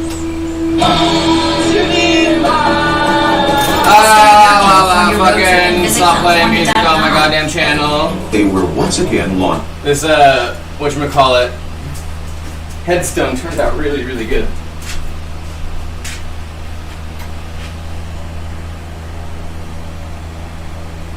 Oh, come on.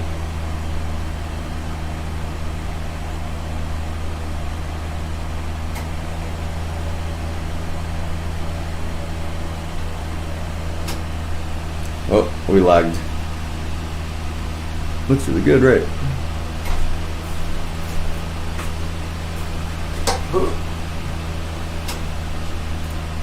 Launching the biggest construction project in the United States. 3,000 designers, 22 construction companies, 500 subcontractors, and more than 10,000 workers took on the job. Much of their labor went into constructing Spaceship Earth, a ride inside a giant sphere that was much more challenging to build than the castles that anchored Disney's other parks. Epcot was a world theme, and we wanted to somehow express that. And so a sphere, looks like the globe of the world, much more so than a golf ball, as it's been called from time to time. But it's a very fascinating, complicated building. Spaceship Earth is the world's first geodesic sphere. Its outside surface is 150,000 square feet, and its inside volume is 2,200,000 cubic feet. The giant sphere is held up by 6 legs, each of which is supported by pylons driven 120 to 185 feet into the ground. At its lowest point, the sphere stands 18 feet off the ground. We actually hired MIT to engineer and test the wind loads to make sure that it wouldn't become underneath there a wind tunnel that would knock people over. The sphere is made of more than 11,000 triangles of alucobond, a thermal polyethylene core bonded to aluminum. 1-inch spacing between the panels allows them to expand and contract in the Florida heat. The space heat also prevents the sphere from becoming a huge waterfall when it rains. Water flows between the panels into a gutter system that empties into the World Showcase Lagoon. But Spaceship Earth is hardly the only engineering marvel in Epcot. Connecting Epcot to the Magic Kingdom is Disney's most famous and futuristic mode of transportation. Your mom. The monorail. People still look to the monorail as sort of a vision of future transportation. Visualize the bus on a highway and it had wheels on the bottom. Then you put that up on a concrete road in the sky. Maybe it's 2 feet wide. So you take some other wheels and you put them on the side of this concrete road. That keeps it upright. Disney didn't invent the monorail. It was first patented in the 1820s in Great Britain. But Walt gave the monorail a futuristic makeover. Yeah, he did. You remember the Buck Rogers rocket ship where it had a long pointed front, it had these splayed fins along the side like ski runners, but it had this big wraparound windshield and little portholes, and I thought, that's it. That's all we got to do is do that shit. Alright, friends, y'all go ahead and start getting that other background noise started. Came in, made a bigger drawing of it than a rendering. We're going to end our stream in a few minutes. Took one look at the rendering and said, can you build that? They could indeed. The original Disneyland monorail, which gave its first ride You to know what? Vice Fuck it. President We're going to hang out Richard until Nixon in 4:30 so we can 1959, hang out until 4:20. ran on a track only Because I like 200 feet long. bringing in More the special a time with carnival y'all. ride than a Hi, transportation Marley. system. For Walt Disney World, babies. Imagineers scaled up the monorail to provide serious transportation. Walt Disney World, we needed a longer train, so we took basically what I call the original Mark III design that we put into service here in 1968, and we made it wider and we made it longer, and I designed a new body to go on that train that had this sort of Learjet sweeping windshield look to it. In 1990, the monorail was upgraded again. It's a fiberglass composite body on a steel frame. And the fiberglass body is built under the same premise as an aircraft body. So the entire body itself, without any equipment on it, weighs about 800 pounds because the weight was a big consideration. They didn't want to increase the weight, but they wanted to increase the capacity, and that's how they did it with the composite bodies. The new fleet of 12 trains, each made up of 6 cars, increased capacity by 30%. The monorail now carries 50 million people a year. Unlike most conventional trains, which have a single locomotive that pulls all the other cars, each of the monorail trains contains 8 electrical motors, putting out 113 horsepower apiece. They're powered by a 600-volt DC electrical system, which feeds strength to an electrified metal bar running the length of the beam. Yeah, so another 40 minutes. It's a large toy electric train. So it picks up power off I gotta blow more glass anyways. Those DC motors. It's certainly the most expensive toy train in the world. Building the high-tech, high-rise system cost a staggering $1 million per mile for the 14-mile route. And that's in 1970s dollars. Part of the route runs directly through the lobby of the Contemporary but the monorail slips in and out so quietly that the hundreds of guests are never disturbed. Try that with a diesel locomotive. Oh, I'll try it. Daily servicing takes place in the monorail maintenance facility. We actually have 3 sections in the shop called drop-off beams. One on beam 1 and one on beam 10. It's actually pieces of beam that scissor down, drop out, and we can roll all the way so we can service items under the train. Because of the continuous preventive maintenance, the monorail is amazingly reliable. We run at about 99.9% efficiency on our batteries. We run about 99.8%. Since Walt Disney World Resort first opened, the monorail has hauled over 1 billion riders, making the system the most heavily used monorail in the world. Since 1971, the total miles logged by Walt Disney World monorail trains would be equal to more than 30 round trips to the moon. A round trip you to the moon. High-tech transportation abounds at Epcot. The monorail, test track driving, even a trip into outer space. But one of its newest rides uses high-tech motion-based technology to give people a chance to experience something considerably lower tech. You want to experience some of my lower tech? A sensation that is almost like free flight. It is such a unique experience. We were able to tell a compelling story with high technology and some unique illusions. Strapped into bench seats, guests are lifted 40 feet into the air and immersed in a movie shot while hang gliding over California. They feel the breeze, smell the scents, bob and soar with the wind. It's a stunning combination of movie and ride technology. But the project almost died on the drawing board. Disney Imagineers knew they could make a great movie. After all, they've been in the movie business for decades. I'll move your business. The real challenge. Here, I want to see if this works. 1 sec. One idea was, if you think of going to your dry cleaners, when your clothes go by in a moving rack, we were going to do something like that, where you'd be in a flying harness and sort of suspended and moving along. Most of the early concept involved a multi-story building where we had different levels, and we would load people on those floors, and then we would move them horizontally out into the projection area. Very soon.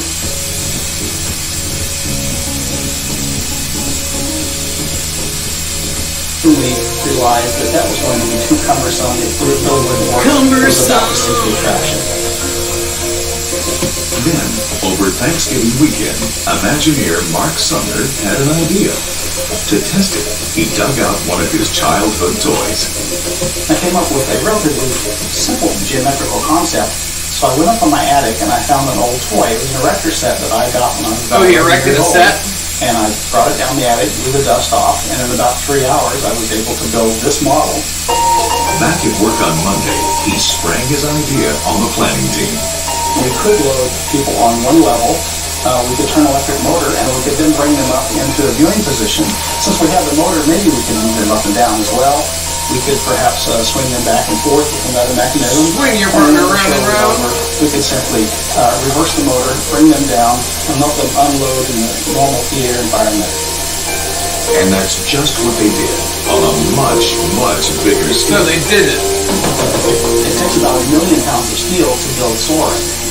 The other big difference is I have to crank this one by hand. Fortunately, we have electric motors these days. I don't have to stand at the park all day cranking this up and down. It lifts you up into place very, very quickly, and as soon as you get up, you are surrounded by imagery. You're surrounded. It's an 80-foot wide screen that really starts to make you feel like you're in the middle of the scenery. We essentially put people on the end of a big arm, and we have to lift this arm up into the theater dome. That weighs about 37 tons, the part that we move. And to do that, we depend on 500 horsepower electric motors, associated gearboxes and pulleys and wire ropes. But the heavy-duty engineering is all about ultra-light flight. The intent is we have all this horsepower and all this weight, but we still want it to feel like the guest is floating. They don't think they're on this very big, heavy mechanical device. To enhance the realism of the ride, to plus it, as Walt used to say, they added subtle touches like wind and scent to match the movie scenery. We have an overhead aluminum wing that is in up position when you board so you don't hit your head, and just as you leave the ground, it comes down. And inside the wing, we have an individual fan for each person and a series of chambers inside the wing that will redirect the air and blow it right on your face. You can change the speed of that fan to correspond with what you're seeing in the show.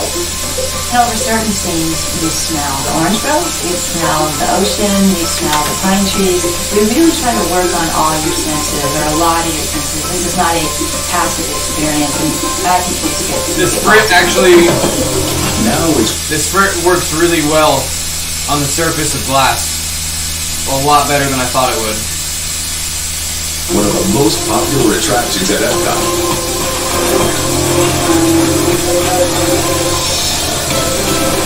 Night after night, 365 days a year, Walt Disney World explodes with fireworks. In fact, the resort is the world's largest consumer of fireworks, burning through roughly 1 million I thought so. I was going to say that. At Epcot, the nightly fireworks show fires off 1,105 individual shells. They're launched from 750 mortar tubes and 56 firing modules located at 34 positions around the lagoon. Most of them, though, are launched from 4 floating barges, which are loaded early each morning in a backstage lagoon. But this show is much more than fireworks. Music, lasers, jets of fire, fountains, and a 28-foot globe combine to create an aerial display unlike any other. One of the most fascinating things for me about this show is the ability for everything to work together electronically and for the precision timing that you can achieve during the fireworks show. An array of 26 computers runs the show. The pinpoint choreography is made possible by electronic firing switches that launch the fireworks and timed fuses that ignite them in the air. Disney is also using a new technique, compressed air. Airlock replaces that black powder bag with compressed air, so it's actually like a giant pea shooter. And we shoot the shell up into the sky using compressed air. Because we are using compressed air, we can control the amount of pressure. The amount of pressure determines how high the shell will go. Once the shell is And less pollution. Even more sophisticated technology kicks in. An electronic chip on each shell controls its explosion with split-second precision. Down below, the 150,000-pound Inferno barge shoots blasts of flame so huge that spectators can feel the heat. On board the Inferno barge. And again, that's a lot of firepower, so we had to figure out how to do that safely. The idea was to make it a pontoon-style barge and put the propane tanks down under the water, so there's no risk of them catching fire or getting overheated during the show. 4 fountain barges fitted with a total of 160 water nozzles pump 16,000 gallons of water per minute in the form of columns that dance and leap as high as 40 feet. But the undisputed star of the show is the most complex piece of show equipment ever built by Disney's Imagineers. The Earth Globe is the world's first and only spherical LED video screen. 15,000 individual LEDs on the globe's continents flash up nearly 300 images of art, nature, and humanity, all synced to the show's music and narration.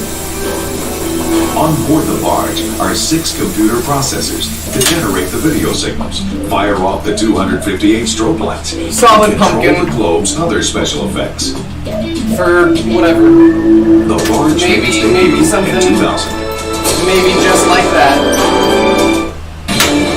21 minutes still for 20. Surrounding the Epcot World Showcase pavilions is more than 26,000 feet long. Yeah, it is. Enough to span the Golden Gate Bridge 6 times over.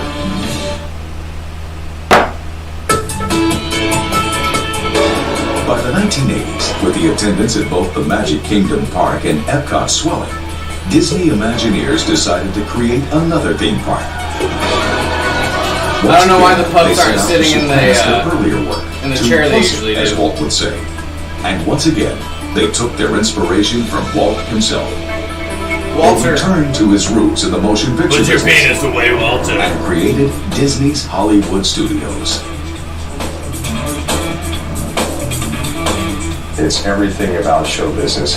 How it's done, nostalgic tribute to it. It's about Hollywood, it's about Broadway, it's about radio, it's about television, and especially movies. At Disney's Hollywood Studios, the Imagineers set out to create their most technologically complex ride to date. They wanted to combine a haunted hotel setting with a dramatic sensation of falling. The result was a haunted elevator ride with a mind of its own. The Twilight Zone Tower of Terror. There's nothing more fearful, I think, for many people than the notion of an elevator, out of control. Creating this thrill ride required groundbreaking technology, combining 2 different types of rides into one. It was one of the most ambitious from a technical standpoint. Another busy day? Of course Yeah, it is. always Your busy CIO days. 2022. But you're covered with security that protects your company everywhere, on premise, in the cloud, and right here too. Comcast Business, powering possibilities. Hey, Fritz. Almost 2350 subscribers on YouTube. 2349. Alright, just stick to making ice. I didn't mean right now. We have undertaken. If you think about a normal ride, it's one ride system. We have multiple motions. The ride begins with a smooth ascent. Emotions. But then the doors open and the ride vehicle moves horizontally into the dark corridors of the haunted hotel. We have a completely different ride system that moves them horizontally in the attraction. Creating the horizontal movement was easy enough. Disney turned to a technology they used before to control vehicles without operators, tracks, or rails. Wire-guided vehicles. The vehicle is actually equipped with a sensor plate underneath here that rides very close to the floor surface, and it picks up computer signals from the wire to guide the vehicle, wire guidance system, to guide the vehicle along its path and tell it speed, direction, it reverses forward, it actually even turns to the side. So there's a lot of signals that can be transmitted between the two that actually tell the vehicle how to move in its positioning. Then suddenly, the ride seemingly lurches into a series of hair-raising lifts and drops.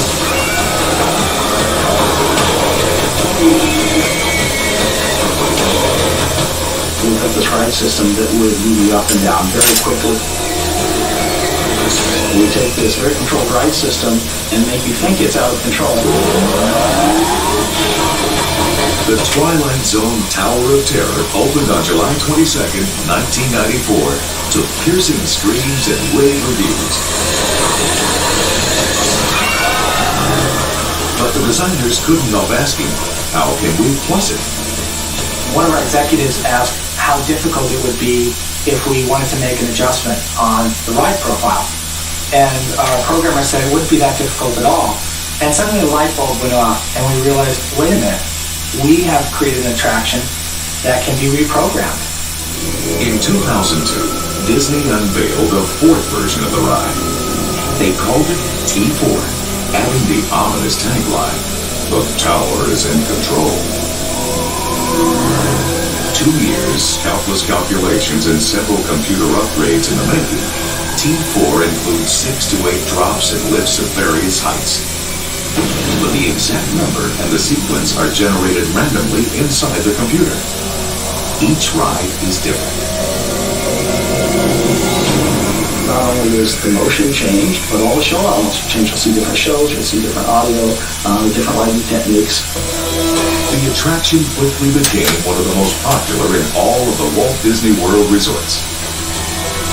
Just around the corner from the Twilight Zone Tower of Terror is ride technology of a totally different sort. The Rock and Roller Coaster is to conventional coasters what an F-18 Hornet is to a single-engine prop plane.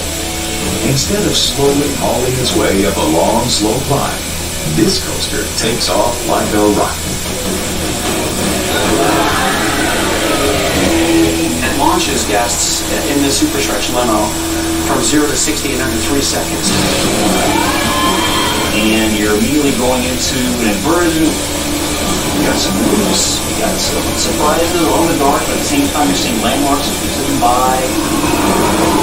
It's about speed, it's about thrill, and it's about music. It's combining all three in one experience. The Rock and Roller Coaster's launch system is actually a series of powerful electromagnets synchronized to pull the car forward at ever-increasing speeds. Called linear synchronous motors, the technology is now being explored by the Navy as a better way to catapult planes off of aircraft carriers, and by NASA as a more efficient way to launch space vehicles. Linear synchronous motors, or LSMs, accelerate the firing of the electromagnets along the track, turning a plodding magnetic ripple into a screaming tsunami. And anything surfing that tsunami can be accelerated to a speed limited only by the bursts of electrical current and the physical limits of the ride vehicles and its control systems. There's so much power you could get out of a linear motor. With a linear motor, you could literally be magnetically squirted out into space with no chain or anything. That's the big advantage of linear motors. Whether you're in the first car or the last, the songs match the scenery. Each onboard audio system also has unique sensors on the ride vehicles, and they correspond with cues that are They given sensing along the you while ride you're in path. there? And that tells the system Unique what sensing? tracks to play. It's a pretty complex matrix of amplifiers and speakers and crossovers. So we're separating highs, mid-ranges, and lows. You can tell that there are speakers right beside your head, almost like an earphone, and there's subwoofers underneath your seat, so you're really They immersed look in your this audio seat too, experience. damn. I fucked myself in the eye. That's what I get for being Manufacturer nasty. patents, laser imaging patents, and launch patents than any other organization.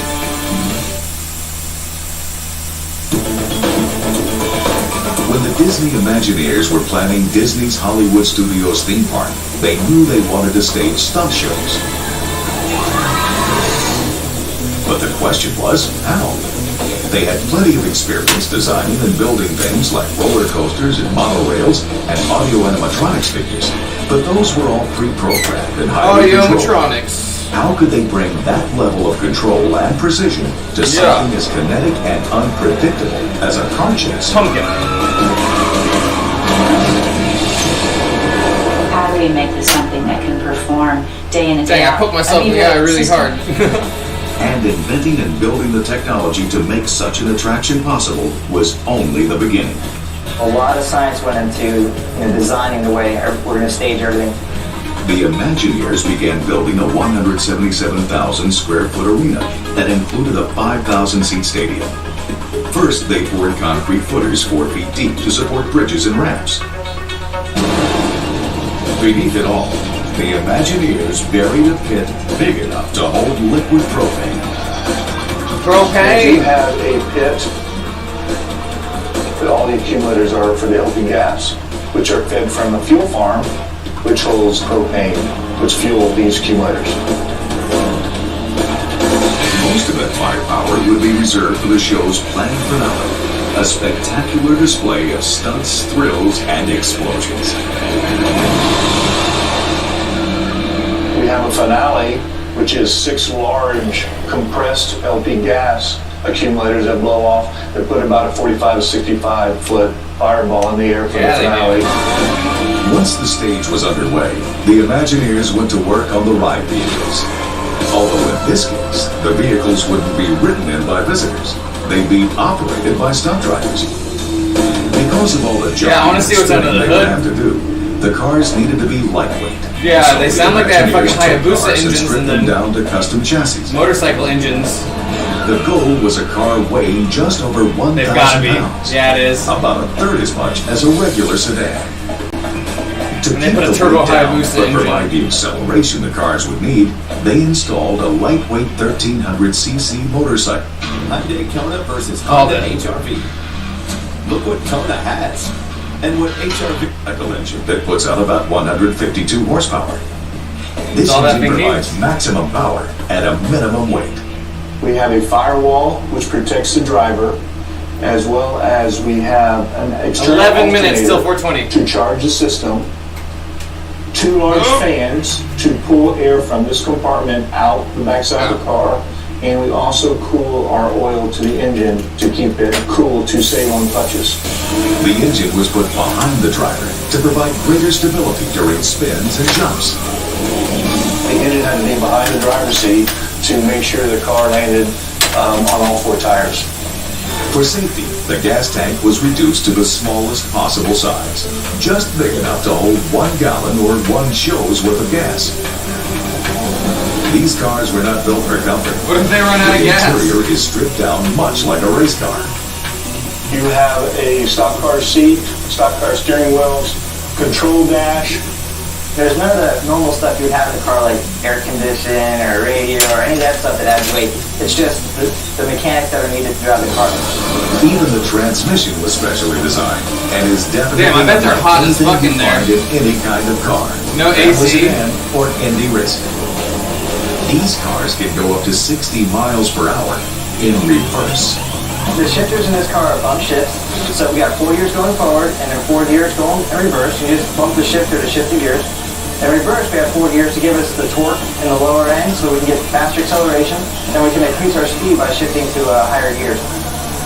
The Imagineers also put a specially designed hydraulic brake in the cars called an e-brake. We're drifting. It's all hydraulic. It doesn't lock when you pull it up. So you can spin the car around and release it quick enough to go straight again. In fact, the e-brake makes it possible to spin the car around and around a full 540 degrees.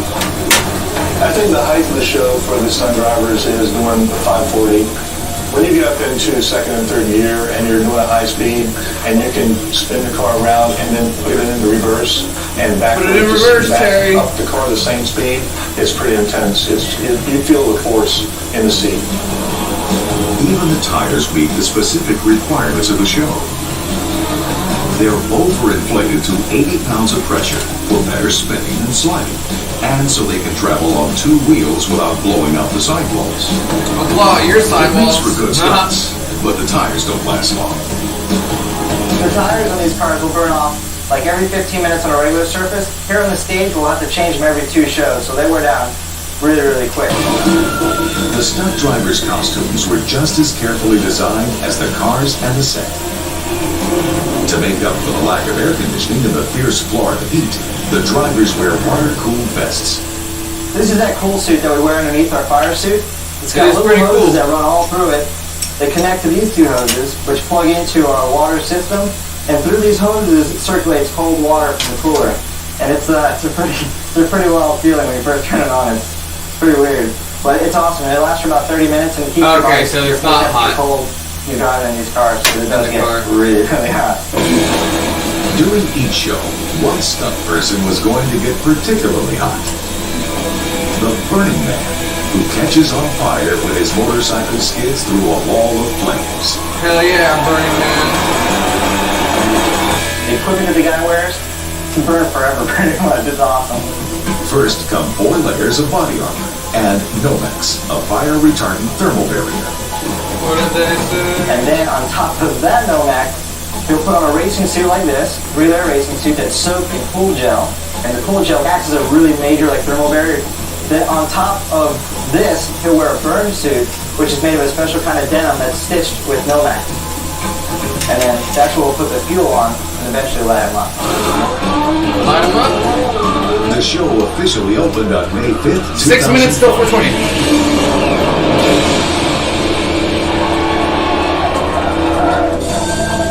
And in summer 2008, Disney's California Adventure Park in Southern California and Disney's Hollywood Studios in Florida opened their first interactive 4D attraction, Toy Story Midway Mania. The attraction features classic carnival games hosted by Toy Story favorites Woody, Buzz Lightyear, and Bo Peep. The idea came together very, very quickly. What if we took each of the Toy Story characters and we based a kind of a traditional Midway game after each of their personalities?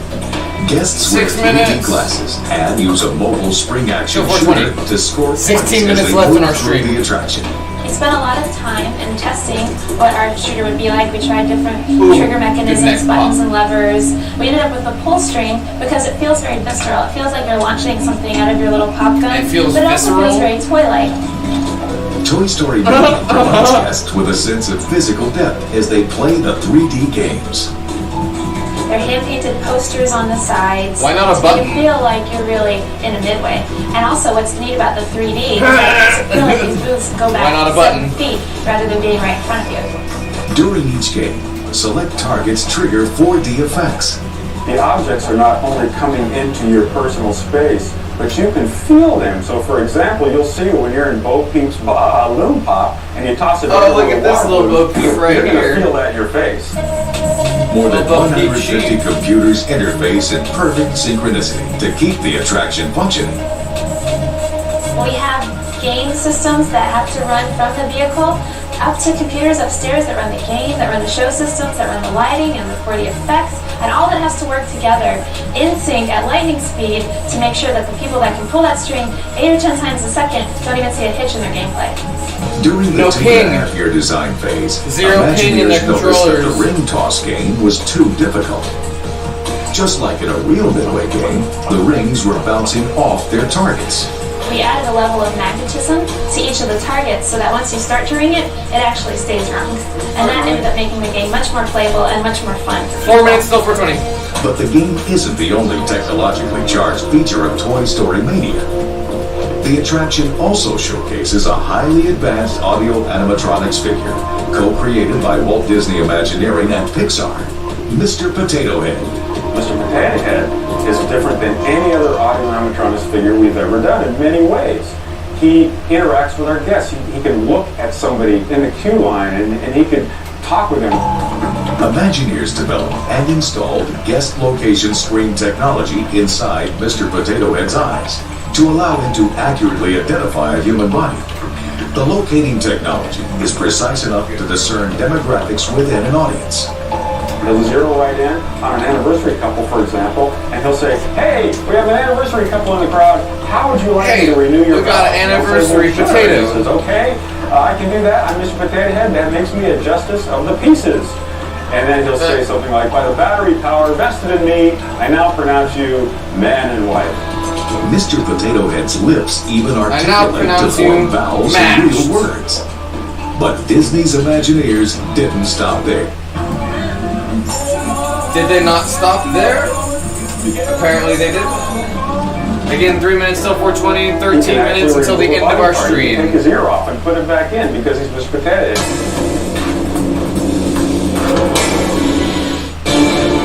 Every day at Disney's Toy Story Midway Mania, guests break an estimated 1 million virtual plates with the spring action shooters.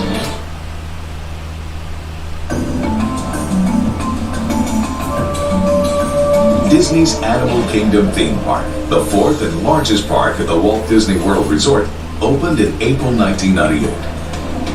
Covering more than 500 acres, this mammoth theme park is almost the size of Epcot, the Magic Kingdom, and Disney's Hollywood Studios combined.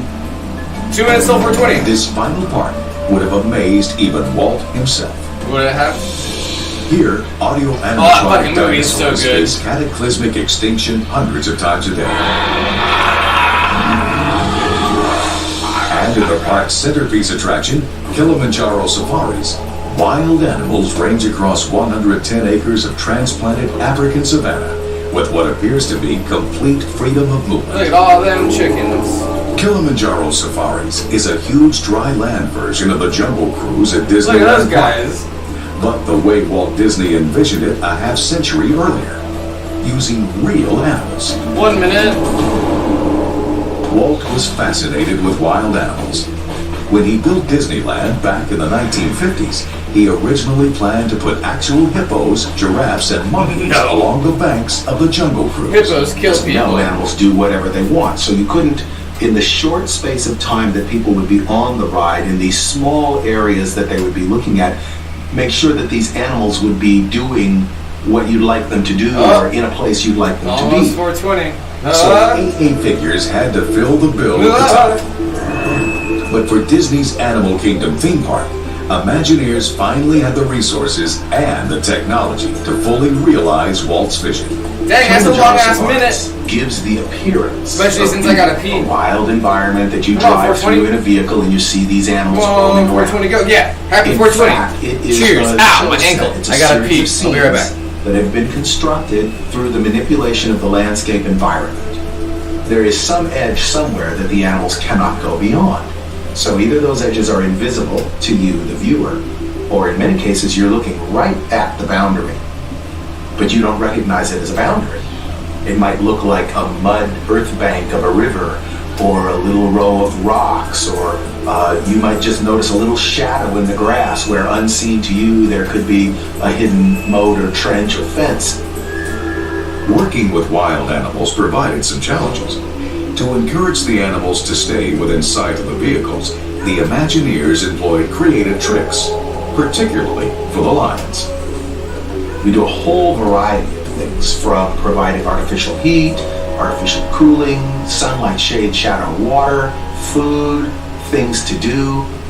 Animals are like people, they get used to things and you have to try new things. So we were misting for a while.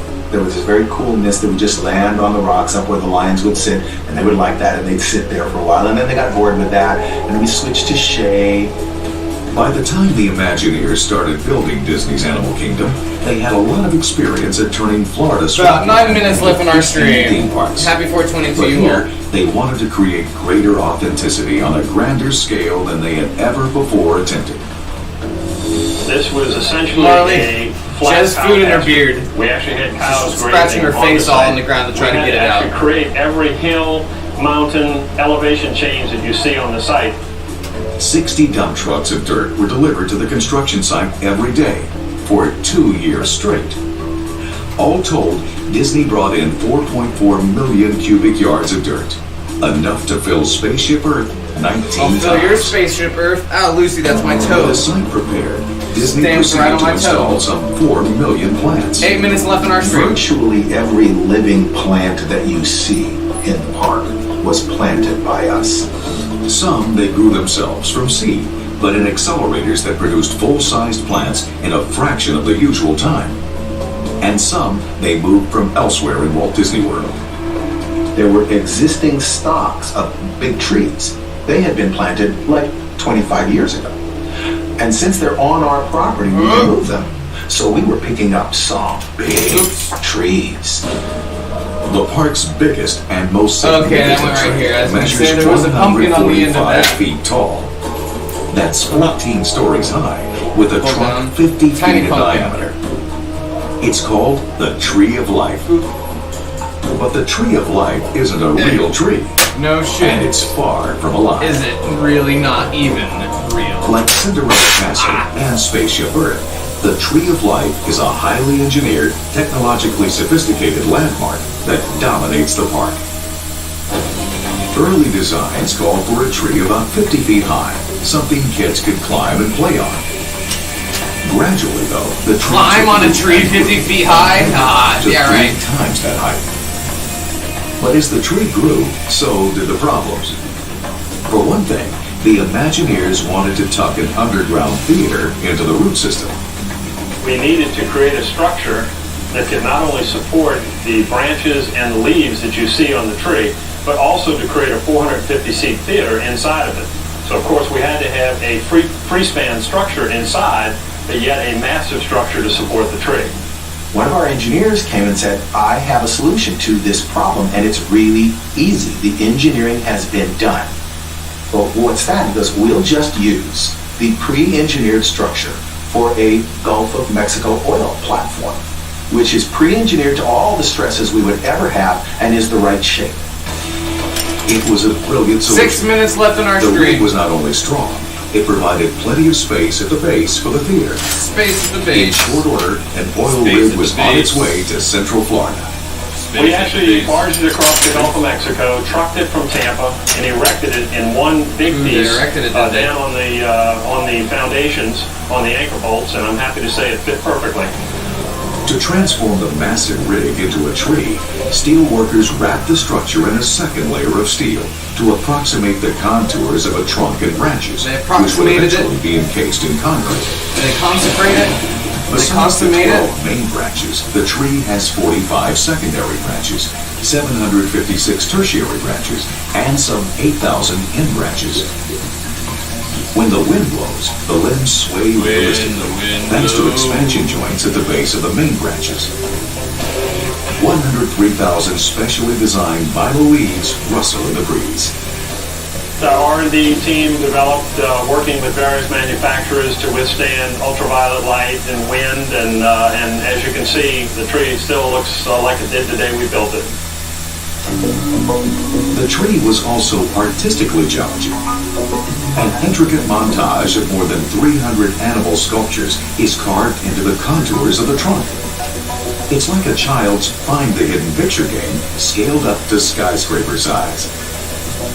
What we did was to sculpt the animals into a foam model of the foam model of your mom. So many new things to protect in life. Things off. Fuck you. Playing music on my shit. New Astapro. Steroid-free. 4 minutes left in our stream tonight, y'all. Other allergy sprays take hours. And now with Astapro Fast Allergy Relief, you can Astapro and go. the tree. And that sculpting was done really kind of inspirationally. Like, what does that blob of tree remind me of? And, you know, gee, we don't have enough Hey, that crafts tree on the reminds tree. me of a Let's tree. do some crafts and that kind of thing. Very artistic, very much an aesthetic exercise. Once the artists had done their work, the technical team took over. Then we sectioned the tree off into little cubes, and each of those little cubes was scanned. And those scans were used to create giant metal and lap cubes, which were then helicoptered in and placed around the tree, and then they're welded together. And what you end up with is a metal cage replica, full size, of the little model that you had sculpted. Artists spent the next 12 months, rain or shine, sculpting the network of animals. Applying a thin coat of cement to the wire framework, an artist would consult a batch of photos and begin to shape the soft concrete, racing to finish the animal's likeness in the 6 or 7 hours before the concrete hardened. Once the sculptures were complete, a year to the day after they were begun, the tree was painted a mottled brown and gray, and then topped with a protective clear coat to ward off ultraviolet fading. 4,000 acres of the Walt Disney World Resort is dedicated to gardens and maintained landscapes. Over 3,000 plant species are grown, including 13,000 roses.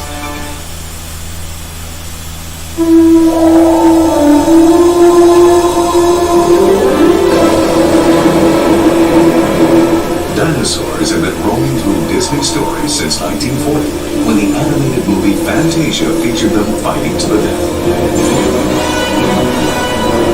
For us, they really do fit into this battle. The largest, smoothest, fastest creatures that anybody has ever made. They owe their speed and motion to yet another advance in audio animatronics figure technology. We went from a 500 PSI hydraulic system on the older spinners, About 2 minutes left in our stream, pneumatic, to 3,000 PSI. So that meant we could put smaller cylinders in because they're at higher pressure. We'll go ahead and pause it there just so y'all know to start getting your other background noise ready.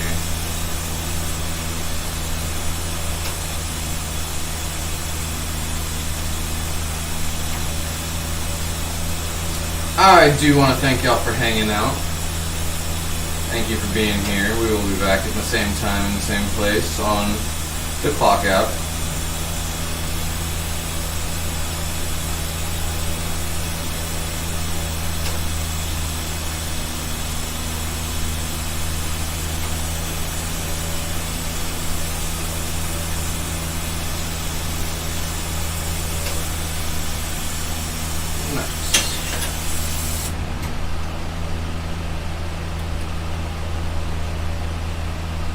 Alrighty, friends.